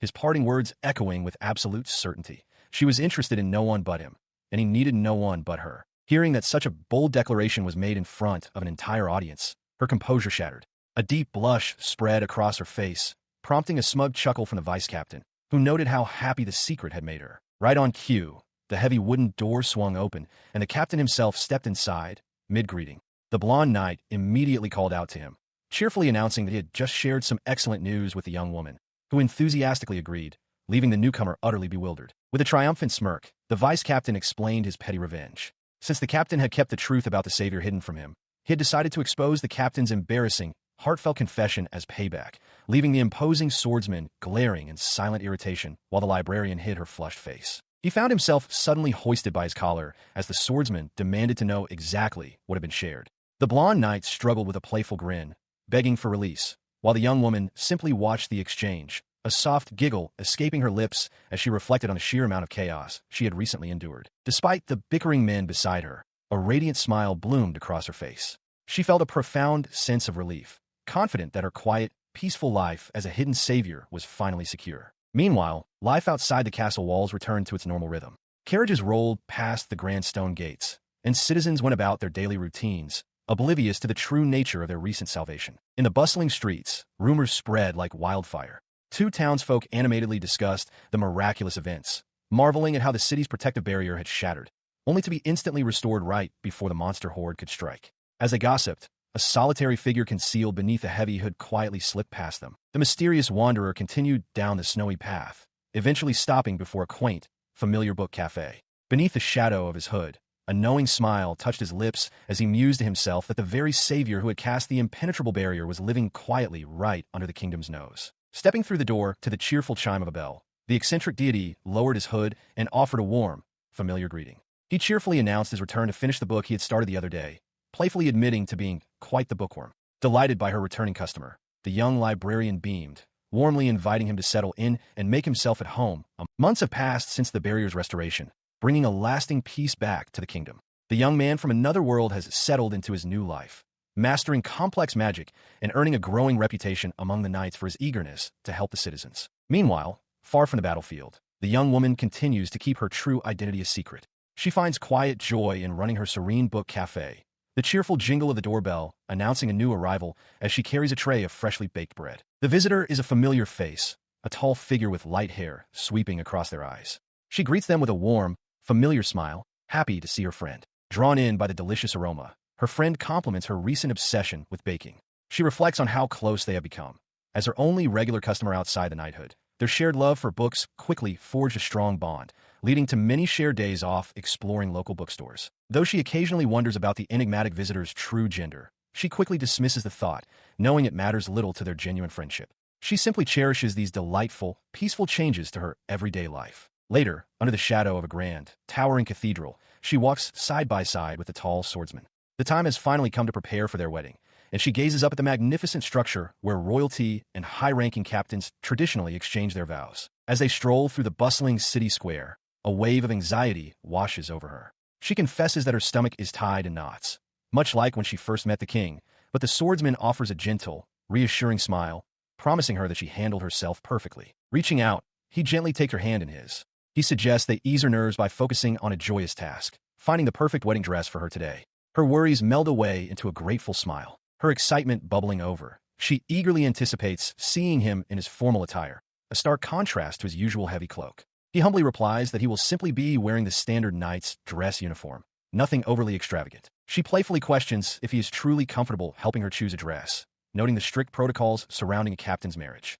He looks down at her with unwavering affection, assuring her that he is more than happy to honor the kingdom's traditions for their special day. He listened as she clasped her hands together, her eyes sparkling with excitement at the prospect of having the freedom to choose any dress she desired. Her smile widened into a radiant beam as she confessed that, above all else, she wanted to wear the one he selected for her. A faint blush dusted his cheeks at her earnest request. Regaining his composure, he looked down at her and confidently promised to take care of it. Soon after, they found themselves in a grand boutique, surrounded by elegant gowns and glittering jewels, carefully examining the exquisite options laid out before them. The fitting process proved to be a challenge. From behind the heavy curtain of the dressing room, she grumbled about the restrictive tightness of the bodice before timidly peeking out to check if he was still waiting. When she finally stepped out, nervously asking for his opinion, his gaze softened into a warm, affectionate smile as he assured her that she looked absolutely beautiful. By the time they finished, night had fallen, blanketing the quiet streets in darkness. As they walked home, she remarked on the late hour, expressing her gratitude that he had been there to help her choose. In the cool evening air, their hands naturally found each other, fingers gently intertwining as they strolled side by side. She looked up at him, her expression filled with a quiet, profound contentment, and he met her gaze with equal tenderness. Leaning closer to him, she softly declared her deepest wish, that even long after their wedding day, she wanted to continue walking by his side, forever. She had returned to the quiet comfort of her woodland cafe, the familiar pitched roof nestled among the towering pines. Inside, her eccentric friend Bran sat before a veritable feast, his eyes sparkling with anticipation as he surveyed the overflowing plates of food. Wasting no time, he dug in, eagerly chomping down on the hearty meal with unabashed delight. Watching him from across the room, she smiled warmly, remarking on his impressively hearty appetite. Between bites, he explained that when he first started peddling in Othel, affording food had been his biggest challenge. He praised her cafe's low prices and top-notch cooking, while she quietly washed dishes, silently marveling at where he managed to put all that food. The meal suddenly reminded him of his trade, and he announced he had brought over some new stock. Intrigued, she immediately turned away from the sink, eager to see his wares. He laid out a beautiful assortment of items on a patterned cloth, revealing an array of delicate teacups, sturdy pots, and finely crafted bags. Kneeling beside the display, she praised the high quality of his selection, admitting it was incredibly hard to choose just one thing. He sat back comfortably, assuring her to take her time and that the choice was entirely hers. Sensing her interest in a particular set, he offered her a special friend discount. Thrilled by the steal of a deal, she happily agreed to take both pieces and asked to examine another cup. Holding the delicate teacup in her hands, a soft blush touched her cheeks. She realized that while she could easily use her divine pendant to conjure these items from thin air, there was a profound, simple joy in personally choosing things like this. She happily finalized her purchase, thanking Bran for the beautiful cup and a special item just for herself, beaming at her restraint in not overspending. Her joyful humming was interrupted by the sudden jingle of the shop's entrance bell. Turning toward the door, she was greeted by the cheerful wave of the blonde vice captain, George, who announced that he and the stoic Captain Il, along with a few of their men, had decided to take their lunch break at her cafe. As the group of uniformed men stepped further into the cozy shop, George paused, his boots clomping on the floorboards, and politely asked if their sudden arrival had interrupted a business transaction. The traveling merchant offered a warm, reassuring smile, smoothly dismissing the concern by explaining that their business had just concluded. His charming demeanor had an immediate effect. The knights, including the usually composed vice captain, found themselves momentarily captivated, their cheeks flushing as Sakina silently noted how universally attractive the stranger was. Shaking off the distraction, Sakina warmly welcomed Il home. The dark-haired captain replied that he would normally return the sentiment, but duty called him back after their meal. Behind his back, his subordinates began to whisper excitedly, marveling at how domestic and different their formidable captain acted around his wife. Their hushed gossip was abruptly cut short when George nervously pointed out that their captain had exceptional hearing. Il froze in place, his back stiffening as the weight of their teasing words settled over him. A heavy, awkward silence fell over the room before Il delivered a sharp, menacing cough, his face shadowed with embarrassment and irritation as the gossiping knights instantly snapped to rigid attention. With a single, piercing glare from their commander, the men hastily scattered, loudly declaring their sudden interest in finding a good book. Letting out a long, weary sigh, Illinois turned back to Sakina, deciding he would also read to pass the time until the food was ready. Soon, a peaceful quiet settled over the cafe. The knights dispersed among the tall bookshelves, settling into chairs with their chosen volumes, while Il stood patiently near the counter, waiting for his wife to prepare their midday meal. A warm smile spread across Sakina's face. With Bran and the book-loving knights becoming regular patrons, her quiet shop was finally blossoming into the bustling book cafe she had always envisioned. Her reverie was interrupted when an older, bespectacled knight asked for the next volume in his series. Bran smoothly intervened, handing over the very book he had just finished reading. The knight cheerfully thanked the handsome stranger, calling him gorgeous, which Bran accepted with his usual effortless charm. The knight eagerly clutched the book, explaining how he had struggled to track down this specific, thrilling installment. Bran leaned in, noting that the cafe seemed to stock almost everything a reader could want. Adjusting his glasses, the older man revealed that word of the cafe's impressive collection had spread rapidly among the ranks after Captain Il was spotted with a rare volume. He added that he had even found books here that were unavailable in his homeland. Intrigued, Bran asked if he wasn't from Othel, prompting the knight to explain he was on a long-term peddling trip and was incredibly grateful to have stumbled upon the shop. The bespectacled knight then turned his attention to Sakina, praising the cozy atmosphere and her easygoing nature. With a sly grin, he loudly teased Captain Il, noting that it made perfect sense why the captain visited so often, especially since he had suddenly gotten engaged after years of complaining about relationships. A dark scowl crossed Il's face as he sharply ordered his subordinate to be quiet. His sharp reprimand left Sakina caught in the middle of the banter, offering only a nervous, polite laugh, while Bran watched the exchange with an amused, knowing smile. Leaning casually against the counter, the handsome stranger remarked on how remarkably friendly the knights of Othel were. Il's expression hardened into a suspicious glare as he noted that in his homeland, subordinates rarely joked with their superiors, pointedly asking the stranger where he was from. He remained unfazed by the captain's intense scrutiny, smoothly replying that he hailed from the east. With a flick of his wrist, he produced an official permit, presenting it to the skeptical swordsman to prove his legitimacy. Before the swordsman could inspect it further, the blonde vice captain chimed in, musing that perhaps their own king was a bit too lax with discipline. He acknowledged that while their nation was peaceful and the monarch cared deeply for the citizens, the soldiers and courtiers were usually kept on a much tighter leash. Building on his comrade's point, another knight proudly added that Othel's royal family was exceptionally approachable, noting that they would even take the time to chat with fresh recruits. Bran nodded enthusiastically in agreement, seamlessly blending into the camaraderie of the group. He listened quietly beside the captain as the other knights continued their enthusiastic praise. The blonde vice captain and his bespectacled comrade beamed with pride, declaring that their monarch's leadership was the very source of their high morale. Sakina watched the lively exchange from behind the counter, a soft smile on her face. Soon after, the group of knights made their exit, calling out their farewells as they mounted their horses outside the cafe. Before departing, the blonde knight couldn't resist a parting jab, teasing the captain about looking so chipper after being seen off by his supposed fiancée.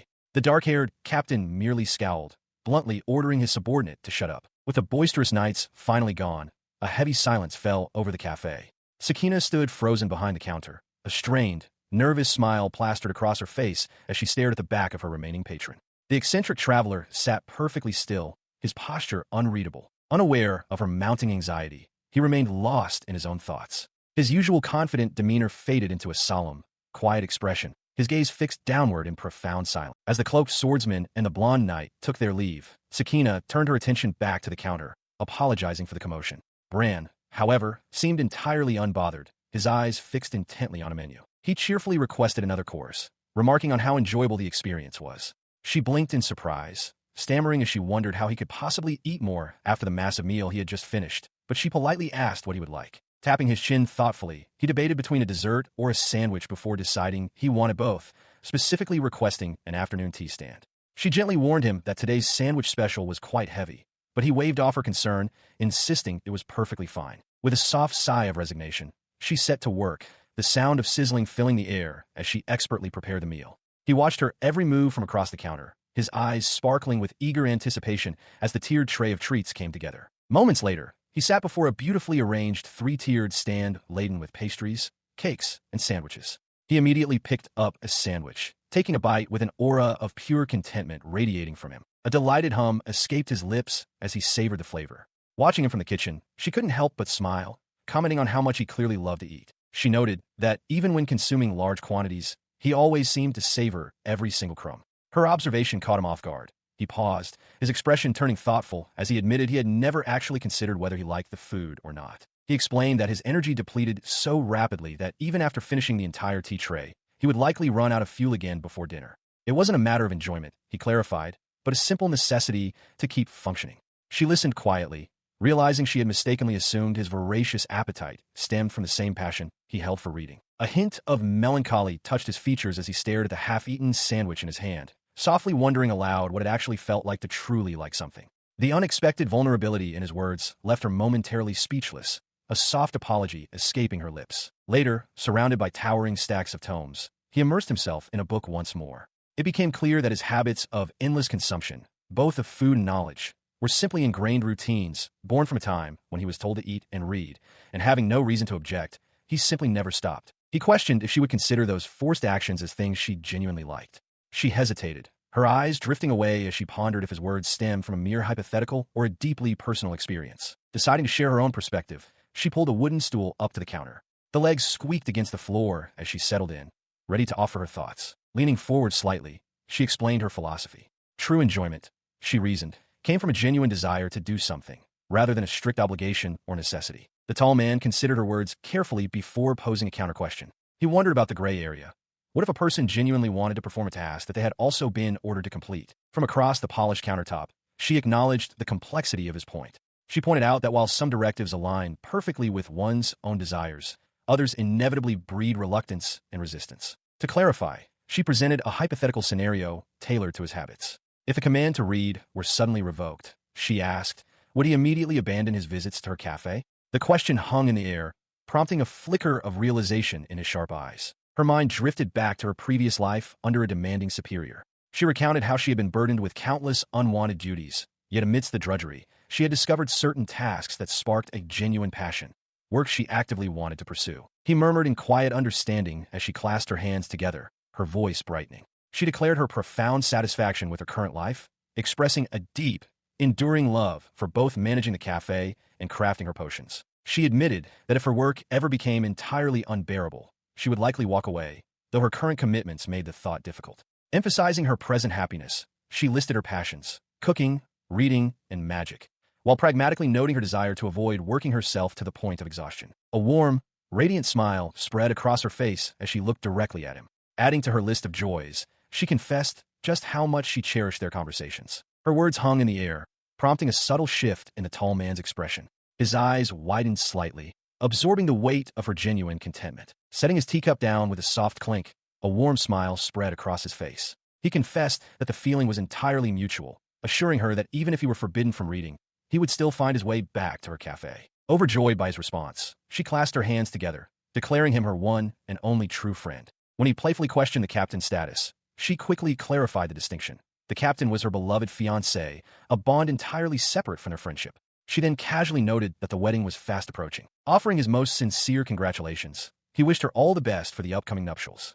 A soft blush dusted her cheeks as she beamed back at him, her heart swelling with gratitude for his unwavering support. Sometime later, the cozy warmth of the cafe was replaced by the crisp, snowy air outside. Standing by the doorway with a heavy travel pack slung over his shoulders, he regretfully informed her that his schedule wouldn't allow him to attend the ceremony, despite her earnest wishes. Though a flicker of disappointment crossed her face, she quickly masked it with an understanding nod. He offered a reassuring smile over his shoulder, promising to celebrate her special day in spirit alongside the rest of the townsfolk as she waved him off into the winter chill. Watching his retreating figure, her mind began to race with lingering questions about his mysterious background. She pondered his claims of being a simple peddler, wondering if perhaps he hailed from strict, wealthy merchant family that had used reading as a form of rigid discipline. Her silent musings were interrupted as she continued to gaze down the snow-covered path. In the distance, the traveler's silhouette grew smaller, quietly crossing paths with two cloaked figures making their way toward the cafe. Shaking off her thoughts, she turned her welcoming smile toward the approaching guards. The blonde knight cheerfully announced their arrival for a midday meal before their shift to relieve the captain, and she warmly ushered them inside out of the cold. Meanwhile, further down the frosty road, the departing traveler paused. With the fresh snow crunching softly beneath his boots, he cast one final, enigmatic glance back toward the warm glow of the cafe before continuing his solitary journey. Deep in the snow-covered woods, his solitary journey was interrupted. Two figures, their faces hidden beneath heavy hoods adorned with sunburst crests, materialized before him, demanding a report. Wasting no time, the operatives activated a glowing, intricate device. A dome of light expanded around them, sealing the area with a soundproofing spell to ensure their communication with their homeland remained an absolute secret. Through the magical conduit, a disembodied voice delivered grim news. Their nation was in dire straits, following the failed attempt to secure Utah. The voice warned that it was only a matter of time before the kingdom of Othel discovered their treachery and denounced them to the world, forcing them to halt their current operations. Desperate for an advantage, the voice shifted the focus to the young woman he had been observing. They questioned if he could manipulate this new savior into allying with their nation of Hagar, hoping her unique abilities could turn the tide in their favor. He remained silent, his gaze dropping to the snow-packed ground as the weight of the request settled over him. A sharp prompt of his name from the device finally broke his reverie, drawing a quiet gasp from his lips. Recovering his composure, he explained the futility of such a plan. He revealed that she was on the verge of marrying the captain of Othel's knights, meaning she would be constantly surrounded by vigilant guards, leaving no room for coercion or secret alliances. The voice from the glowing compass acknowledged the severe complication. They noted that her very existence was a massive obstacle, as she was the sole provider of the powerful barrier charms and potions that currently fortified Othel's military forces. Pressing the issue, the distant commanders asked if there was truly no way to exploit her talents for their own gain.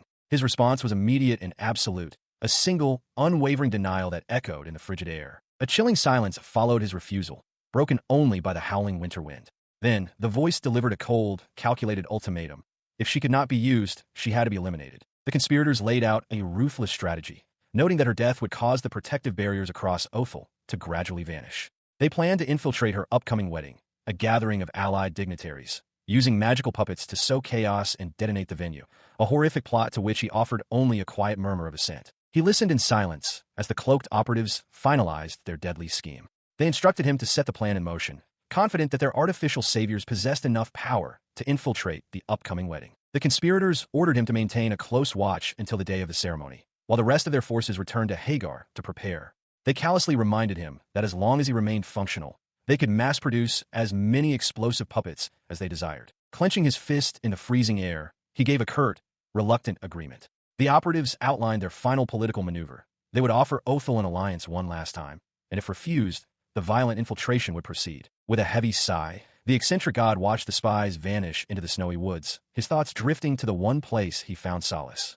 Miles away, nestled in a quiet, snow-covered forest, a warm light spilled from the windows of a cozy cottage. Inside that very cottage, the young woman beamed as she opened the door to greet the tall swordsman.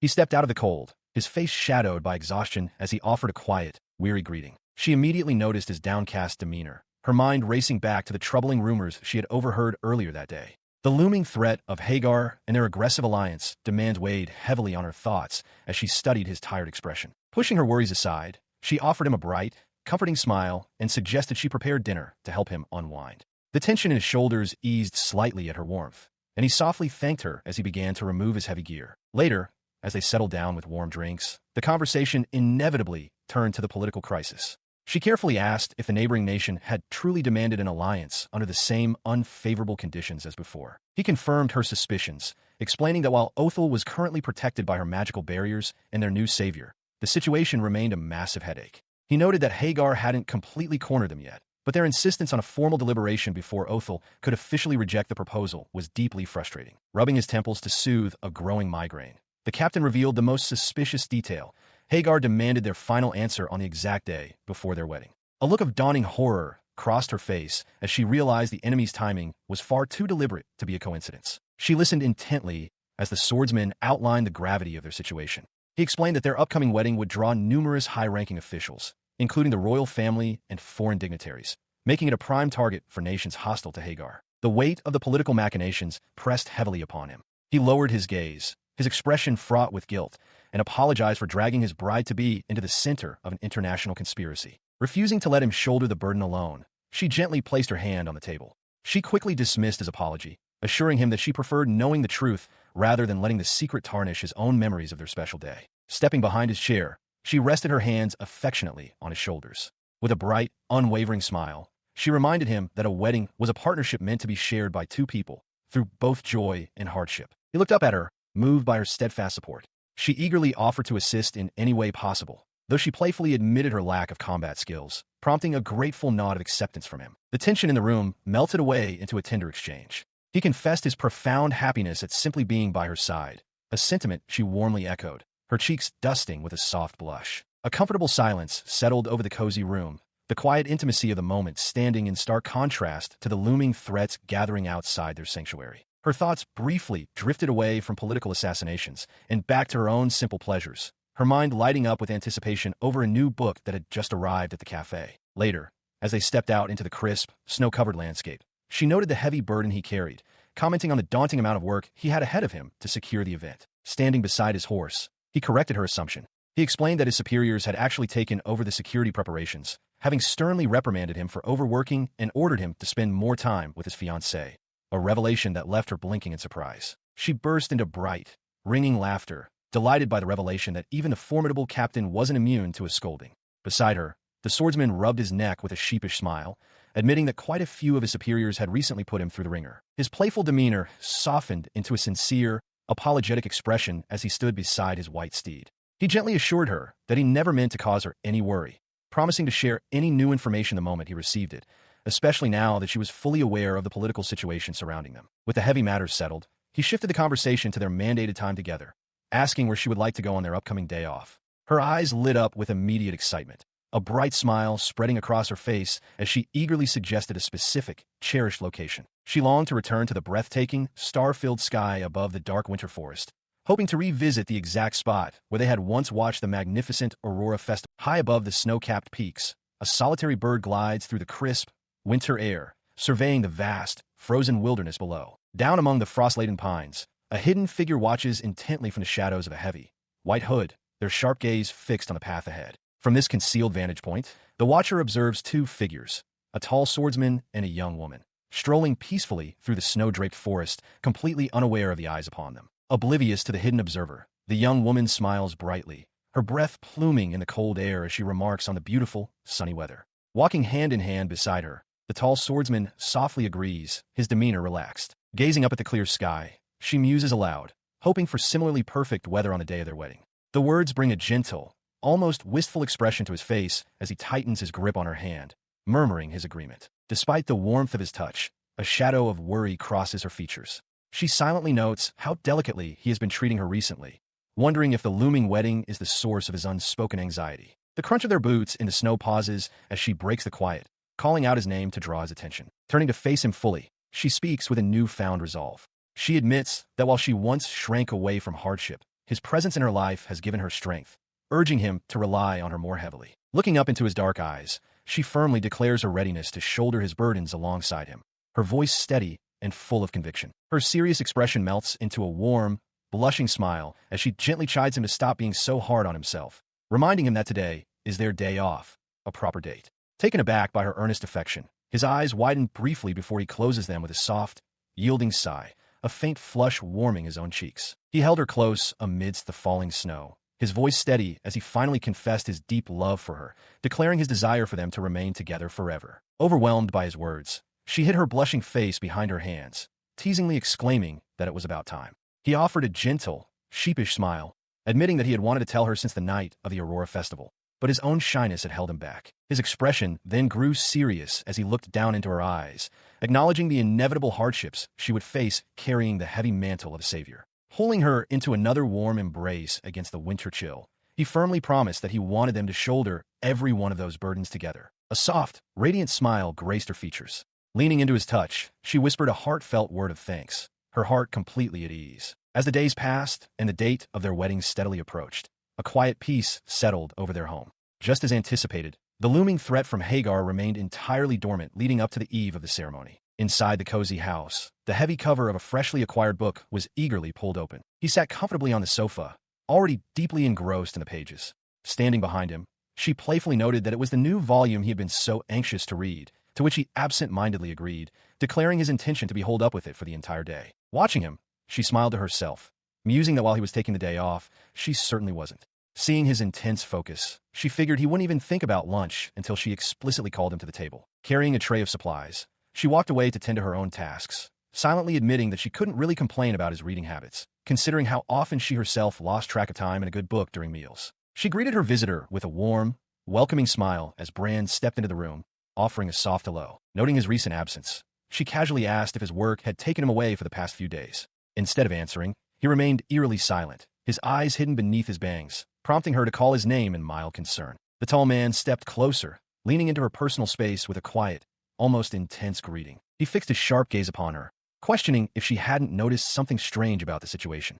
Caught off guard, she could only stare back in confusion. He pressed further, pointing out her strict personal rules. He noted that, as an engaged woman, she stubbornly refused to spend time alone with other men, specifically recalling how she had constantly found excuses to decline invitations from the new savior candidate, Yuta. The young woman's breath hitched as the weight of his words struck her. A chilling realization dawned on her. She had never once mentioned Yuta to Bran. Stepping back defensively, she demanded to know how he could possibly have that information. Before she could react, a hand shot forward, its skin shifting into an unnatural, shadowy darkness, and clamped tightly around her arm. The imposter, wearing Bran's face, pulled her close with a sinister smirk, mocking how incredibly easy she was to capture. He continued his unsettling explanation, pointing out how easily she had welcomed a complete stranger into her life. He noted that even the usually cautious captain had accepted his presence, allowing the two of them to spend countless hours alone in the cafe without a second thought. Pressing further, the imposter asked if her fiancé had ever once questioned their closeness. The question struck a chord within the young woman.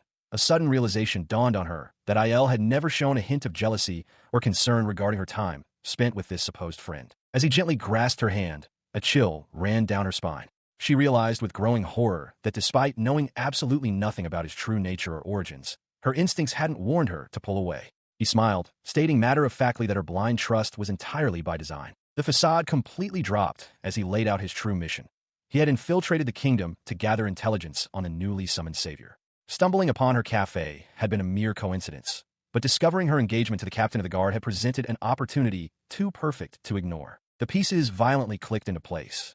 Her eyes widened in absolute terror as the name of the enemy nation formed on her lips, the horrifying reality of the spy in her home finally taking shape. He didn't let her finish. With a sickeningly sweet smile, he confirmed her worst fears, his grip tightening slightly on her arms to ensure she couldn't bolt. Leaning in closer, his expression morphed into one of mocking triumph. He whispered that given her unique position, she should have been the most vigilant person in the entire kingdom. Panic surged through her veins, drowning out the lingering effects of his spell. Every instinct screamed at her to break free from his grasp and run to find Aiel before it was too late. She desperately tried to yank her hands away, but her movements were cut short. A sickening, wet sound echoed in the quiet room as a dark, unnatural shadow began to pool and manifest between them, cutting off her escape. She watched in stunned silence as tears welled up in the imposter's eyes. Despite his deception, he confessed that his time there had been genuinely enjoyable. His heart warmed every time he was welcomed. The young woman's expression softened, the initial shock giving way to a profound, quiet empathy. Listening intently,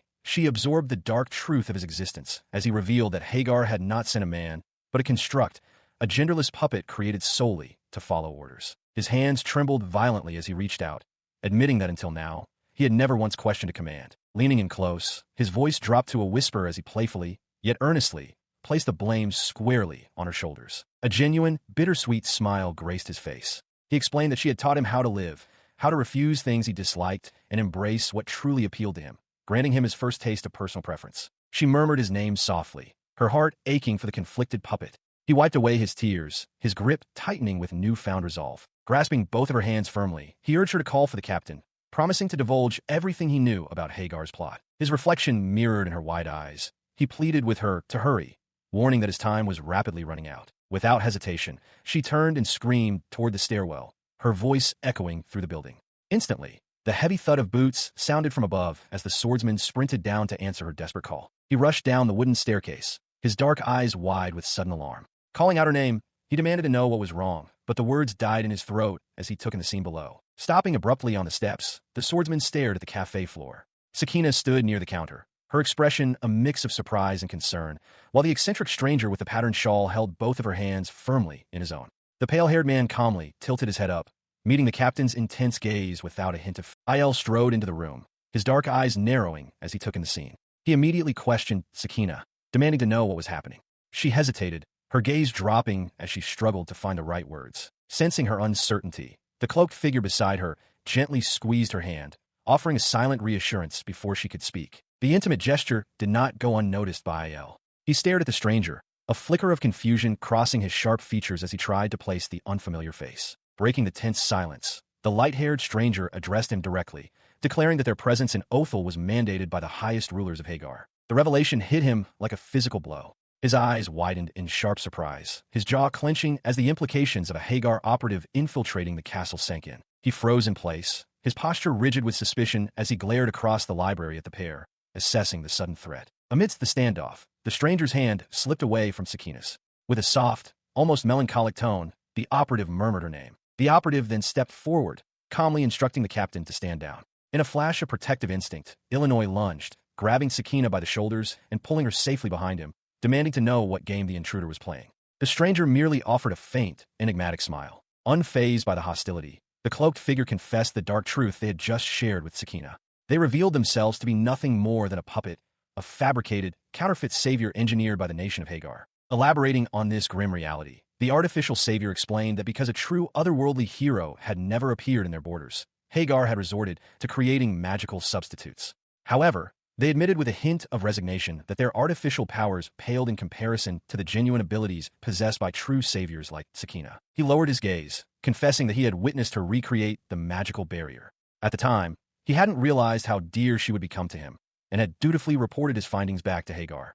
A heavy sorrow laced his voice as he admitted his regret, turning his attention to the imposing swordsman standing nearby to share a critical warning. The warning hung in the air, painting a grim picture for the capital. The operative revealed that Hagar intended to unleash a swarm of artificial saviors during the upcoming royal wedding, aiming to plunge the celebration into absolute chaos. He noted that all other fabricated puppets had already retreated to their homeland to prepare for the assault. Hearing the sheer scale of the threat, the young librarian's eyes widened in disbelief at the thought of such devastating power being entirely man-made. The operative grimly confirmed her fears, warning that while the kingdom had repelled massive armies before, these artificial beings possessed enough raw destructive force to obliterate the entire nation. Despite the looming national crisis, her immediate concern shifted to the man standing before her. She pleaded that if this invasion proceeded, he would be caught in the crossfire. A soft, genuine smile broke across his face, touched that she would still worry for his safety even after learning he was an enemy spy. The swordsman and the librarian stood in stunned silence,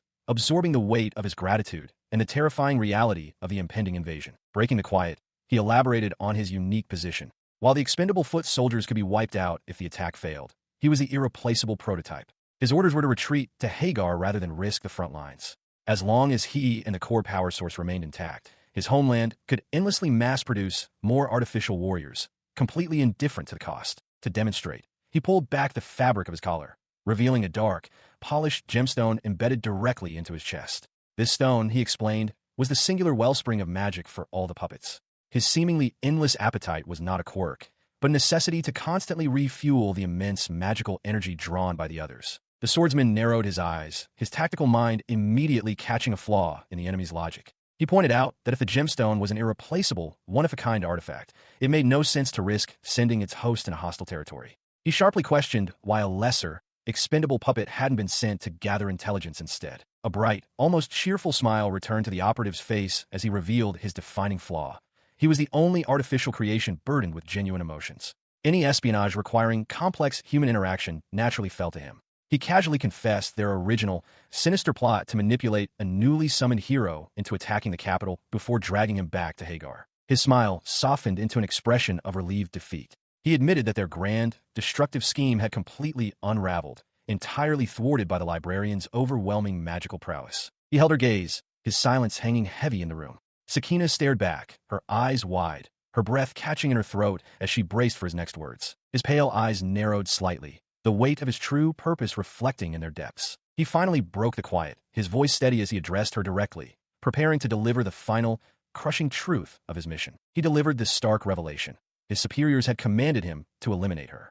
Instantly, the tall swordsman stepped forward, his body becoming a physical shield between the young woman and the operative. The swordsman's knuckles turned white as he clenched his fist, his jaw set in fierce defiance. Behind him, she watched with fraught concern, but the operative's next word halted the escalating tension. He looked them dead in the eye and stated, with absolute clarity, that he was rejecting his orders. His mind drifted back to the simple meals they had shared in the cozy library. He confessed that until she had welcomed him, he had never known the profound, comforting warmth of genuine laughter with another person. Returning to the present, he explained the sheer impossibility of destroying that newfound warmth with a single act of betrayal. She whispered his name, deeply moved by his unexpected loyalty. He lowered his gaze to the floor, noting how her face had lit up with joy at the prospect of her upcoming wedding. He admitted a quiet desire to witness that happiness himself, declaring that his decision was final. Looking up with a bright, unburdened smile, he announced his new path.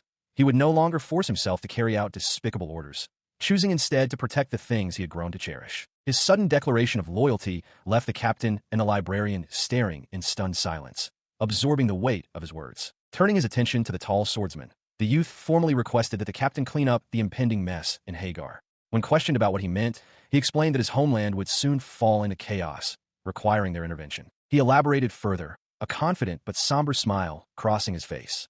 As the prototype, he was the only one capable of keeping the other artificial saviors from running completely rampant and destroying everything in their path. The captain immediately pressed him, asking if he could stop the others at will. In response, the young man revealed a dark, polished gemstone resting in his palm. He admitted with a hint of resignation that the researchers who created him still held sway over the stone, meaning he couldn't entirely prevent them from forcing his hand. The grim reality hung in the air.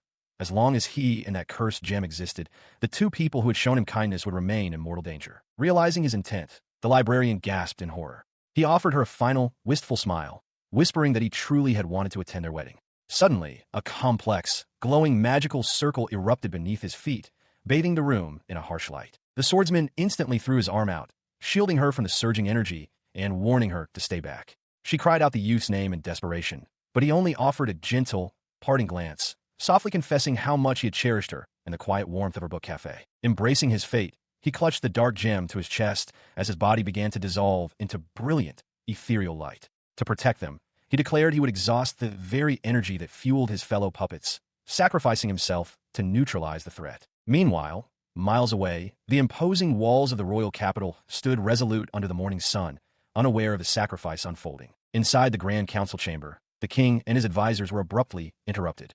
The royal guard stationed along the walls suddenly jolted as if struck by an unseen force, their eyes going blank as they simultaneously drew their blades in eerie unison. Far from the chaos at the capital, the imposter god staggered, his strength finally giving out. He weakly instructed the captain to handle the rest, as Sakina and Il rushed toward him in a panic. He collapsed onto the wooden floorboards, completely unresponsive. The librarian and the swordsman dropped to their knees beside him, desperately calling out his name and pleading for him to stay conscious. Leaning in close, she noticed the dark gemstone embedded in his chest had lost its ominous luster, its magic almost entirely drained. Suddenly, a sharp, rhythmic beeping interrupted the tense silence, emanating from the swordsman's pocket. He quickly retrieved the magical communication device, his expression hardening as the vice-captain's frantic voice crackled through.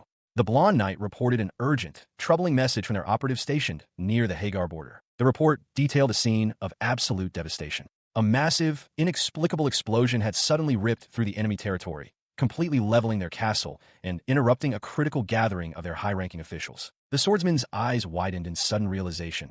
This catastrophic event was exactly what the fallen imposter had meant by cleaning up. Through the device, the vice captain promised to rendezvous with him shortly to explain the rest of the chaotic situation in person. Wasting no time, he threw his heavy black cloak over his shoulders and ordered the librarian to come with him. However, she remained kneeling beside the unconscious man, her head bowed in quiet apology. Looking up with a gentle, reassuring smile, she softly insisted that she would stay behind and wait for his return. The tall man paused, his intense gaze lingering on her for a long, silent moment. Relenting, he issued strict instructions for her safety. He ordered her to head straight for the royal castle if any danger arose, but otherwise to remain hidden inside the cafe, promising to use teleportation magic to return the second he had a grasp on the escalating crisis. With those final words, he turned and sprinted out into the freezing landscape, his dark silhouette quickly shrinking against the vast expanse of white snow as he raced toward the capital. With the swordsman's sudden departure, she stood alone in the quiet library, the weight of the escalating crisis settling over her. Turning her attention back to the floor, she knelt beside the unconscious boy. She gently adjusted his cloak, musing aloud that her companion was likely wondering why he hadn't simply taken the puppet into custody before rushing off. Sitting back on her heels, she looked down at his still form, her soft voice breaking the heavy silence of the room as she addressed him. A profound sadness touched her features as she confessed how much she had looked forward to his visits. Her voice trembled slightly as she asked if he had sacrificed his own life just to protect her and the kingdom. Her mind drifted to memories of his bright, carefree smiles.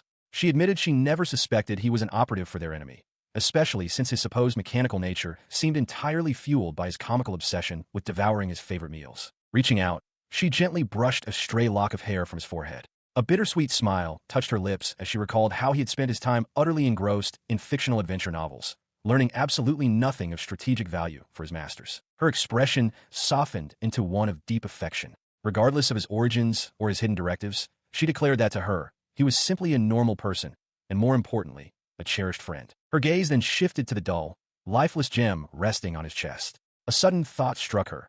If she could somehow replenish its depleted magic, perhaps she could save him, reasoning that his creators surely lacked the strength to control him any longer after he had expended so much energy. Yet, hesitation gripped her, and she clenched her hands tightly in her lap. She wrestled with the dangerous possibility that restoring his power might inadvertently give their enemies a weapon to strike at the kingdom once more. The internal debate raged for only a moment before her resolve hardened. Whispering a quiet apology to the absent swordsman for the trouble she was about to cause, she declared that they would face the consequences together. Instantly, a brilliant, intricate magic circle flared to life beneath them, illuminating the room with its sudden, surging power. She poured enough energy into the spell to cast a great magic. Yet to her dismay, the power simply wasn't accumulating. Staring at the dark gem, she could almost hear the agonizing cries of the countless people it had hurt, a chilling reminder of just how vile Hagar truly was. Looking down at the boy's peaceful, unconscious face, she spoke softly to him.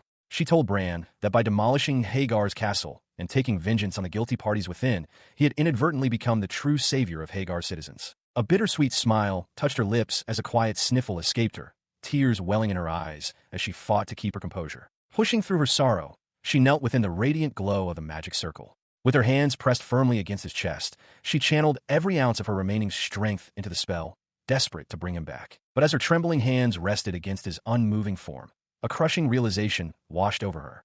It was no use. The spark of life had already faded, and Bran was truly gone. Utterly exhausted and defeated by grief, she collapsed forward with a heavy sigh, resting her head against his shoulder. Beneath her limp hand, the mysterious gem on his chest emitted a faint, lingering glow in the quiet. Deep within the snow-laden forest, smoke drifted lazily from the chimney of a secluded, warmly lit cabin, offering a quiet refuge from the biting cold. Inside that very cabin, the young woman slowly blinked her eyes open. She pushed herself up against the headboard, the heavy blankets pooling around her waist as she took in her quiet surroundings. Her quiet moment was interrupted as the tall, light-haired man entered the room, carrying a steaming cup of tea. He greeted her warmly, noting that she must be cold after being unconscious, and handed her the cup to help restore her magic. She accepted it gratefully, letting the warmth seep into her hands. Leaving her side, he stepped toward the frosted window, his gaze drifting outward as he revealed that the puppet they had encountered had actually provided them with something valuable. He explained that the sham savior had surrendered crucial intelligence regarding the secret research conducted by the Hagar operatives,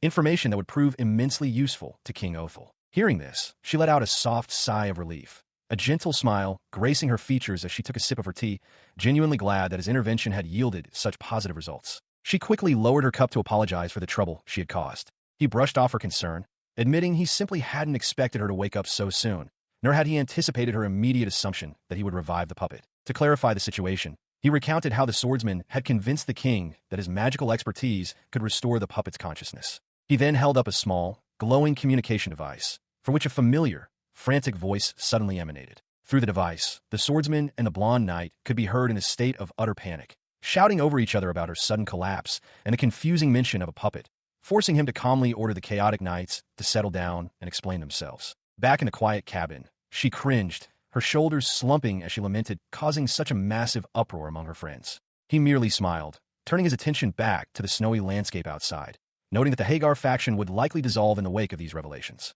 He continued his explanation, detailing the geopolitical fallout. With their leadership dismantled, some of Hagar's citizens would migrate to neighboring countries, while Othel would assume governance over those who chose to remain. Sakina listened quietly, absorbing the weight of the changes. The once hawkish nation of Hagar had effectively ceased to exist. Following the release of his devastating magic upon their castle, the country's leaders had gathered their remaining puppet soldiers for one final, futile review amidst the crumbling ruins. Returning to the present, he noted that the relief supplies sent by Othel included several of her specialized potions. While there had been injuries, he assured her that everyone, save for the royal family and top officials, had survived and the seriously wounded were already recovering. A wave of relief washed over her face as she expressed her gratitude that she could help. However, he added a caveat.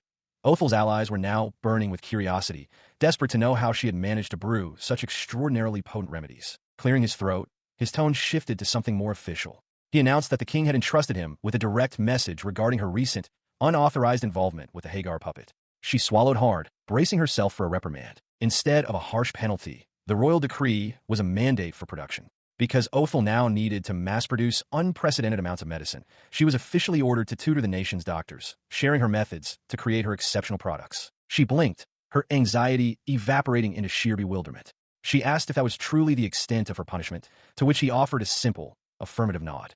Shortly after this revelation, she found herself fully recovered and summoned for her very first official audience with the monarch. Standing beside Captain Surrey in the grand throne room, she faced King Othel.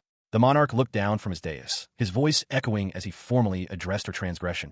She had resurrected an enemy spy without official permission, an act that demanded some form of disciplinary action. Yet, the sternness in the king's voice quickly melted into a gentle, almost paternal concern. He leaned forward slightly, his expression softening as he gently chided her for constantly running herself ragged for the sake of others. He concluded his judgment with a warm directive, instructing her to relax in the future and allow Captain Surrey to handle the heavy burdens when warranted. Beside her, the tall swordsman stood at attention, silently accepting the king's mandate to protect her. The monarch listened quietly, offering only a thoughtful hum as the young woman bowed her head, her voice trembling slightly as she offered a sincere apology. She was quickly dismissed, the ruler expressing regret for summoning her before her magical reserves had fully replenished and urging her to get some much-needed rest. Taken aback by the unexpected leniency, she let out a soft gasp, while the tall swordsman beside her offered a reassuring, gentle smile. Watching the pair, the ruler leaned back against his ornate throne, resting his chin upon his hand as he assured them he would send along the necessary official orders. He offered a warm, grandfatherly smile, revealing that a chorus of voices, from the castle knights to letters from distant allies, had all passionately pleaded on her behalf, making it impossible to judge her harshly. Overwhelmed by the support, she later sat up in her own bed, clutching her hands to her chest as she wondered if the crown was being entirely too forgiving. She reflected on the carefully crafted official narrative that the kingdom's rulers had simply ordered her to use her potent magic to revive the fallen puppet, keeping her true identity as a savior hidden from the public eye, a stroke of luck she half attributed to divine intervention. Settling back against the pillows with a contented smile, she felt a wave of relief wash over her, thankful she would be fully recovered in time for her wedding. While her betrothed sat quietly nearby, his eyes lifting from his book to softly urge her to rest. Her peaceful recuperation eventually led to a sunlit garden tea party, where she looked across the table in shock to find the eccentric deity himself casually sipping from a delicate cup. They sat in silence for a moment, a spread of elegant pastries and freshly poured tea resting between them, a picture of domestic peace sharply contrasting with the sudden, divine intrusion. He casually poured the tea, prompting her to notice the familiar teapot.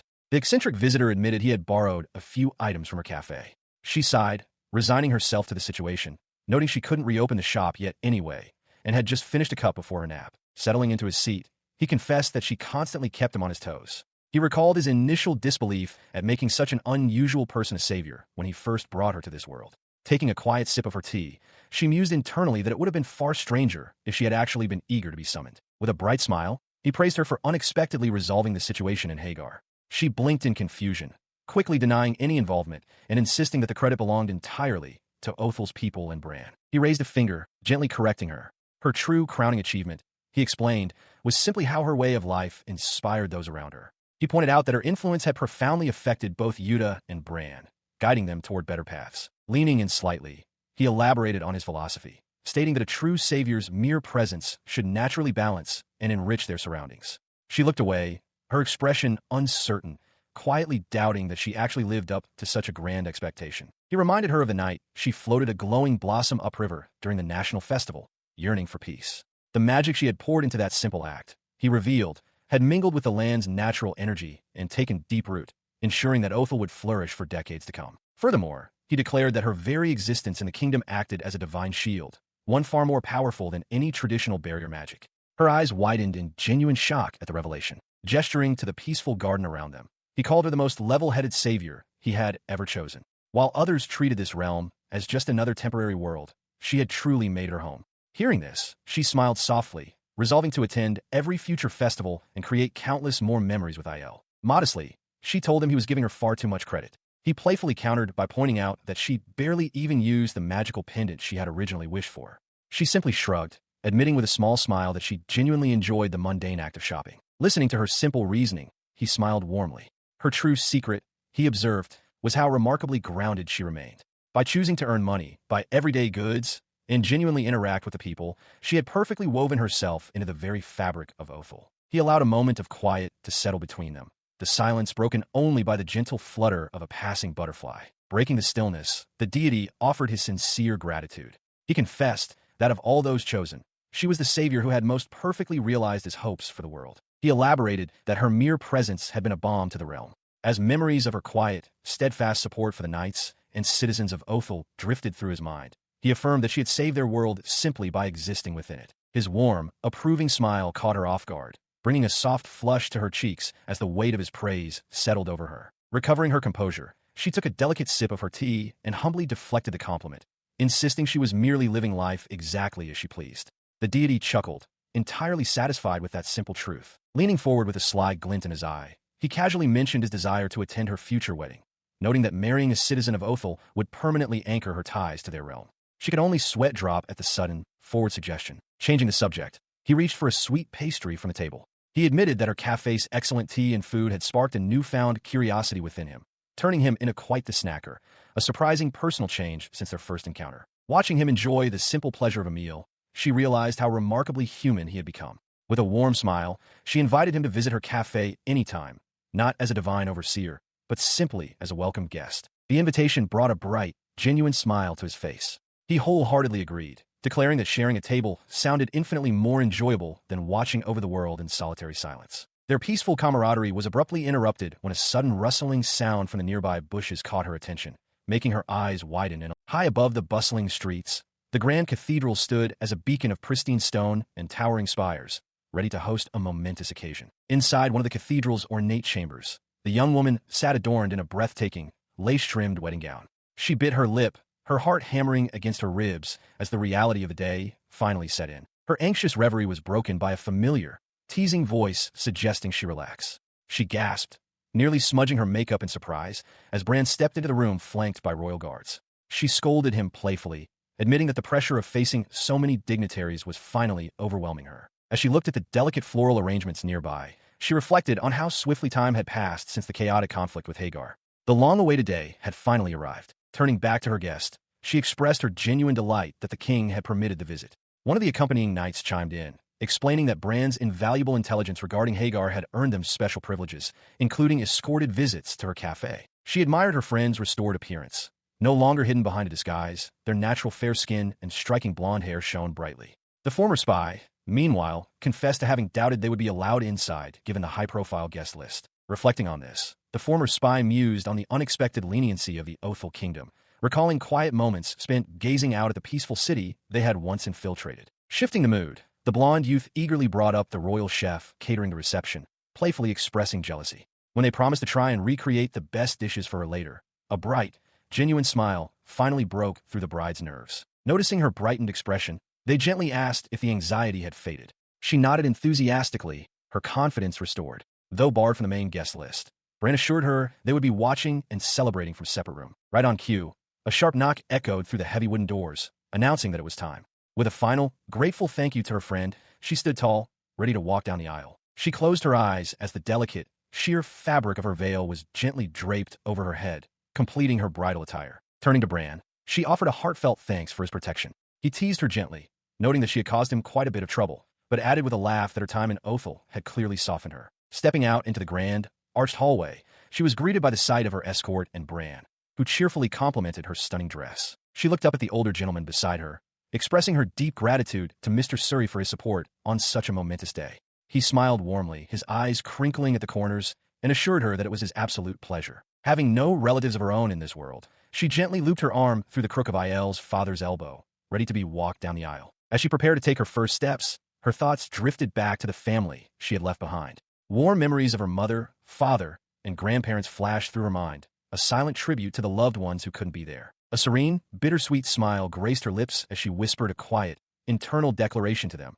She was finally getting married. Together with her escort, she stood before the towering, ornate doors of the sanctuary. She offered a silent prayer to her family, asking them to watch over her from their distant world as the heavy doors began to creak open. Beyond the threshold, bathed in the ethereal light of the grand stained-glass windows, stood Aiel. He waited patiently at the altar, dressed in a pristine, formal uniform that matched the solemnity of the occasion. As their eyes met across the aisle, a profound sense of peace settled over them both, their faces lighting up with matching, radiant smiles. She finally reached the end of the grand aisle, stepping up to the ornate altar where her groom awaited. The cathedral was filled with esteemed guests, knights, and royalty, all gathered to witness the union. He gently took her gloved hand in his, their fingers intertwining. Dressed in a pristine, decorated military uniform, Illinois gazed down at her with a soft, reassuring smile, while she looked up at him through her delicate veil, her heart full. The officiant's voice echoed through the grand hall, declaring that on this special day, they would be wed under the watchful eyes of all those present. Among the crowd, their closest friends and allies, from the eccentric Bran to the loyal knights of the guard, watched with warm, proud smiles. Even his father, standing among the distinguished guests, beamed with quiet pride, his eyes crinkling with joy as he witnessed his son's greatest moment. Seated upon his throne, King Othel was overcome with emotion, dabbing away tears of happiness alongside his equally moved companion. The cathedral fell into a reverent silence as the officiant posed the final, binding question, asking if they vowed to love each other eternally, through times of tranquility and tribulation alike. Without a moment's hesitation, their voices rang out in perfect unison, clear and full of absolute certainty as they accepted the vow. With the vow sealed, he reached forward, his hands carefully grasping the edges of her sheer veil to lift it over her head. As the delicate fabric was pulled back, she closed her eyes, a serene and radiant expression gracing her features in the soft light. The veil fully lifted, they locked eyes once more, sharing a tender, intimate smile that spoke volumes of their shared journey and the bright future ahead. She closed her eyes as he leaned in, their lips meeting in a tender, lingering kiss to seal their vows. The delicate veil of her gown cascaded around them, framing the quiet intimacy of the moment. Turning to face the world together, the newly pronounced husband and wife stepped out before the grand iron doors of the cathedral. A roaring cheer erupted from their gathered friends and family, washing over them in a wave of joyous celebration. The jubilant echoes rang out across the sprawling city, rising above the towering spires and bustling streets. It was a peaceful, vibrant world, one where they had both finally found a place to truly belong. Hours later, the grand festivities gave way to the quiet comfort of their own home. Outside, snow drifted gently onto the roof, but inside, a warm fire crackled in the hearth as the couple sank into the plush cushions of their sofa, letting out a synchronized sigh of relief. Loosening his tie, the swordsman asked if the long day had worn her out. She admitted to a lingering fatigue, though the excitement of the day kept sleep at bay, a sentiment he entirely shared. Leaning her head back, she offered a soft smile, telling him how dashing he had looked in his formal uniform. His eyes softened with affection as he returned the compliment, assuring her that she had been absolutely breathtaking in her wedding gown. Shifting the conversation to the days ahead, she noted his upcoming time off and wondered if he wanted to travel somewhere. He chuckled, confirming he had a few days of leave, but confessed he would much rather stay in and relax with her, just as she had likely suspected. He then brought up their eventual honeymoon, suggesting a trip to an allied nation famous for its breathtaking landscapes. The mere mention of the word brought a flustered blush to her cheeks, though she eagerly agreed to the idea, comforted by his promise that they would take things at their own pace, balancing their time between the cafe and wherever the wind took them. As the comfortable silence settled between them, he reached across the space on the sofa, gently resting his large hand over hers. The sudden, tender contact caught her off guard, prompting a quiet, questioning murmur. Looking up at him, her face broke into a radiant, unburdened smile as she confessed her excitement to spend the rest of her life by his side. His expression mirrored her profound happiness, his eyes crinkling with warmth as he wholeheartedly agreed, sealing their shared promise for the future. She sat closely beside her new husband on the sofa, the quiet intimacy of their home wrapping around them as night fell over the snow-dusted roof. The next morning, she descended the stairs with a yawn, only to stop short in the kitchen. Resting conspicuously on the counter with a large, ribbon-tied present bearing a bold label from the eccentric deity who had brought her to this world.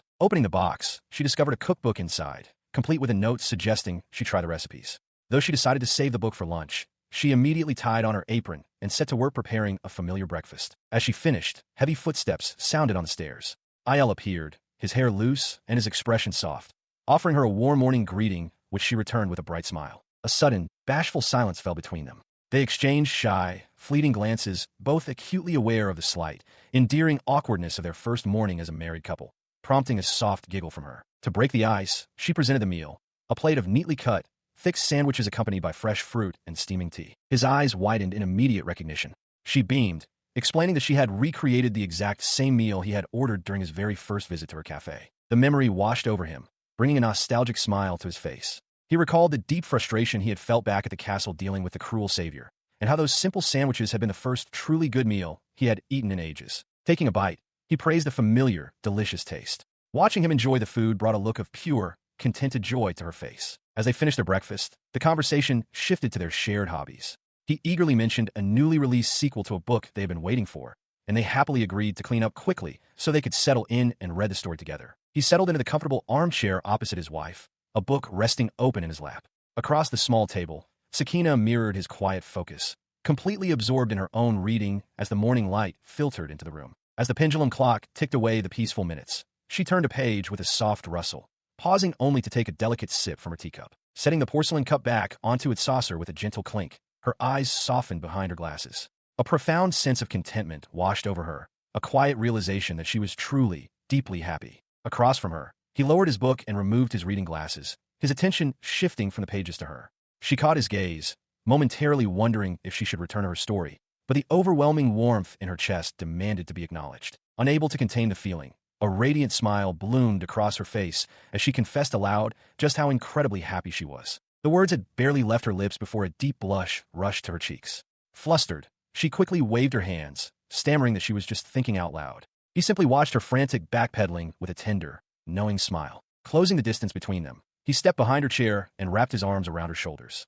Gently taking her hands in his, he leaned in close, his voice a soft murmur against her hair as he echoed her sentiment, affirming his own happiness. Outside their quiet sanctuary, the bustling city lay blanketed in a pristine layer of winter snow. The era of grand battles and thrilling, perilous adventures had finally come to a close. The days of dramatic, romantic highs and lows were behind them now. Instead, they found joy in simple moments, like standing together in the crisp winter air as he carefully adjusted her scarf against the cold, their loyal horse waiting patiently beside them. What remained were peaceful, ordinary days surrounded by their dearest friends and allies. As she stood in her kitchen, preparing a meal with a contented smile, she knew with absolute certainty that she would continue living in this world, dedicating her days to doing what she loved, alongside the people she cherished most. For her, and the man she loved, the future held only the promise of peace. Their quaint, snow-dusted cottage stood nestled among the towering pines, bathed in the warm, gentle light of the winter sun. A fresh trail of footprints led to the welcoming front door, a silent testament to a life finally free from conflict, where they would savor the joy of these quiet days.